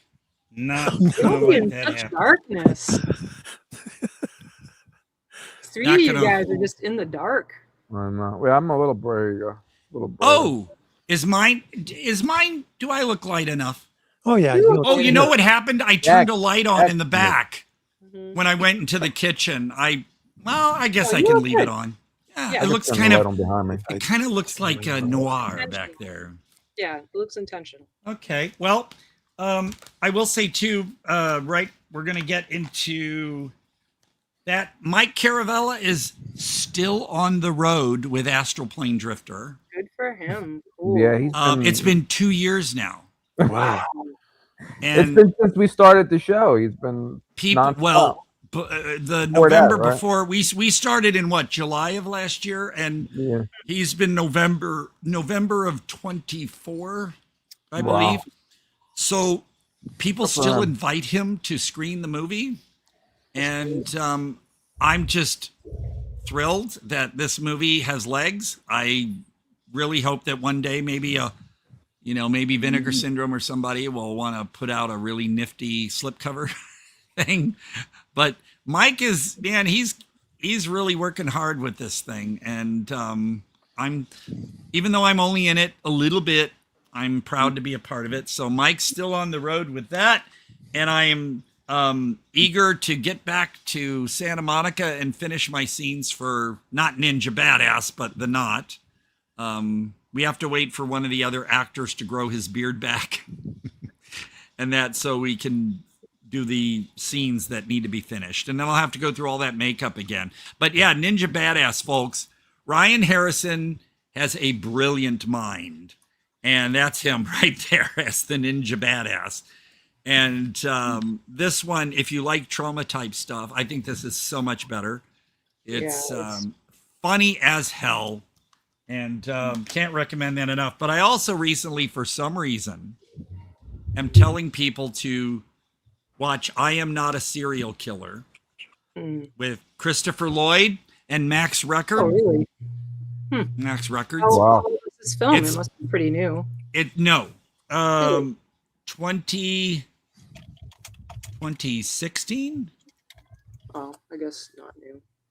Yeah, it's based on a young adult novel, but the movie would be rated R, basically. But it's really cool. And Christopher Lloyd, he's just, oh my God, in this. Yeah. So, and this was an IFC midnight. When you used to go to Best Buy or Walmart and they'd have IFC midnight on the shelves. Great. And I know I'm way behind on IFC, except for the ones I know come through Vinegar Syndrome. But a lot of the ones through Vinegar Syndrome are just dramas and shit.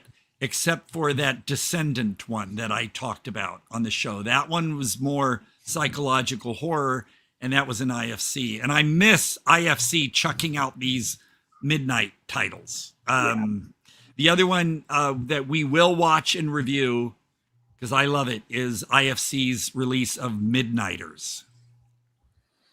A young couple hit a guy on the road at night on their way home from a New Year's Eve party. And that always makes a good story. There's other movies with that concept, but this one turns into a huge backstabbing cat and mouse thing. It's amazing. It's called Midnighters. And I know who's in this? I'm sorry? Who is in this? I can't remember. Alex Esso. Alex Esso from Starry Eyes. Got it. Yeah. We've got to do Midnighters. Okay. We will. We shall. But we also got to do more Richard Bates ones. But the last one I'll mention before we do Suburban Gothic is Contracted, which is also an IFC midnight. Mm-hmm. Contracted. There was a sequel, but get the first one. This one is messed up. Talk about STD movies like It Follows. Well, this one's very much, you're going to think twice about just having a one night stand. There's a new It Follows coming out. Yeah, there's It Ends, right? It's called It Ends. Not sure. I think it's They Follow. Oh. Okay, I thought I saw something that said It Ends. Maybe it's a different movie. So I'm going to start off here, lead into Suburban Gothic with Richard Bates, or as they call him, Ricky Bates. He said he's a weirdo that makes weird movies for weirdos, and he always manages to get the most amazing casts together. His first movie was Excision with Annalyn Cord, who I said was in Feral State. She's in his other movies too. This one has Tracy Lords and John Waters, Jeremy Sumter, Tracy Lords, boing. Oh, you. Can't help it, Todd. It's the time I grew up. What am I going to do? I know. Well, good luck getting new wave hookers, though, because she was... Good luck. Who said I was trying to get it? People love new wave hookers, but the problem was she was underaged. Right. When they shot that, so that one's not officially... Most of her work, yeah. Well, yeah. Wow. But, she had gumption. So, got to give her credit. She did good. She was great in Blade, in that intro of Blade. Did you see Blade? Yeah. Yeah, she was great in that. And, of course, she was in Crybaby, but I'm not big on Crybaby. But, this Excision is a very dark, weird movie. Anchor Bay released it. Seek It Out. That was his first film. Then after that, he did, which we will be talking about in a moment, Suburban Gothic. This is the Region 2 DVD, which was only what I could get. And then, I remember saying, well, try looking it up on eBay. You might find an import of the DVD. But honestly, it's like people bought this movie and then would not let go of it. So it's because it's got a following. This one I bought as a Region 2 DVD because this was the only way to get it. And I remember on a previous show, I said you can only get it. Well, lo and behold, I totally forgot, like I forgot with Beazle, right next to Excision, because it's Anchor Bay, and I put it under B for Richard Bates. Here is the Anchor Bay Blu-ray DVD combo. Talk about a treasure. This has commentary. Cool. This is bare bones. This has commentary, and you won't find this on eBay. You won't. Wow. It's like people knew and they would not let go of their copies. So this is a find if you can find it.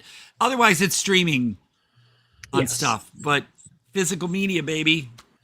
After Suburban Gothic, he did Trash Fire. And this one has Adrian Grenier, from what was that? Those bunch of guys walking around on the street. No. Guys walking around? Give me more than that, Todd. Yeah. Bunch of guys Entourage. Oh. They were guys walking around the street. That's all I think. But it's got Annalyn Cord is in this as well. It's of course got more people. Matthew Gray Gubler's in it. Sally Kirkland's in it. She was in, and they're of course in Suburban Gothic. So he gets a lot of the people that he likes working with. But this is also a movie where there's a song playing over the end credits that I fell in love with. That then I write, of course, now my mind. Who is that singer? I'll remember it, mention it next week. We're on a break. I'll go look. But there's also Martha. Is it Martha Wainwright? Her song Porcipina is over the end credits of this as well. You got to see Trash Fire. It's unusual. And then he did with Robert Patrick, Tone Deaf, and highly recommended. And then the last one, did you have it here? Tone Deaf. You recognize Robert Patrick there. There he is. And T2. The last one that I think he did, this one was just a 2021 King Knight. That looks interesting to me. Oh, it's fun. Really weird, yeah. It's like people living in a commune kind of thing. Yeah. It doesn't list their names on the front like you thought they would. It says not your basic witches. And I'm trying to think. The typing is too small on here. Oh, it's got Barbara Crampton in it. Oh, there you go. Ray Weiss appears in this as well. He was in. Well, I'm not happy that he was in. I think at least 2 of the God's Not Dead movies, but pure flex. He was great in this movie. Oh no, he was. That's why you should have. Well, you can't, but you should have this because there's behind the scenes, there's interviews, and Ray is just. He had so much fun with this, and everybody just loved him and said he was the funniest guy. So, but King His daughter Knight, does Instagrams of him, and they're fucking amazing. Yeah, it's so. But fun. The whole Richard Bates Jr. collection so far, I've been really happy with all of these movies. So seek them out, folks. They're listed completely on IMDb, and just find them and watch them. Like I said, we could do other Richard Bates movies. Like I think, like Annabelle, I think you'd be fascinated by Excision. Really. But King Knight, yeah, I think you get a real kick out of that because this one's more funny. Yeah, it but looks, the cover, I'm just like, this looks ridiculous. So no, it's a good. They're fun. Trust me. So, Suburban Gothic. Suburban Gothic. yeah. Yes. So, I'm holding this one upside down. Of course, I'm doing that. There's way too much logline information on these. Annabelle, do you happen to have the shorter? I can get it. Give me just a minute. Ghostbusters, they are not, is what it says on the import. Why is this not? And on the Blu-ray, it says the dead end town just got a lot deader. All right, let's see. City boy Raymond returns to his hometown and finds a vengeful ghost is terrorizing his house. Therefore, this man-child recruits Becca, a badass local bartender, to solve the mystery of the spirit threatening people's lives. Nice. Sounds about right. Yeah. And the one critical criticism that someone said on YouTube was that Kat, what's her name? Kat Dennings? Kat Dennings. Yeah. Kat Dennings and Matthew Gray Gubler deliver one-note flat performances. And I'm like, I feel like that's part of it, though, you know? but that was part of the characters. Yeah, I think that's Right. just the vibe of the movie. Oh, you got the Red Band trailer. Okay. The Red Band trailer. Yeah, because this one has more cussing. Well, fuck. I know, Gary. Jeez. Oh, Gary, cuss all you want. Gary. That I sounds know how cool. much Gary loves that. I know. That's amazing. I love it. So if you could just type my info into your computer, something in upper management would be great. I'm literally on the verge of having to move back in with my parents, and I don't want to do that. I got nothing for you. Moving back in with your parents right now doesn't sound like such a bad idea. I don't know how to say this without sounding terrible, but you're the worst guidance counselor ever. Lose a scarf. Your father and I were wondering if we could buy you a couple new outfits for your stay. We recognize your more European approach to fashion. Well, Dad, I'm good. Are you okay? You seem flustered. Jack Next time you Plotnick. interrupt your mother sucking my dick, there's gonna be hell to pay. It's nothing 15 or 20 drinks won't fix. I used to take the bus to school with this kid. He used to be fatter than shit. Lay off him, Pope. You don't remember me, do you? Becca Thompson, Raymond. I'm gonna have to ask you to stop staring at my tits. Still believe in all the paranormal stuff? I've experienced it firsthand. I used to see ghosts regularly, and then just suddenly it stopped. Sounds like you have an amazing gift. Why don't you pursue a career in the paranormal? I only came here to warn you. There is an evil spirit lurking on your property. Good luck. This has got me out of a lot of hairy situations. How are you supposed to communicate with the dead? You have to follow specific rules. You fucking kidding me? Shh. I look like a clan member.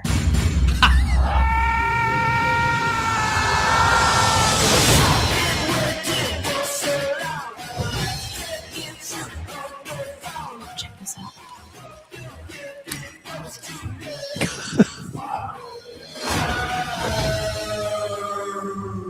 Your father gave the skeleton to me. That makes it a donation. But it doesn't belong to you. There's nothing I can do to help persuade you?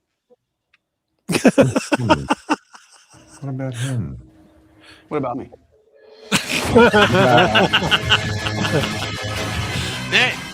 The way, and even with that delivery, the way it is between those two actors in particular, it's funny as hell. I mean, Kat Dennings, if you watched her in Two Broke Girls or even the one Thor movie she was in, that's how she is. She's sort of like Aubrey Plaza.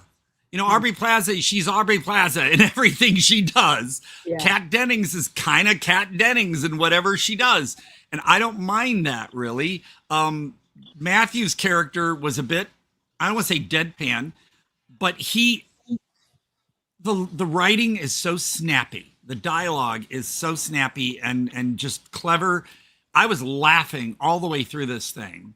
And her lines, like when she sees those candles blow out and then she's like, "You fucking kidding me?" or something and runs away. just everything about it. Ray Weiss delivers so many great lines, especially the one about, you know, your mom was sucking. He's like, you know, you didn't need to tell me that, or something the son says. And it just, you couldn't help but just laugh through the whole thing. And it wasn't meant to be incredibly scary. A lot of the effects apparently were done on the cheap with like Adobe something. Really? Yeah. And it just funny as hell, smart, funny, snappy dialogue. The story was great. This is the kind of movie that after you see it, you're like, how did this not get a bigger notice? How did this not get a theatrical? How did it not catch on? Because everybody I know that I pushed this movie on, and I mean pushed it on them, and they could find it, just said, how did I miss out on this? How come I never heard of it? And you'd think there would be a bigger, you know, people talk about cult films all the time and mention certain titles all the time, but a movie like that, well, there's Blue Velvet. There you go. But Suburban Gothic deserves, like, somebody put it out. And, you know, if you look on YouTube and stuff, people in the comments are going, how come I can't find this movie on disc? Yeah. Yeah, it's available for free on things like Roku, and isn't it on Tubi as well? I don't think it's on Tubi. Oh, okay. Well, it used to be, I think, and someone I said it watched disappeared. It on YouTube. Okay, on YouTube. Well, the thing is, a movie like this, and it's so hard to access. Yeah. It doesn't make any sense. There's so much imagination into this. It's the whole movie from start to finish just grabs you. I don't know how this one is so hard, unless Anchor Bay still somehow has the rights or something and just won't let it happen. Yeah. Because, you know, Anchor Bay is now back and releasing a lot of their own films. Like the one I want to get, is it called Scum or Scab or Scum? About a guy in a laundromat. That's on the cover. There's Ray. Oh, that scene. Yeah. That was the penis scene. Yeah. It means so many things. I won't say more. I'll just say it was the penis scene. And don't worry, you don't see penis. It's related, and it's just funny. That look on his face when he looks right at the camera. But the whole family dynamic, you know, the dad was a bit of a jerk, and Matthew's just kind of like, oh God, screw this life. And his mom was actually lovable. Yeah. She was like the most loving character and then of course, you know, I'm a fan of Ronnie Gene Blevins, and he was the guy in the bar that always bullied him. And I love Ronnie Gene Blevins because he was also with Anna Lynn McCord in Feral State. It's funny how they were in a Richard Bates movie together. I think they were in. Didn't she appear in this movie? She must have somewhere. But Sally Kirkland, John Waters, Mackenzie Phillips from One Day at a Time, Jeffrey Combs, Mr. Reanimator. Yeah. Jeffrey Combs plays the doctor. He had some good lines in there too. There's Barbara Niven and Ray Weiss. The funny thing is, though, is how did they have such a great house and could hire a crew to redo their yard when he's just a teacher? He's like a gym coach and a teacher. I don't know. I think the mother just stays at home, right? But I guess you're supposed to not care about that because the movie is so incredibly zany. That, well, when would they have bought the house? Yeah, I don't know. You know, it would have been in their family. We do not know. She inherited a fortune, you know. Probably. Well, John Waters, because he did Excision, like Richard Bates said, I cannot believe. He says, I was afraid to talk to people like John Waters and the others. He said, I didn't think they would give someone like me the time of day. And then here he's in two of Richard's movies. And John's really funny in his, I would call it a cameo. Definitely. It's just basically one scene. Then Sally Kirkland plays his assistant. And you can tell Sally Kirkland was having a good time. Everyone said that she was really great on set. They had a blast together on this movie. They said everybody had so much fun with everybody and they all got along. And Richard Bates has specific people in mind that he likes, and that's what he surrounds himself with, and the people, because he and Matthew Gray Gubler are like tight friends. Yeah. They've known each other for a long time. This image here, what was that? I'm trying to remember. I know this movie so well, and yet I'm looking at that and going, bleep. So, that was folks, a great sound effect there, Todd. Bleep. Yeah. That'll be your new ringtone. Capture that and bleep, bleep, bleep. I said bleep. I'm putting it on my answering machine. Okay.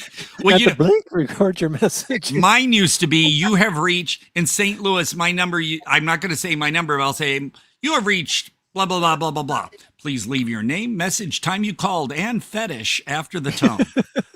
And people would leave their fetishes on messages. I was shocked. People did. And then, of course, you played it on the show. I had the Bates Motel one. So Todd can't come to the phone right now. He's taking a shower. I miss those days. Leave your name, message, and time you called, and maybe Mother will let him get back to you. And I would have the music in the background. But people used to call. I remember B. Dalton Books, because I would order books when Dell used to have that Abyss book line. They would call me whenever a new title came in, and they would leave messages going, "Oh, hey, this is so-and-so from B. Dalton. We just called to listen to your message." So I used to, I missed them days. Don't you miss that, having an answering machine? And I will show mine next week. I have my Panasonic Easyphone answering machine still in its box. Panasonic made great phones, and I have all the cassettes. I have cassettes and cassettes that I never erase the messages, and I should go through them all and listen to the messages people left me. I got to do that. You know what? With my CD recorder, I also have a cassette thing to connect to the computer, but I should collect all of the best messages. You should, and you should put them on CD before the cassette gets. Oh my God! Look at that! What? Look at Gary's. Nice. Oh my golly! That's awesome. Flashback. Oh my God! Wow, Gary, I'm impressed. That is impressive. That's amazing. But artifact. Yeah, I do have. I did take some answering machine messages. If you listen to my, it's on one of my Todd Sampler KDHX things on Vimeo, where my mom and my sister were singing Silver Bells on my answering machine. And then they start cracking up in the middle of the song. And then I took other people's who left messages making fun of my outgoing message, and I put them together and going, "Todd, this is purloining the spirit of Christmas," somebody said in a gruff voice, but they were joking. And so I just put all these together. And so it's on one of those. Look that up. I got, you know what it is? I think it's the Todd Sampler KDHX, and it might say the Dottie Sunshine Singers or Silver Bells or something. Yeah, it's in there.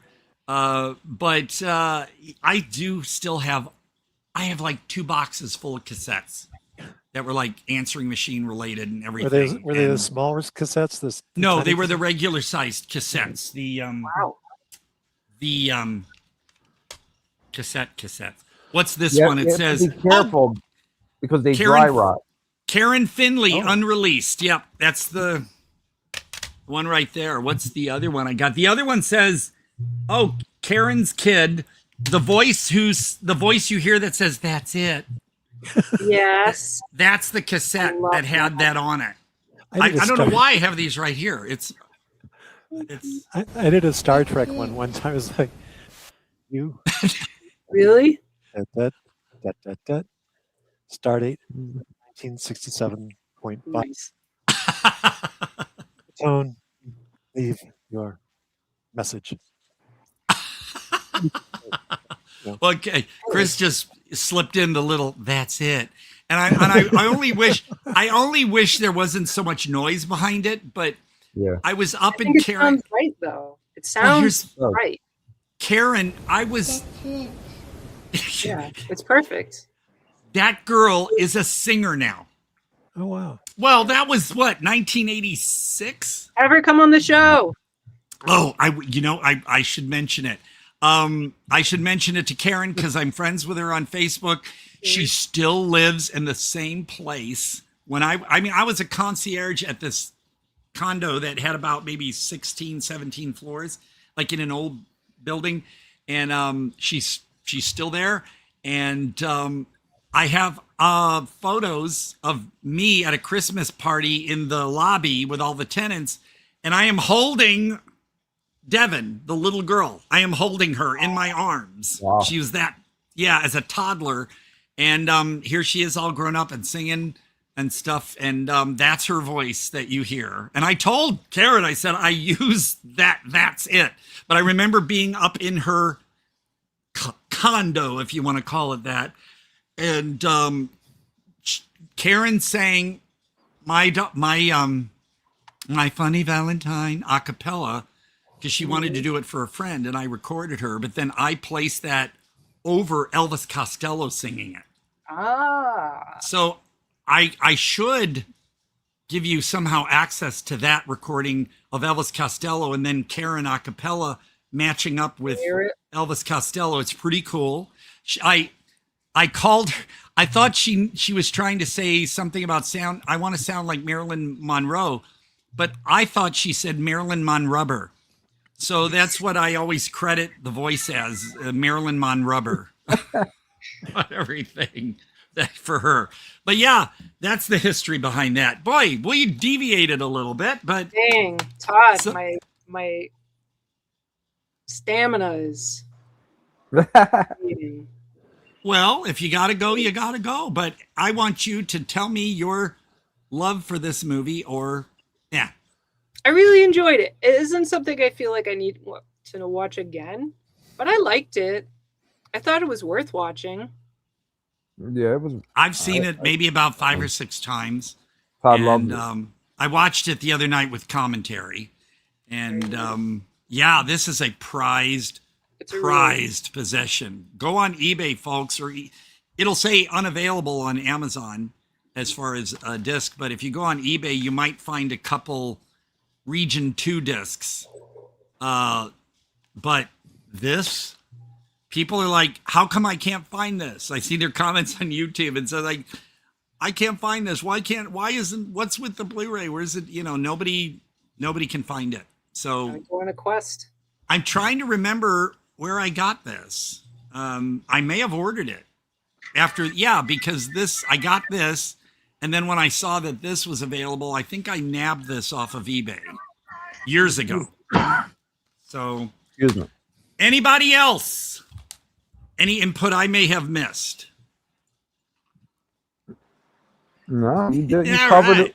You covered it all, Todd. Okay. I don't know if you're interested. I did find a trailer that I guess we can play for They Follows. It is They Follows. Okay. Yes, I have it. I guess Chris would have to put that one up. I do, Todd. All right. Frogman Returns. Find it when Give me you 1 can find it. second.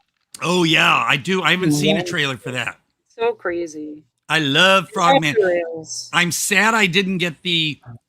They had a bundle for Frogman when TerraVision first released it. You could get all these goodies and a real nice thick slipcover. But what TerraVision sometimes does, they've done it on 2 of their releases.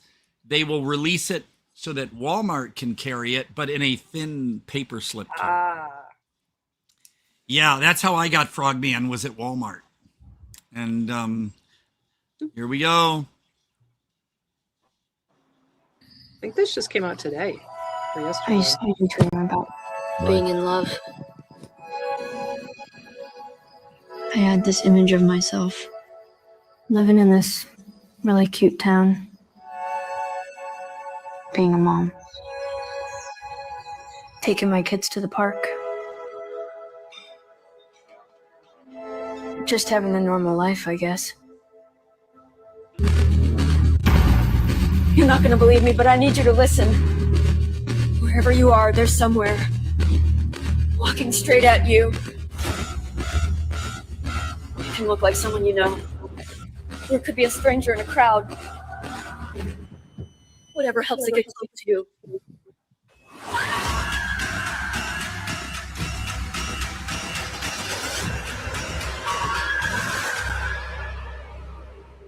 Oh, they follow. Okay. I guess the other movie, I was thinking of something else when I said It Ends, because that's what clicked in my mind. But They Follow is of course a smart title for it. We'll see what happens. Is it the the original same? is fantastic. Is it the same actress? Yeah. Yeah. Because it's been what 10? Is it been like 10 years? Easily. Jesus Christ! It's so weird Maybe how 14, yeah. you think, oh, this movie was just a few years ago, and then you realize it was 10 or 15 years ago or something. And I go, jeepers. I'm Time flies, baby. Yeah. Well, what did Fisher Stevens say in the Short Circuit movie? I don't know why it comes into my head all the time, but it's when he said in his Indian accent, which people are still kind of weird on that, on PC, when he goes, "Time's fun when you're having flies." So that movie is cute. It is cute, but when you look back on it, cringe, because he had the makeup on to make him look like he's from India, and I mean, Really? back then you just didn't think about those things. Yeah. Except for now, I still don't understand why people think Breakfast at Tiffany's is such an amazing film, because I thought it was kind of like disjointed. Boring. I was a little bored with it. And then, of course, you have Mickey Rooney with that. Is he supposed to be Chinese or Japanese? Oh, dear. Oh, it's bad. And I mean, you could cut out all his scenes and the movie, his scenes are like filler bits. But it's really offensive. So, but yeah, people, Breakfast at Tiffany's, because I remember my theater, Fathom events, like would screen it. Todd, What? I think you're overreacting. Oh, really? Have you seen Breakfast at Tiffany's? Yeah, I think. You think I'm overreacting? I don't know. I look at that scene, even when I first saw the movie, and I was like, ugh. Well, it's like, some of the old Bugs Bunny cartoons, the stereotypes they would throw in those. And as a kid, you kind of, but I look back, it's like, oh, geez. Oh, so. Come on, that ain't oh, my that God. bad. Oh, That wow. ain't Wow. that bad. Oh, my God. Wow. I'm getting a headache. Oh, my God. Wow. That's crazy. Terrible. That's Wait, terrible. and that's not then Breakfast at Tiffany's is a serious movie? No, it's a Blake Edwards film. Okay. And it's That's the one with what's her name's in it? it's not laugh out loud Audrey funny, Hepburn? but Yeah, it's Audrey Hepburn, right. Audrey if you Hepburn, if you've seen movies like 10, Make it go away. Thank you. That some was of his beautiful. other movies, they're comedies, but they're not like laugh out loud comedies. And Breakfast at Tiffany's, I just thought it was like the party scenes and stuff. I'm just sitting there going, why? I guess because of Audrey Hepburn, but otherwise the movie, I'm just like, why are people just so enamored with this movie? I don't. Probably because Audrey Hepburn. Yeah, Maybe not her. I scary. think it's her. Although she did turn up in Sidney Sheldon's Bloodline movie, and boy, that was a piece of shit with the rape scenes and stuff. I got to tell you, yeah. Blake Edwards' movie 10 has some of the funniest scenes I've ever seen in a movie. When he's in the coffee house and he's trying to impress this woman across the way, and he's just had the dental work done, and he takes a sip of the coffee and it's dripping out of his mouth. Oh yeah. Well, I thought Probably more Blake than Edwards Sarah. was trying a little too hard to make his movies R-rated, because like I really did not like SOB. The Julie Andrews, where you had Julie Andrews take her top off. And it wasn't really that made me not like the movie. I just found it kind of abrasive. And then, of course, Skin Deep with John Ritter. Yeah. The one of, the famous The one rubber. about the glow-in-the-dark condom thing. Right. That movie was poorly shot. There was some scenes in there. It was just, I was like, oh my God, they okayed this. It was... But again, Blake Edwards movies, you know, his earlier stuff, you're kind of like, you know, with the Pink Panther stuff or whatever and all that. Yeah, but honestly, I don't get why people think movies like SOB and, well, Breakfast at Tiffany's are a big deal. Again, Aubrey Hepburn. That's the reason I think because they love Aubrey Hepburn and she is charming in it. Big part of it. So there's the deal. But anywho, yeah. So Suburban Gothic, I think it's amazing. I really think sometime we should, or people should seek out the other movies. And what was it I was harping on earlier that I said we gotta do next week? There were a few. And now I've forgotten. I might not be around. I will actually probably be with Bill. I'm gonna be seeing Bill. Well, you guys could pop in together. We might, but I won't have the time to see the movie because I think I'm probably leaving tomorrow night. Well, you don't have to. You can just make your appearance. I didn't see Suburban Gothic, so you know. Oh, you didn't? No, but I still enjoyed the discussion. Oh, well, now you may want to catch it at some point. It's kooky, it's fun. I just think it's snappy. I love a snappy movie. It's kind of like Ghost World meets Ghost. Yeah. But I don't know. I'm a big fan of Richard Bates's films. And I like the people that he surrounds himself with and casts in his movies. And you can tell they're all just happy to be there and doing what they're doing. So, I think it's so bizarre because, I bet it's probably in this stack right here. We mentioned I Am Not a Serial Killer, but there was one I remember we were like, oh, we got to do this. And now I don't know what the hell it was. It happens, Todd. Oh, it'll come to you at 2:00 in the morning. It will. And I do write And things down. We'll get a message in the group chat. I usually, if something comes into my mind, like especially a grocery list, you know, when you think, oh, I'm going to remember these 5 items, and then you get to the store and you're like, so I do write them down. But I do hope, so those folks out there, if you saw this show, or you please do get in contact with me, because we'd love to have you on and talk about Beazle. And I don't know. So, all righty, folks. Whoops. Well, and yeah, I have a recommendation. Okay. Oh. And I want to tell Todd he was right about something. Oh yes, I know what it is. Do you? I know. Yeah, I do. Ugh. Nookie vampires. You know what that is, right, Todd? Vampiros Lesbos. Vampiros Lesbos, right? Look, it wasn't, I mean, there are movies that can do what that tried to do and still have a good story and still do something. But to me, and you know, a lot of people praise that movie as being his, I don't get it, yeah. His whatever, his masterpiece. But it's just a little boring. I mean, it's just a girl rolling around on the floor. She's got the thing for the other girl. She goes to the island, and they just basically just look at each other for most of the movie, and that's it. I mean, you know, it has some little bits of kills, but it's just they just look at each other. It reminds me of like Jean-Luc Godard. Hail Mary and his segment in the Aria, which Ken Russell did a segment in that. And any Jean-Luc Godard film, it's just naked women pouting and spouting semi-philosophical lines. And you're like, what's this shit? And that's like Hail Mary, I thought was going to be controversial because, you know, this woman was giving a virgin birth. And it was just people moping and her complaining and naked, and I'm just like, yawn. And what's the other one, Todd, that goes with that Shining Sex. Franco's. There's another one that came out right at the same time as this came out. Oh, Blood Spattered Bride?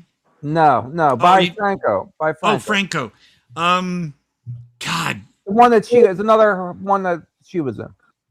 The actress Oh. that gets away. Eugenie Desaad? No.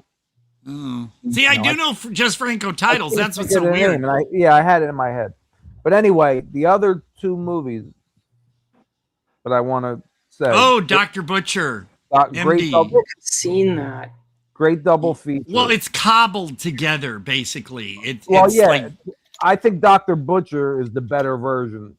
it was a Frankenstein job. They hobbled stuff together to make Dr. Butcher. Right. It's originally Zombie Holocaust, and it was released different here. But the cut that it's known for is Dr. Butcher.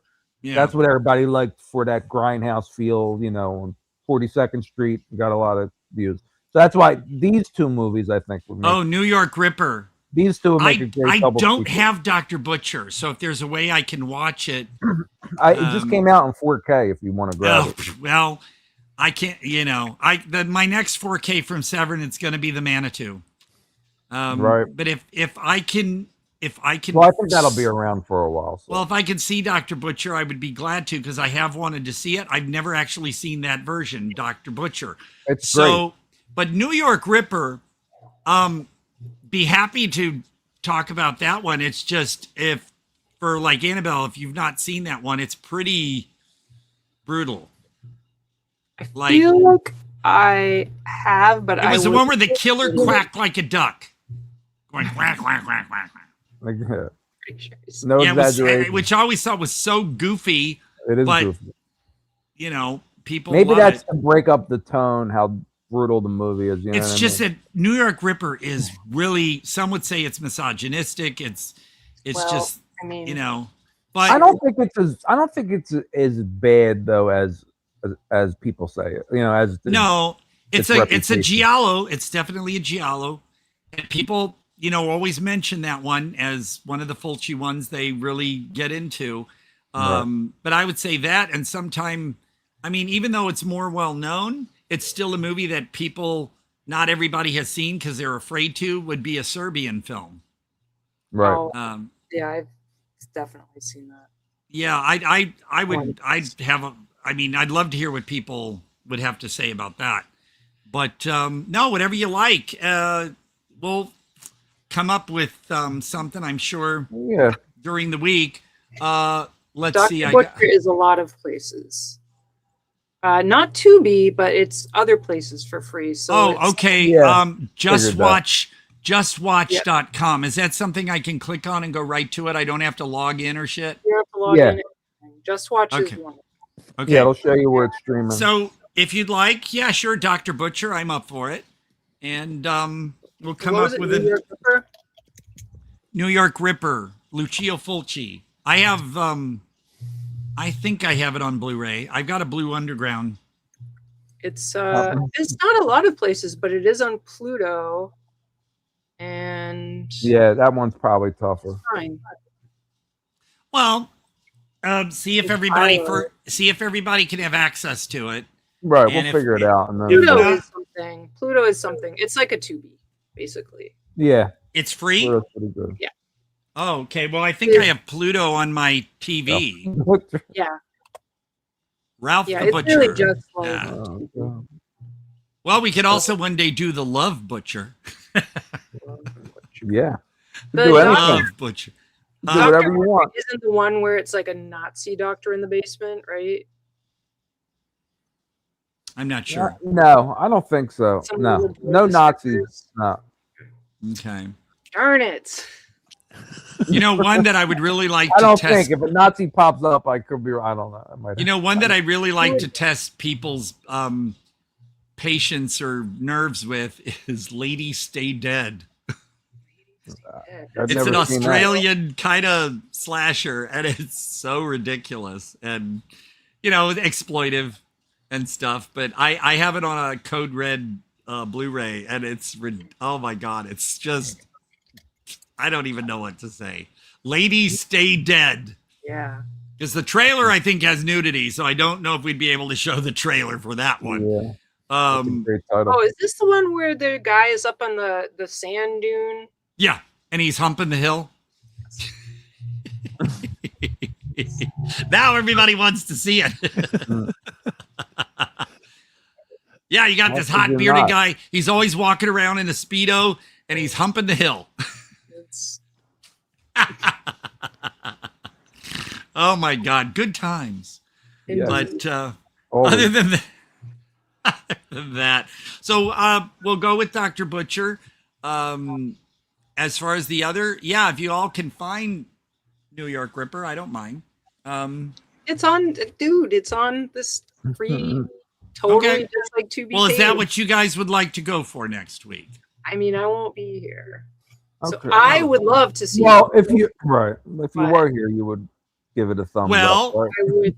Do you want us to save the titles save for it, you right, for when you can right. come back? That would be really cool. I would appreciate it. Okay. All right. And we'll just pick two others. At some point, we'll message back and forth, because right now, if I tried to say, let's watch this or that, I'd be kind of like, well, Right. I don't know. There's plenty Sometime we movies could to always watch. talk about Bubba Hotep. Here's my That's a great DVD movie, with too. the shirt. Oh my Only- lord! Seriously? Only if That's you gonna wear be the shirt, cool. Todd. No, I don't think it's a mini shirt. I don't think you could actually put it on. Oh, damn it.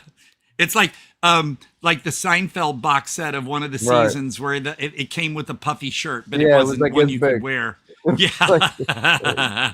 But oh, by the way, folks, have you guys, because I've seen this one mentioned recently, and I was like, whoa, does anybody remember from about 20 years ago a series called Fear Itself?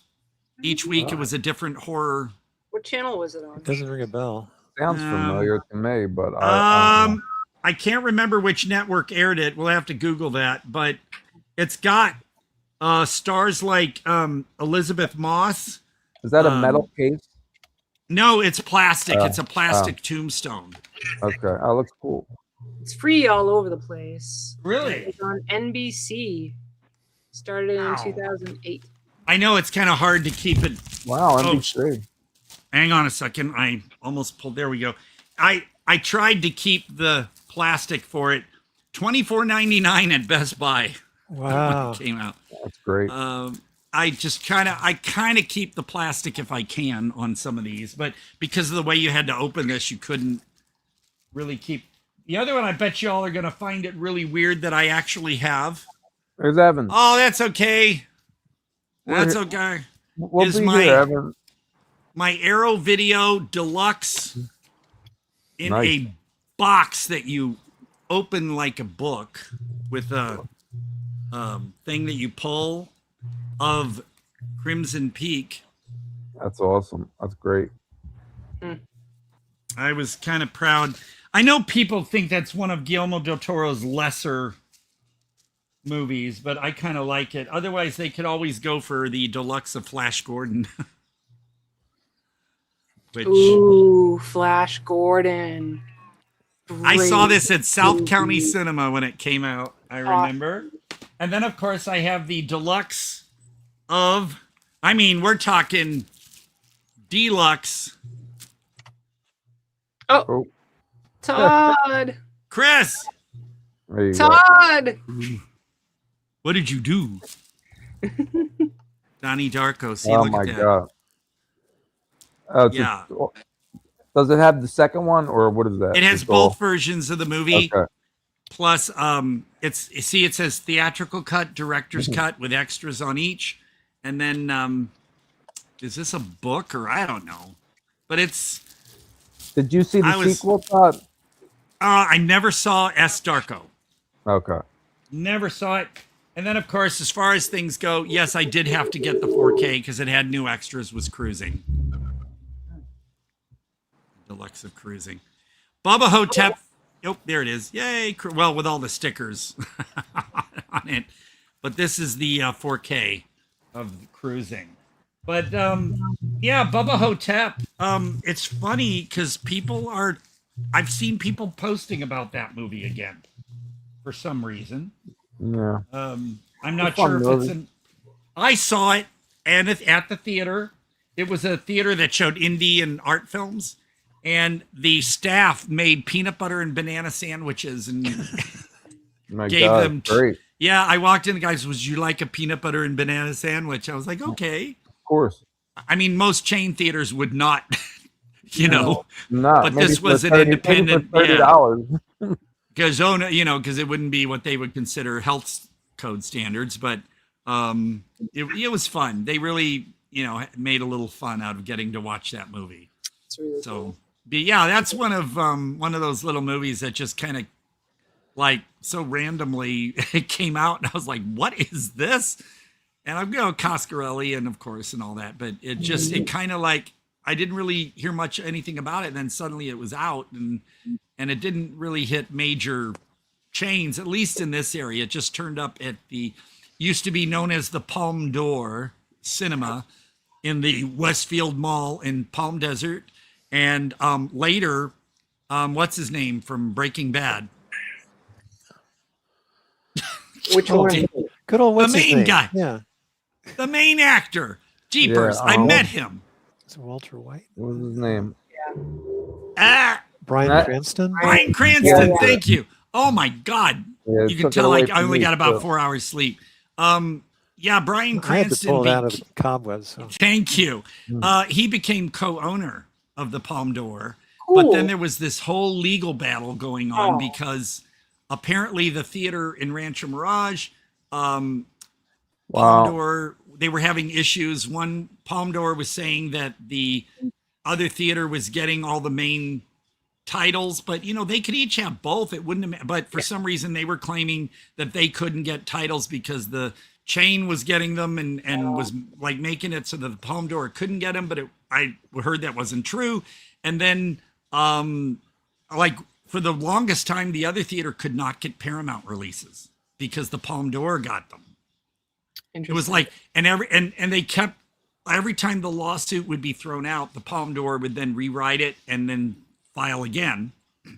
So the lawsuit went on for years, and Brian Cranston, apparently then the theater just wasn't, I don't know if it was because they weren't drawing enough people or something, but they closed that theater. And I remember Brian Cranston put out a big letter, public letter, like to the trades and Variety and all that, stating how they were purposely killed off that theater.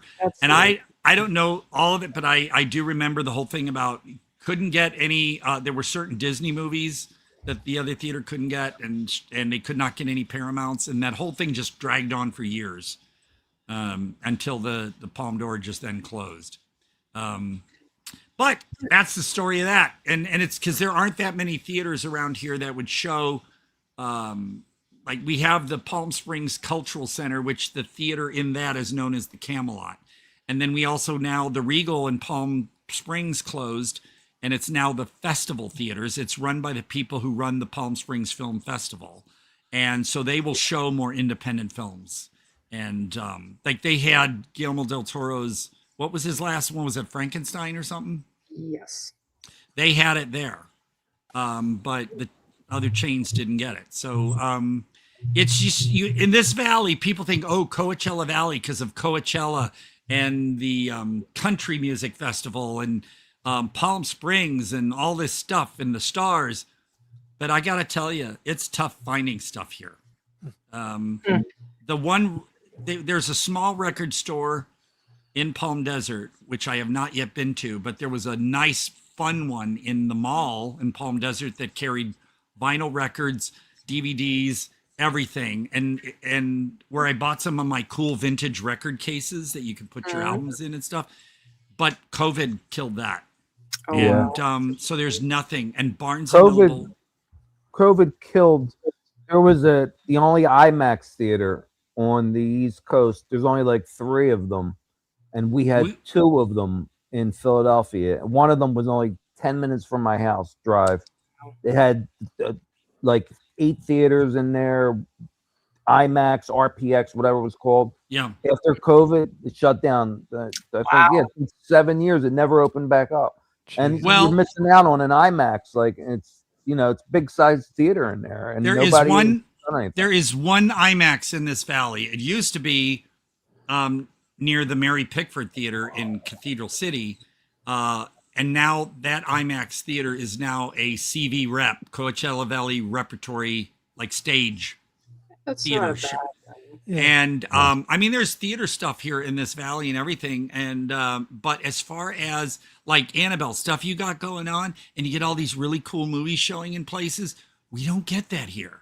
And you think, well, people think, oh, Palm Springs, yay!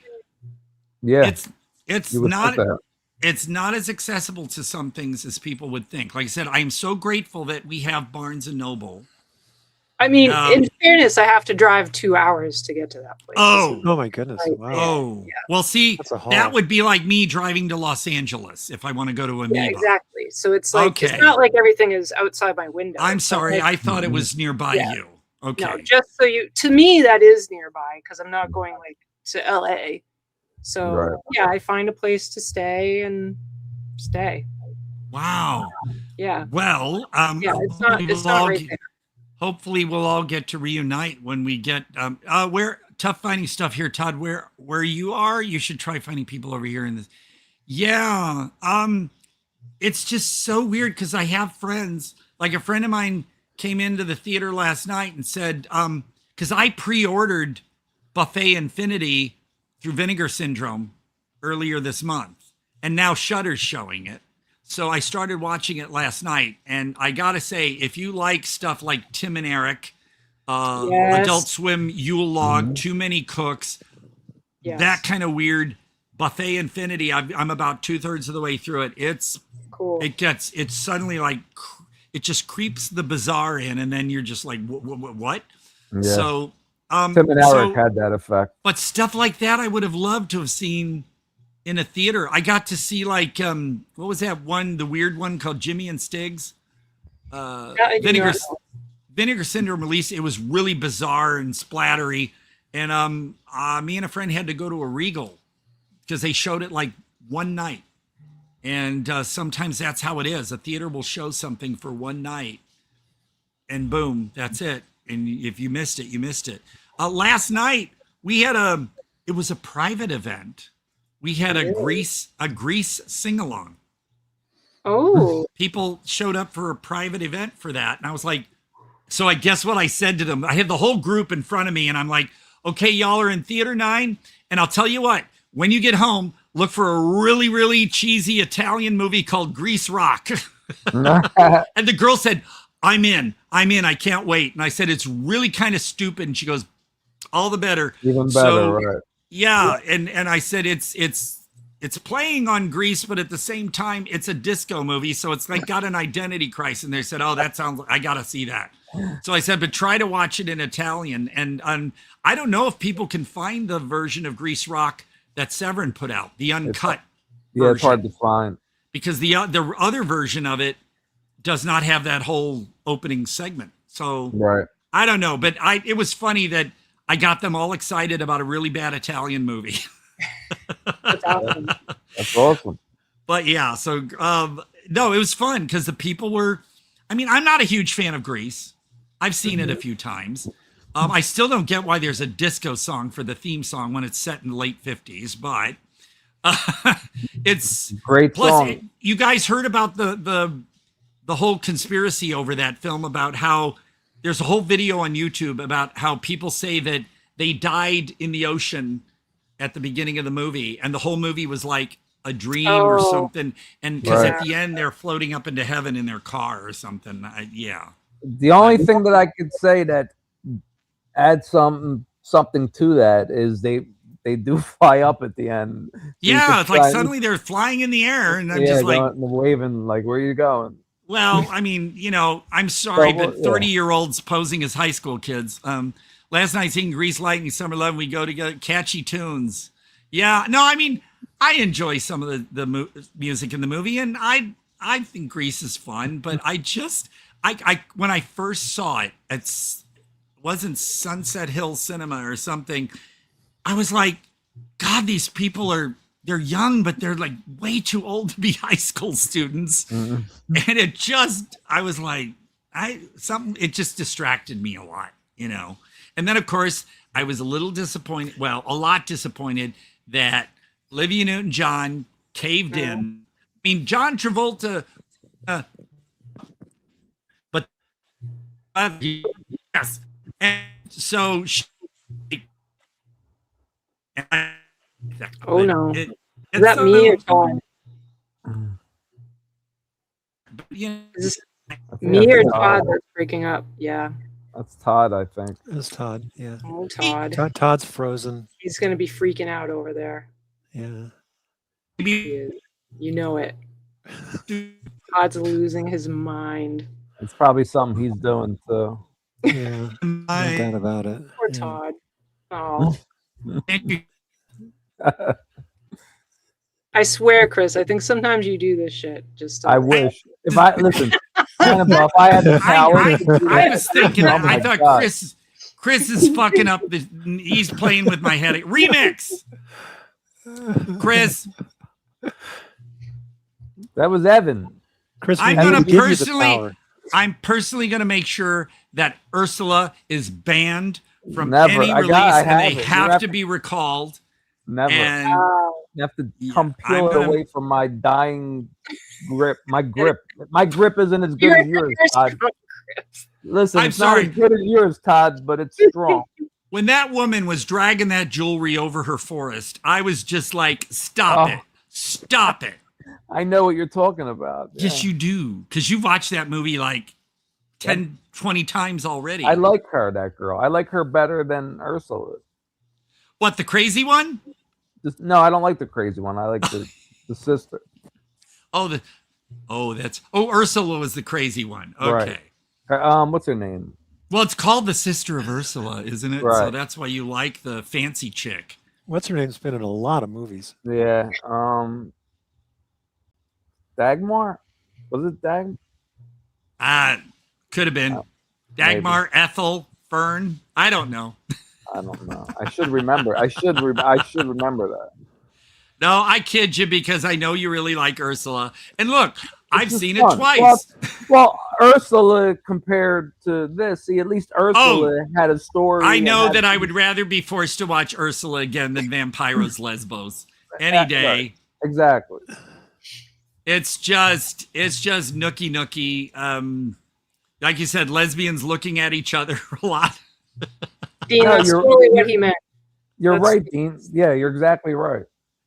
I have a dirty mind. Well, yeah, I meant what I meant when I said that. I was just being tactful. But it's like, for instance, have you guys ever seen the movie Quiet Days in Clichy?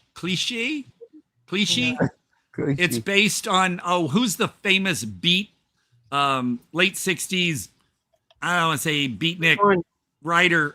Quiet Days in Clichy, Blue Underground. I just started learning about, what's his name? Burroughs. Not Burroughs. Well, this is not Burroughs. Who wrote Quiet Days in Clichy? Let's see here. Let me type that in because now I got to know. Who wrote? I've got a story about Christine. Clichy. Really funny. That was my favorite part. Quiet Days in Clichy by the American author Henry Miller. Quiet Days in Clichy was a piece of shit experimental, I want to say underground movie. But if you look up my review as Desert Longhair on IMDb, that's what I called myself for then, before all this. And all I said was, I have a review and I explain why I hated the movie so much, but you have to come up with like a title for your review. And mine was silly naked people laughing a lot. I mean, that sounds like a sales pitch, honestly. Well, it was very misogynistic, but at the very end, the characters, apparently they were having a menage a quadrus. I don't know. They were all naked. They're sitting there. They're laughing for some reason. I'm echoing Chris. And I'm echoing. Are you? Hold on. Yeah. But I do get it. So they're just sitting there laughing, and the camera is zooming in on a face, then zooming in on genitals, then zooming in on another face, then zooming in on a vagina, then and they're laughing, and you're just like, what? Because the movie had no ending, so they just had silly naked people laughing a lot, and that's what I called it. So Quiet Days in Clichy. Watch it if you want and see what I'm talking about, but I think you're going to be bored to shit. Oh, my mistake. Should have learned that we're both in sync humor-wise, Todd, since Annabelle's Big Dirty Secret Lady Tasks. Yeah, what was that? I can't remember what that was. That's That how I came remember. in another show, but I don't. We'll have to go back and watch because honestly, all I remember was the term late. What it was is you said something, and I thought you said lady tasks. Yes. No, wait. Are you still echoing, Todd? No. Okay. Dean, it was when Annabelle was showing her thumb, the pictures of her thumb, right? And Dean said, was she still able to do her lady tasks? Or no, she didn't say lady tasks. What it was is she said tasks. He said tasks, and you assumed that whatever. Right, because there was an object sticking up in front of the lower part of my screen, blocking part of the words, genitals, and so I thought it said lady tasks, and then Annabelle lost it, and it was just. Annabelle lost. I don't remember Annabelle losing it, but I have not forgotten that term. I think that would be a great name for a band or a movie. Lady Tasks. Hey, I think it's a pretty good name. I agree. Wait, what was the joke when we were shooting Psycho Ape 2? We said something about killed to death. Killed to death. Killed. Killed. Killed to death. That would be a good movie title. Killed to death 100%. And lady tasks. That's a great double feature. That will be appearing on the Todd Jaeger experience. Well, the Todd Jaeger, the TJE label, video label, we'll put them out on Blu-rays and look at this. You can't place a ring light anywhere without it getting in your glasses. I hate that. Gonna have to look up. See, because I see on Gary, I see like a screen on his. He looks like he has glowing eyes. Well, that's cool. That's the curtain on my window in the background. Well, no, but on your glasses. Yes. No, that's the reflection from the laptop. So it's like a double reflection. You got that showing it, and then back at your glass. That's cool. Yeah. Wow, science, kids, it's fun. Oh, I do have a video, Chris. You probably have not run across it. I'm going to have to look it up, but the whole theme of it is science is fun, and I'm writing science on my forehead in lipstick, and then I'm like, I'll have to look. I can't remember what the video is now. I'm going to have to dig through my videos now because I know. Well, Todd, how am I doing so far? Am I doing a good job? You are finding stuff I didn't think you would run across. Okay, good. And Chris is good. Yeah, well, I like how you can take videos that you really might not be able to show, but you have a way of like when you put the blast of fire or something, and it kind of censors, because you have a means of censoring stuff now with what you have at hand. So some of the more sassy stuff, like I don't know if you could show Todd Jaeger lying around naked reading fortune cookies. Right. I did a series of like Todd, but I'm not exactly sure I'd want to see you. All right. Well, look, Gary, it's more like an Austin Powers thing, you know, in that where he's blocking. Like I'll be going, I've had this record ever since I was a kid, and I'm holding it in front of my crotch, and you don't see anything. There are plenty where I'm like, "Oh, this is great to use," or a toaster. I get to a point, and it's like maybe not, and then it's... Yeah, I know. I'm sorry, Chris. You have to go through that stuff, and you actually your eyes have to see it. It's okay. I'm sorry. Now, Chris is probably quite over. Yeah. Yeah, I'm old enough. Because I'm really embarrassed now that I told you to watch "Excuse Me While I Kiss the Pavement," because that one. I didn't realize there's actually more of me in it than I remember. And, you know, because there's like 2 shower scenes. Okay. That's all right. But, you know, if you watch ones like the post-colonoscopy video where I'm drugged. Yeah, I tape myself. I would coming home and I'm in the car and my friend's laughing because I'm talking nonsense.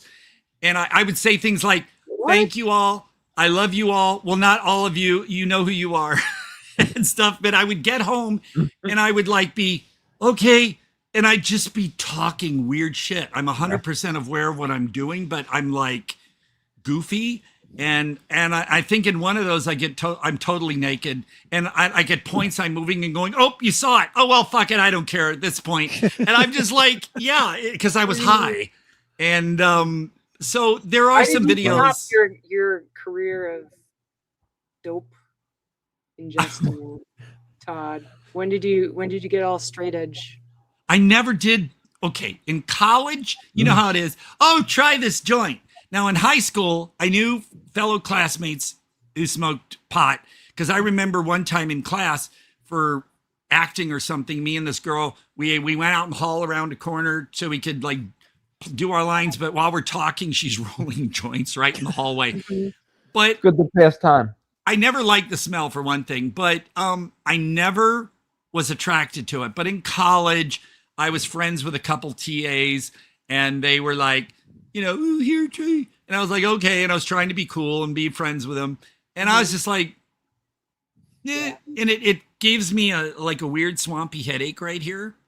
And it doesn't make me feel good. It's like, I remember when I had to take painkiller, was it oxycodone or something? Yeah.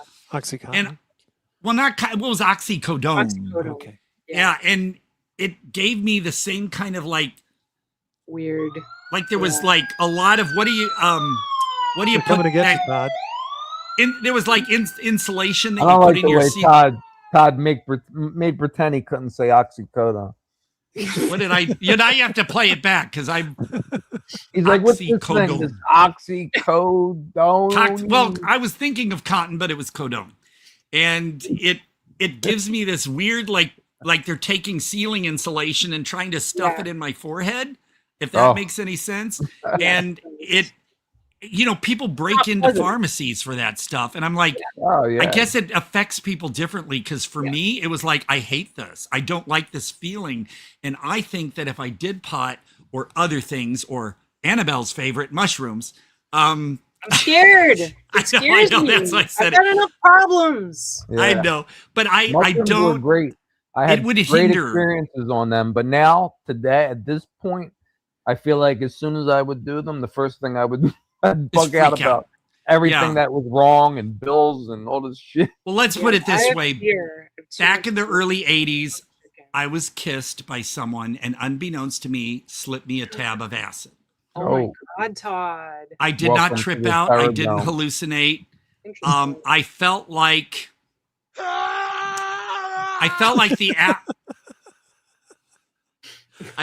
the atmosphere in the room was like cotton balls. It just, I mean, everything was there. It just, everything felt stuffy, and I was not having fun.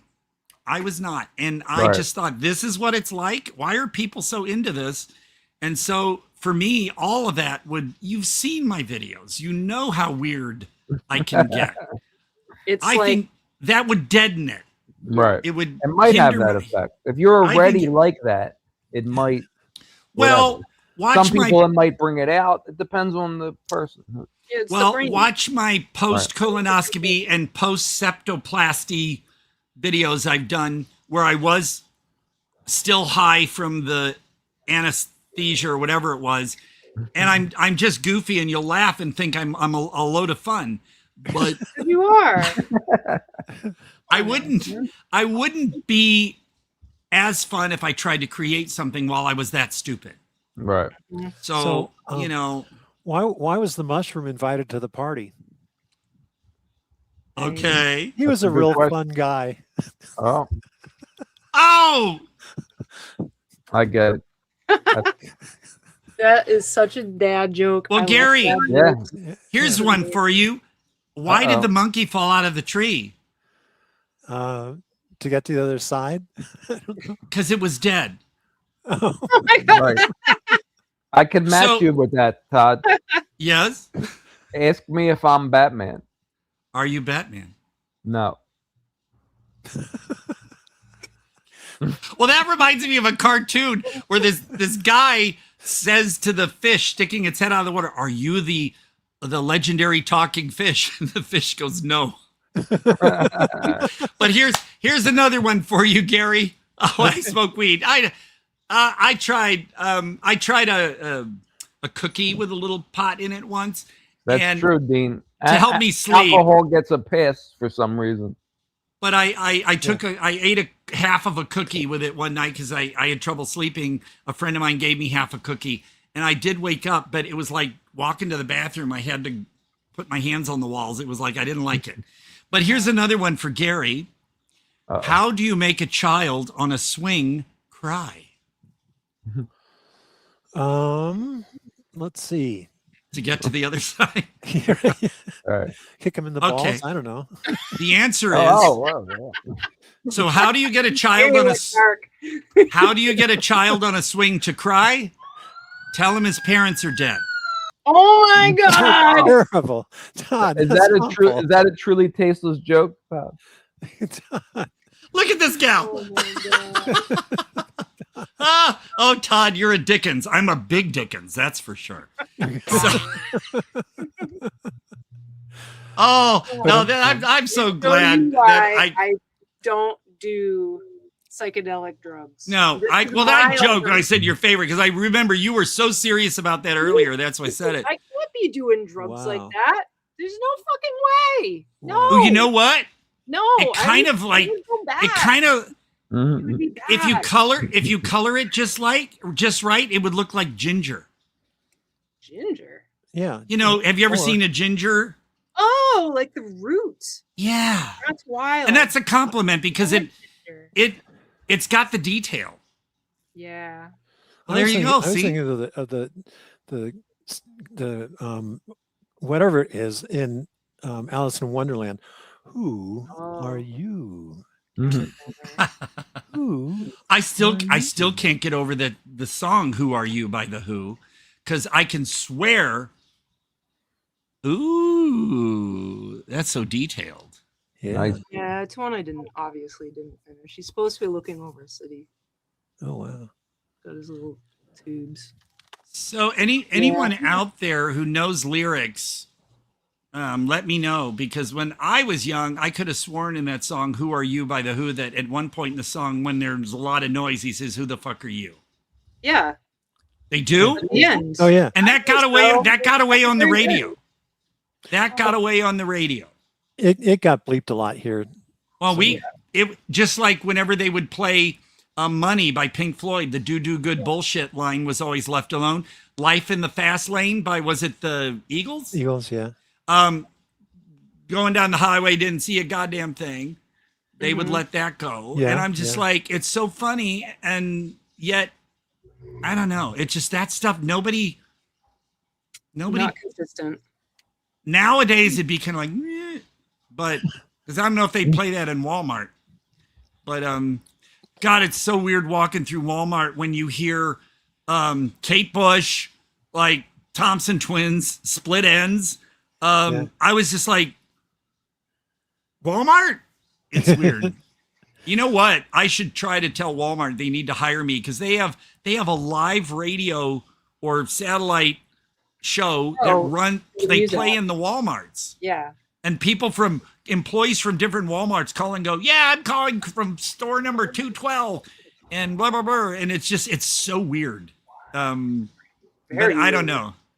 I don't know if I can do that, but Actually, Dean, there are multiple states, not loads, but there's states in the US where smoking is totally, and possessing marijuana it's federally not okay, but right. You can smoke openly in the state of Massachusetts, which drives me nuts, because much like Todd, that is not.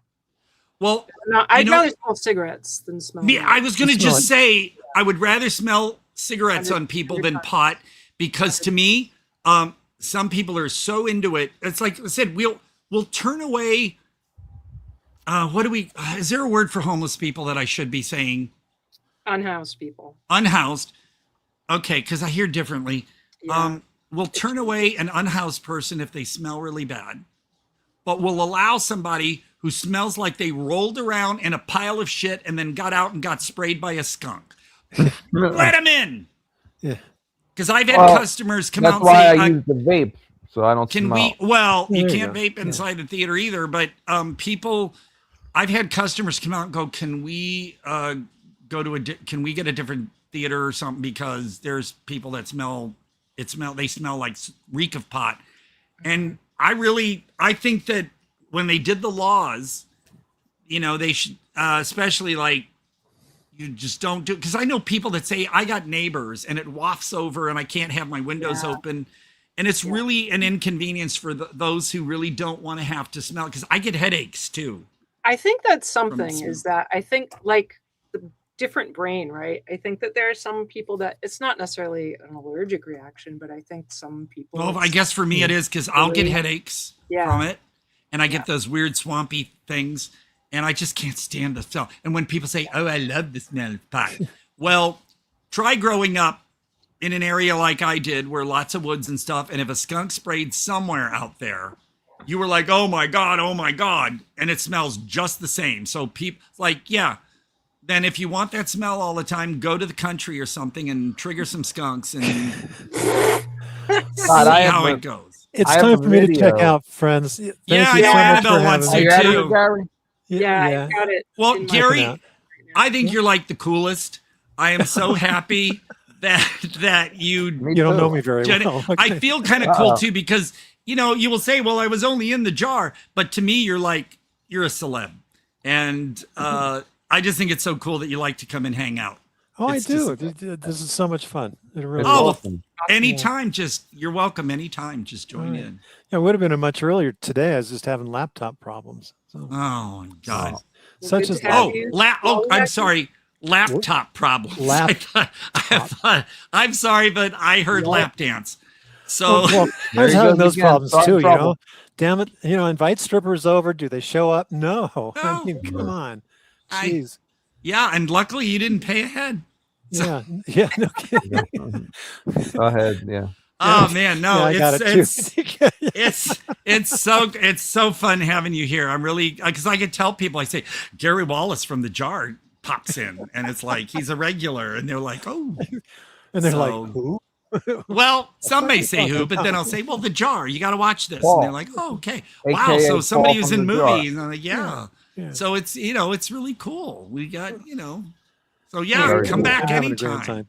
I'm trying to convince Karen Schoberg, who played Crystal, to come on. Oh, that would be great. But sure, she's apparently having some medical problems right now. So, but I'll keep trying to twist her arm. No guarantees. She watched it. Well, tell her, even if it's just to say hi for 5 minutes, it would be so cool. That's what I tell her. I tell her it's totally free form. Pop in whenever you want, leave whenever you want. But I told her you guys love to have her on. Oh, yeah, absolutely. Yeah, I mean, no pressure whenever she's ready. Yeah, for sure. Though the Jar's a trip, and thanks. As far as the email you sent me, once I get my new computer back, I can then download it. Because right now, if I try to download anything, I have to immediately put it on an external hard drive where I'll forget it's at. And he says that he doesn't really want me downloading anything and putting it in my computer, because when they try to finish the transfer, it's going to kind of mess things up. So, but I did put in the thumb drive you sent, and I was listening to that. So that's really cool. So, good. Thanks. Good. Very good. All right. All right. Good to see everybody. Have a good rest of the day. Take care. All righty. Bye-bye. And Annabelle, I know you want to get going, and I guess I should fix some. That noodles was just something to put in my stomach. I'm going to have to fix a lunch, and then I'm going to finish watching Buffet Infinity, and then probably put in Vampiros Lesbos to put me to sleep for a nap. I don't own it.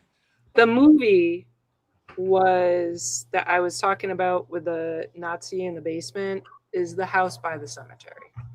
Oh yeah, that's Lucio Fulci. Yes, right. With the little kid. I love how for the kids they always have adults doing the voices of the little children. That's why they sound so weird. Like they're trying to sound like this, but it's an adult, and it's just Bob, right? So freaking weird. But and you know, the girl, she was in another Italian horror called Night. I think it was called Night Child.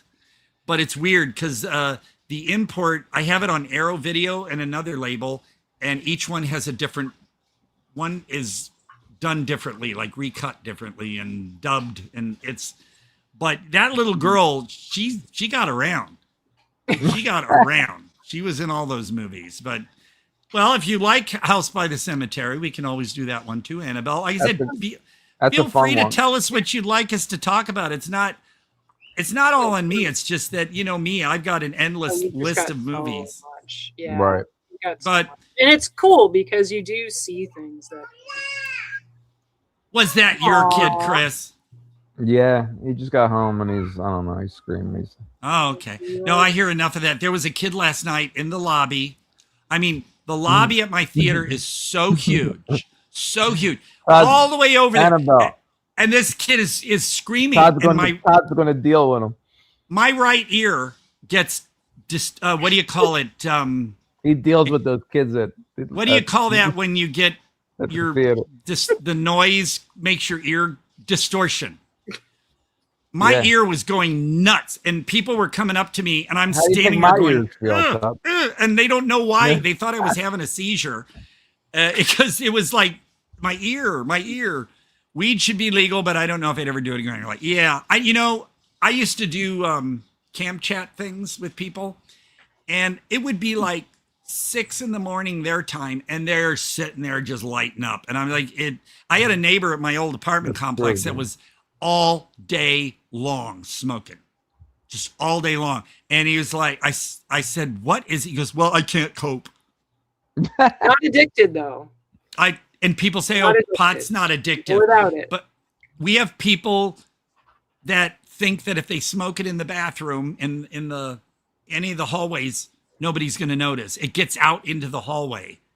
And it's like, if you can't wait, if you can't wait to get outside, or you can't wait to get home, you've got a problem. Right. That's all there's to it. I will say that I would rather smell that I don't know. crack. Right. Oh, I never smelled. I I never smelled that. I've seen people doing it at bus stops as I drive by. They're sitting there on the bus bench lighting up. Ugh, but more of a habit. Really, it's so weird because I will make it look bad. That's fine. No, the Boston Underground Film Festival. I love. Go for at least one thing every year. Love it. But they have their little after party thing in this kind of shitty burger place in the basement. And every single time, there's some sketch thing going on in the women's room. Always. Last year, it was like I was in a stall and next to me, someone's talking. You can't see their feet, but there's like a thing down on the floor and stuff is being put on it. And I'm like, this isn't good. Well, good. And one time Starbucks, someone came out and I went in and I'm like, what is it? It's never smelled anything like it before. Then I found out later, it doesn't smell like crack. Well, every year we like on an anniversary, there's a Grateful Dead concert that's shown in the theater. And we constantly have to have an usher going in there and like staying in there and going in and out because people think they can at least vape while they're in there. And if you cannot watch or listen to the Grateful Dead without having to do something like that, then it's not true music because you should be able to enjoy music without being fucked up. I actually like the Grateful Dead. I've never been into them. People think I would because of my appearance. But I never like that and Fish. I think the only Fish song I would play on my radio show was Down with Disease. Yeah, it wasn't. But no, Grateful Dead to me, I never. It's so chill. I'm in a really shitty mood. I'm on my way to work. If I put on the Grateful Dead, I do calm down. Well, I would listen to, like I said, Joan Baez or, things. But also, one of the CDs I will send you, I told you that French-Canadian band Harmonium, their Les Cinq Saisons album, when you put that on headphones, because the songs vary a little bit, like one's lively, one's prog, one is like 12 minutes long, and it just takes you like through almost an Alan Parsons journey with instruments and everything. That I think you'll appreciate. That was 1974. I remember my parents brought the album back they went to Canada themselves one year. Yeah. And she said, I asked the guy in the record store, what's the record? What's the one that, and he sold them Les Cinq Saisons. And I just was like, as a kid, like a 11, 12-year-old kid, I was just like, it's so cool.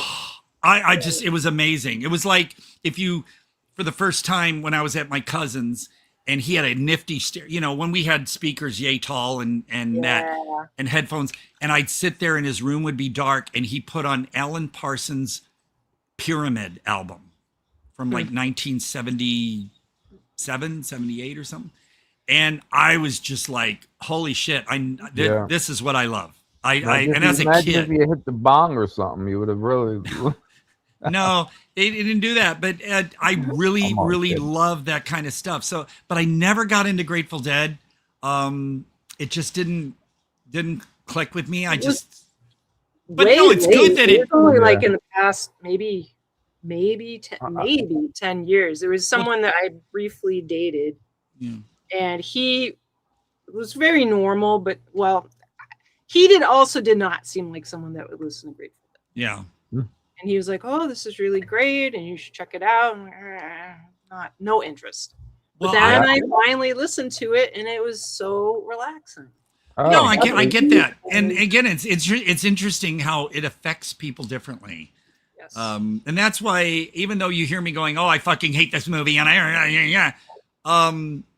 I'm not telling people, but if you like it, you're an idiot. I'm not going to say that because our brains are wired. Why do some people like a certain food and others think it's the grossest thing on earth? It's like, why do I think kimchi is the worst food that exists in the history of the universe? But like my former roommate would open a jar and just wolf it down and the house would smell like 1,000 dead corpses. Oh my God. But, but I get my last jab in there, of course. I'm sorry.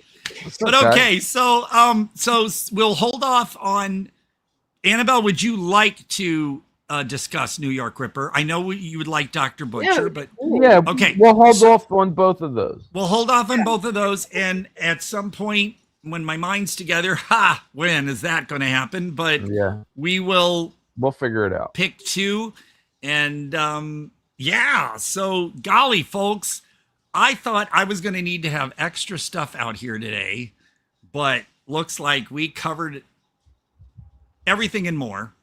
And so I guess what I should say here is thanks to Gary for popping in. Yeah. Absolutely. I'm head of the Gary fan club. What can I say? And he's so lovely. I love him. And Jason popped in. Thank you. And thanks to our usuals who like to chime in the chat.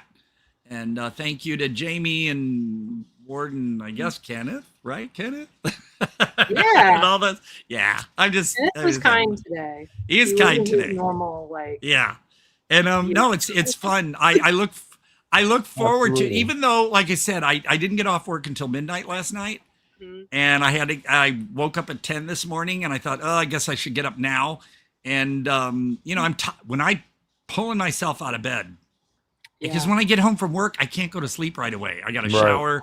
I got to eat something. You want to live. You want to relax. I know. And usually I'll be on my computer just goofing around or watching stuff until 4 or 5 in the morning and then go to sleep. But for this, I have to try to get to bed by 3 a.m. or 3:30 because I still take something to help me sleep.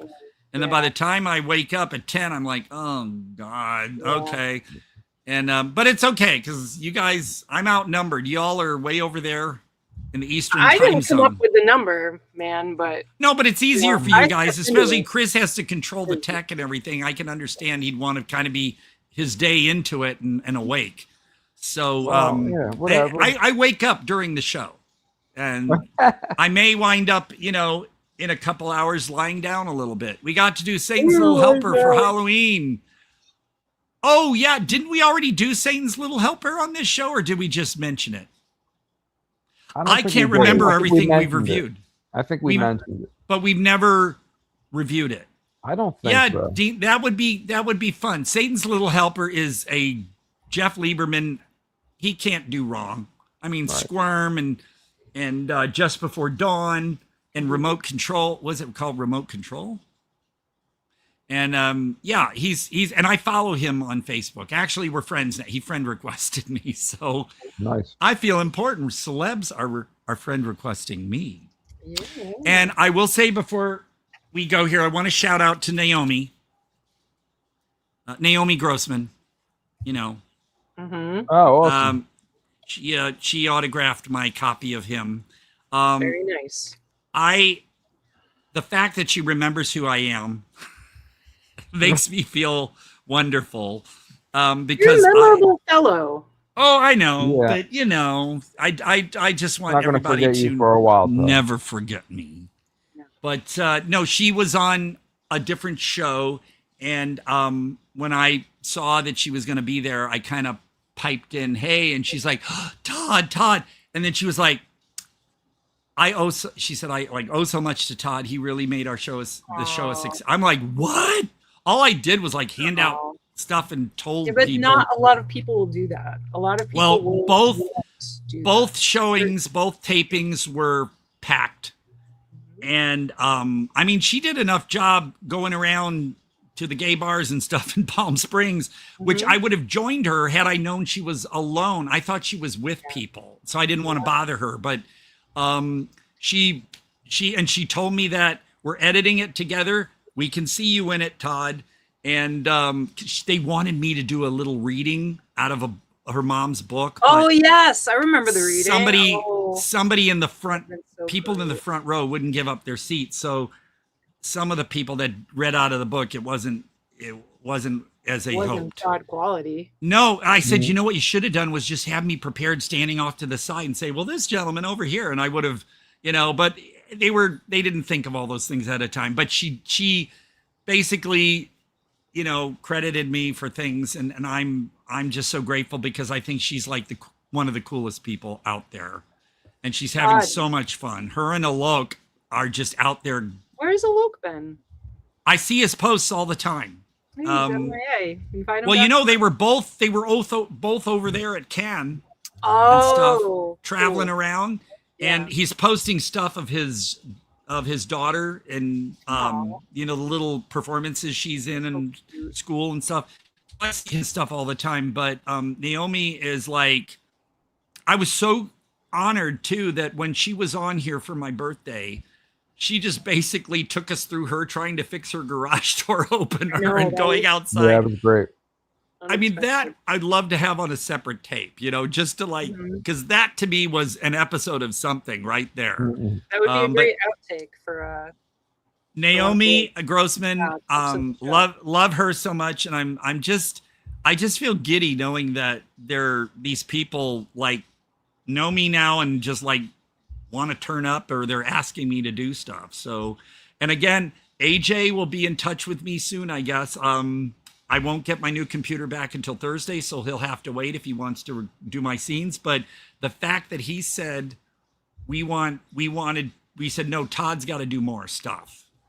And I mean, I'm sure, and I've said it before, but I'm sure AJ won't mind when he said, well, we really like your voice. I don't know if he said I do or we do, but he said, we really like your voice and really like your style and just, you know, your presence. So I was like, oh my God, you know. It is really. So I'm not trying to like, you know, boo, but I'm excited. Yeah. So I'm just, you know, glad that all this is happening, because otherwise all this stuff is contained here with me, and I get to hand it out to all of you and enhance your minds.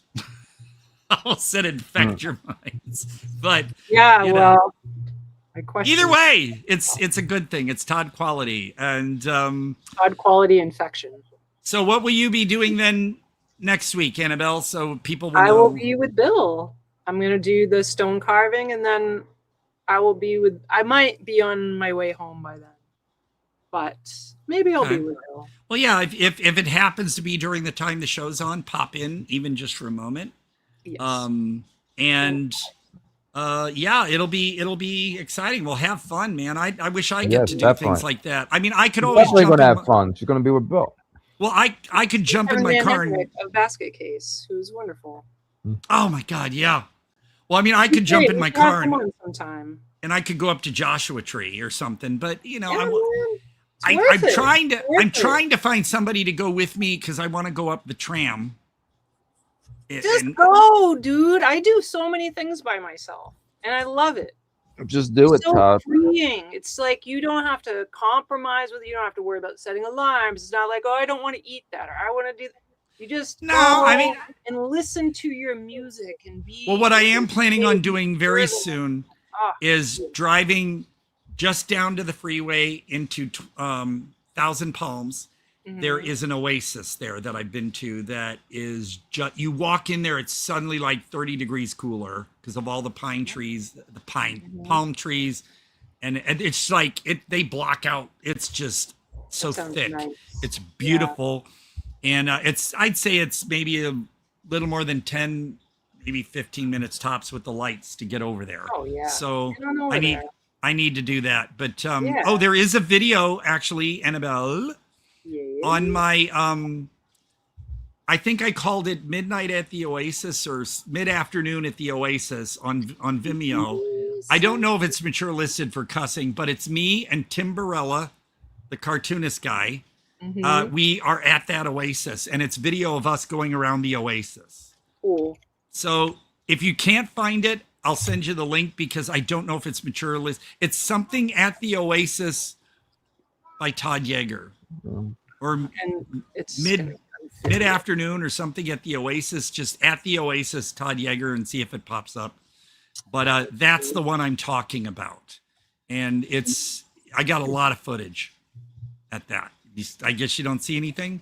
I just got on Vimeo. I was trying to Google it. Well, I'm typing into Vimeo right now and seeing if I can use some, because words that you put in. Midnight at the Oasis. It's definitely yours. It's midnight. Midday at the Oasis. Oh, midday. That's the word. Yeah. Thank you. Yeah, watch that one when you can, and you'll see what I'm talking about. It was beautiful. And there's two sections. There's the main one, and then if you walk outside an open trail, there's another one off to the side, and it's been an entire hour since I said it. Well, the other thing is before because it's a pleasure to be here. Yeah, well, I gotta go to the dispensary, Todd. Come on. Yeah. Oh, dispensary. And you said you didn't care for that stuff. Oh, I never said that. I'm pretty sure he cares a lot for it. That wasn't me. Yeah, I wish you could hear it. My stomach's a growling.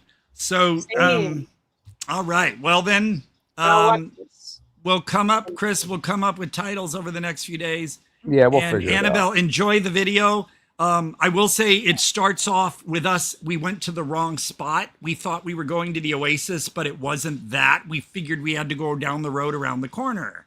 But you'll see everything. And everybody, we'll have some titles posted up. Keep looking, especially if you're on Facebook. We'll put up things. Jesus, your home's falling apart there, Chris. And that's what happened. Thanks for everybody joining in. And next Sunday, same time, everything. And who knows what we got going on, because we don't got much planned yet. But we'll figure it out. We'll fill up the time easily. Okie dokie. Well then, I don't know what surprise Chris has after these. It's not a surprise this time. I wanted to just go old school. So okay. Well, this has been the Todd Jaeger experience, but I'm sure y'all know that by now. And Todd Quality Jaeger, I guess I'm pointing to my name correctly, or is it here? You're pointing somewhere. Not your name. Yeah, Todd, you got to do the sweep. Todd Quality Jaeger. Yes. Yes. Oh, I wish you could see full view, but I usually do my chill thing. Okay. Yes. So down here we got, yeah. No, but really, she's tapping out Annabelle Lecter with her pearly whites. And over here, and over here we have Chris. He's the one who fucks up the show on purpose so that he plays with my head. Listen, if I had the power to do that, Todd, you'd be in trouble. But you were cutting me out there earlier, weren't you? No. How could I do that? How could I? That was for real. Yeah, I can't slow down just your connection. I thought, boy, he's really got his handle on all this technology now. Yeah. Okay. I should just take credit for it. Well, then, yeah, take credit for it. You had me perplexed. I'm going to shut you off now. Okay. Well, goodbye, everybody. See you all next week. and blah, blah, blah.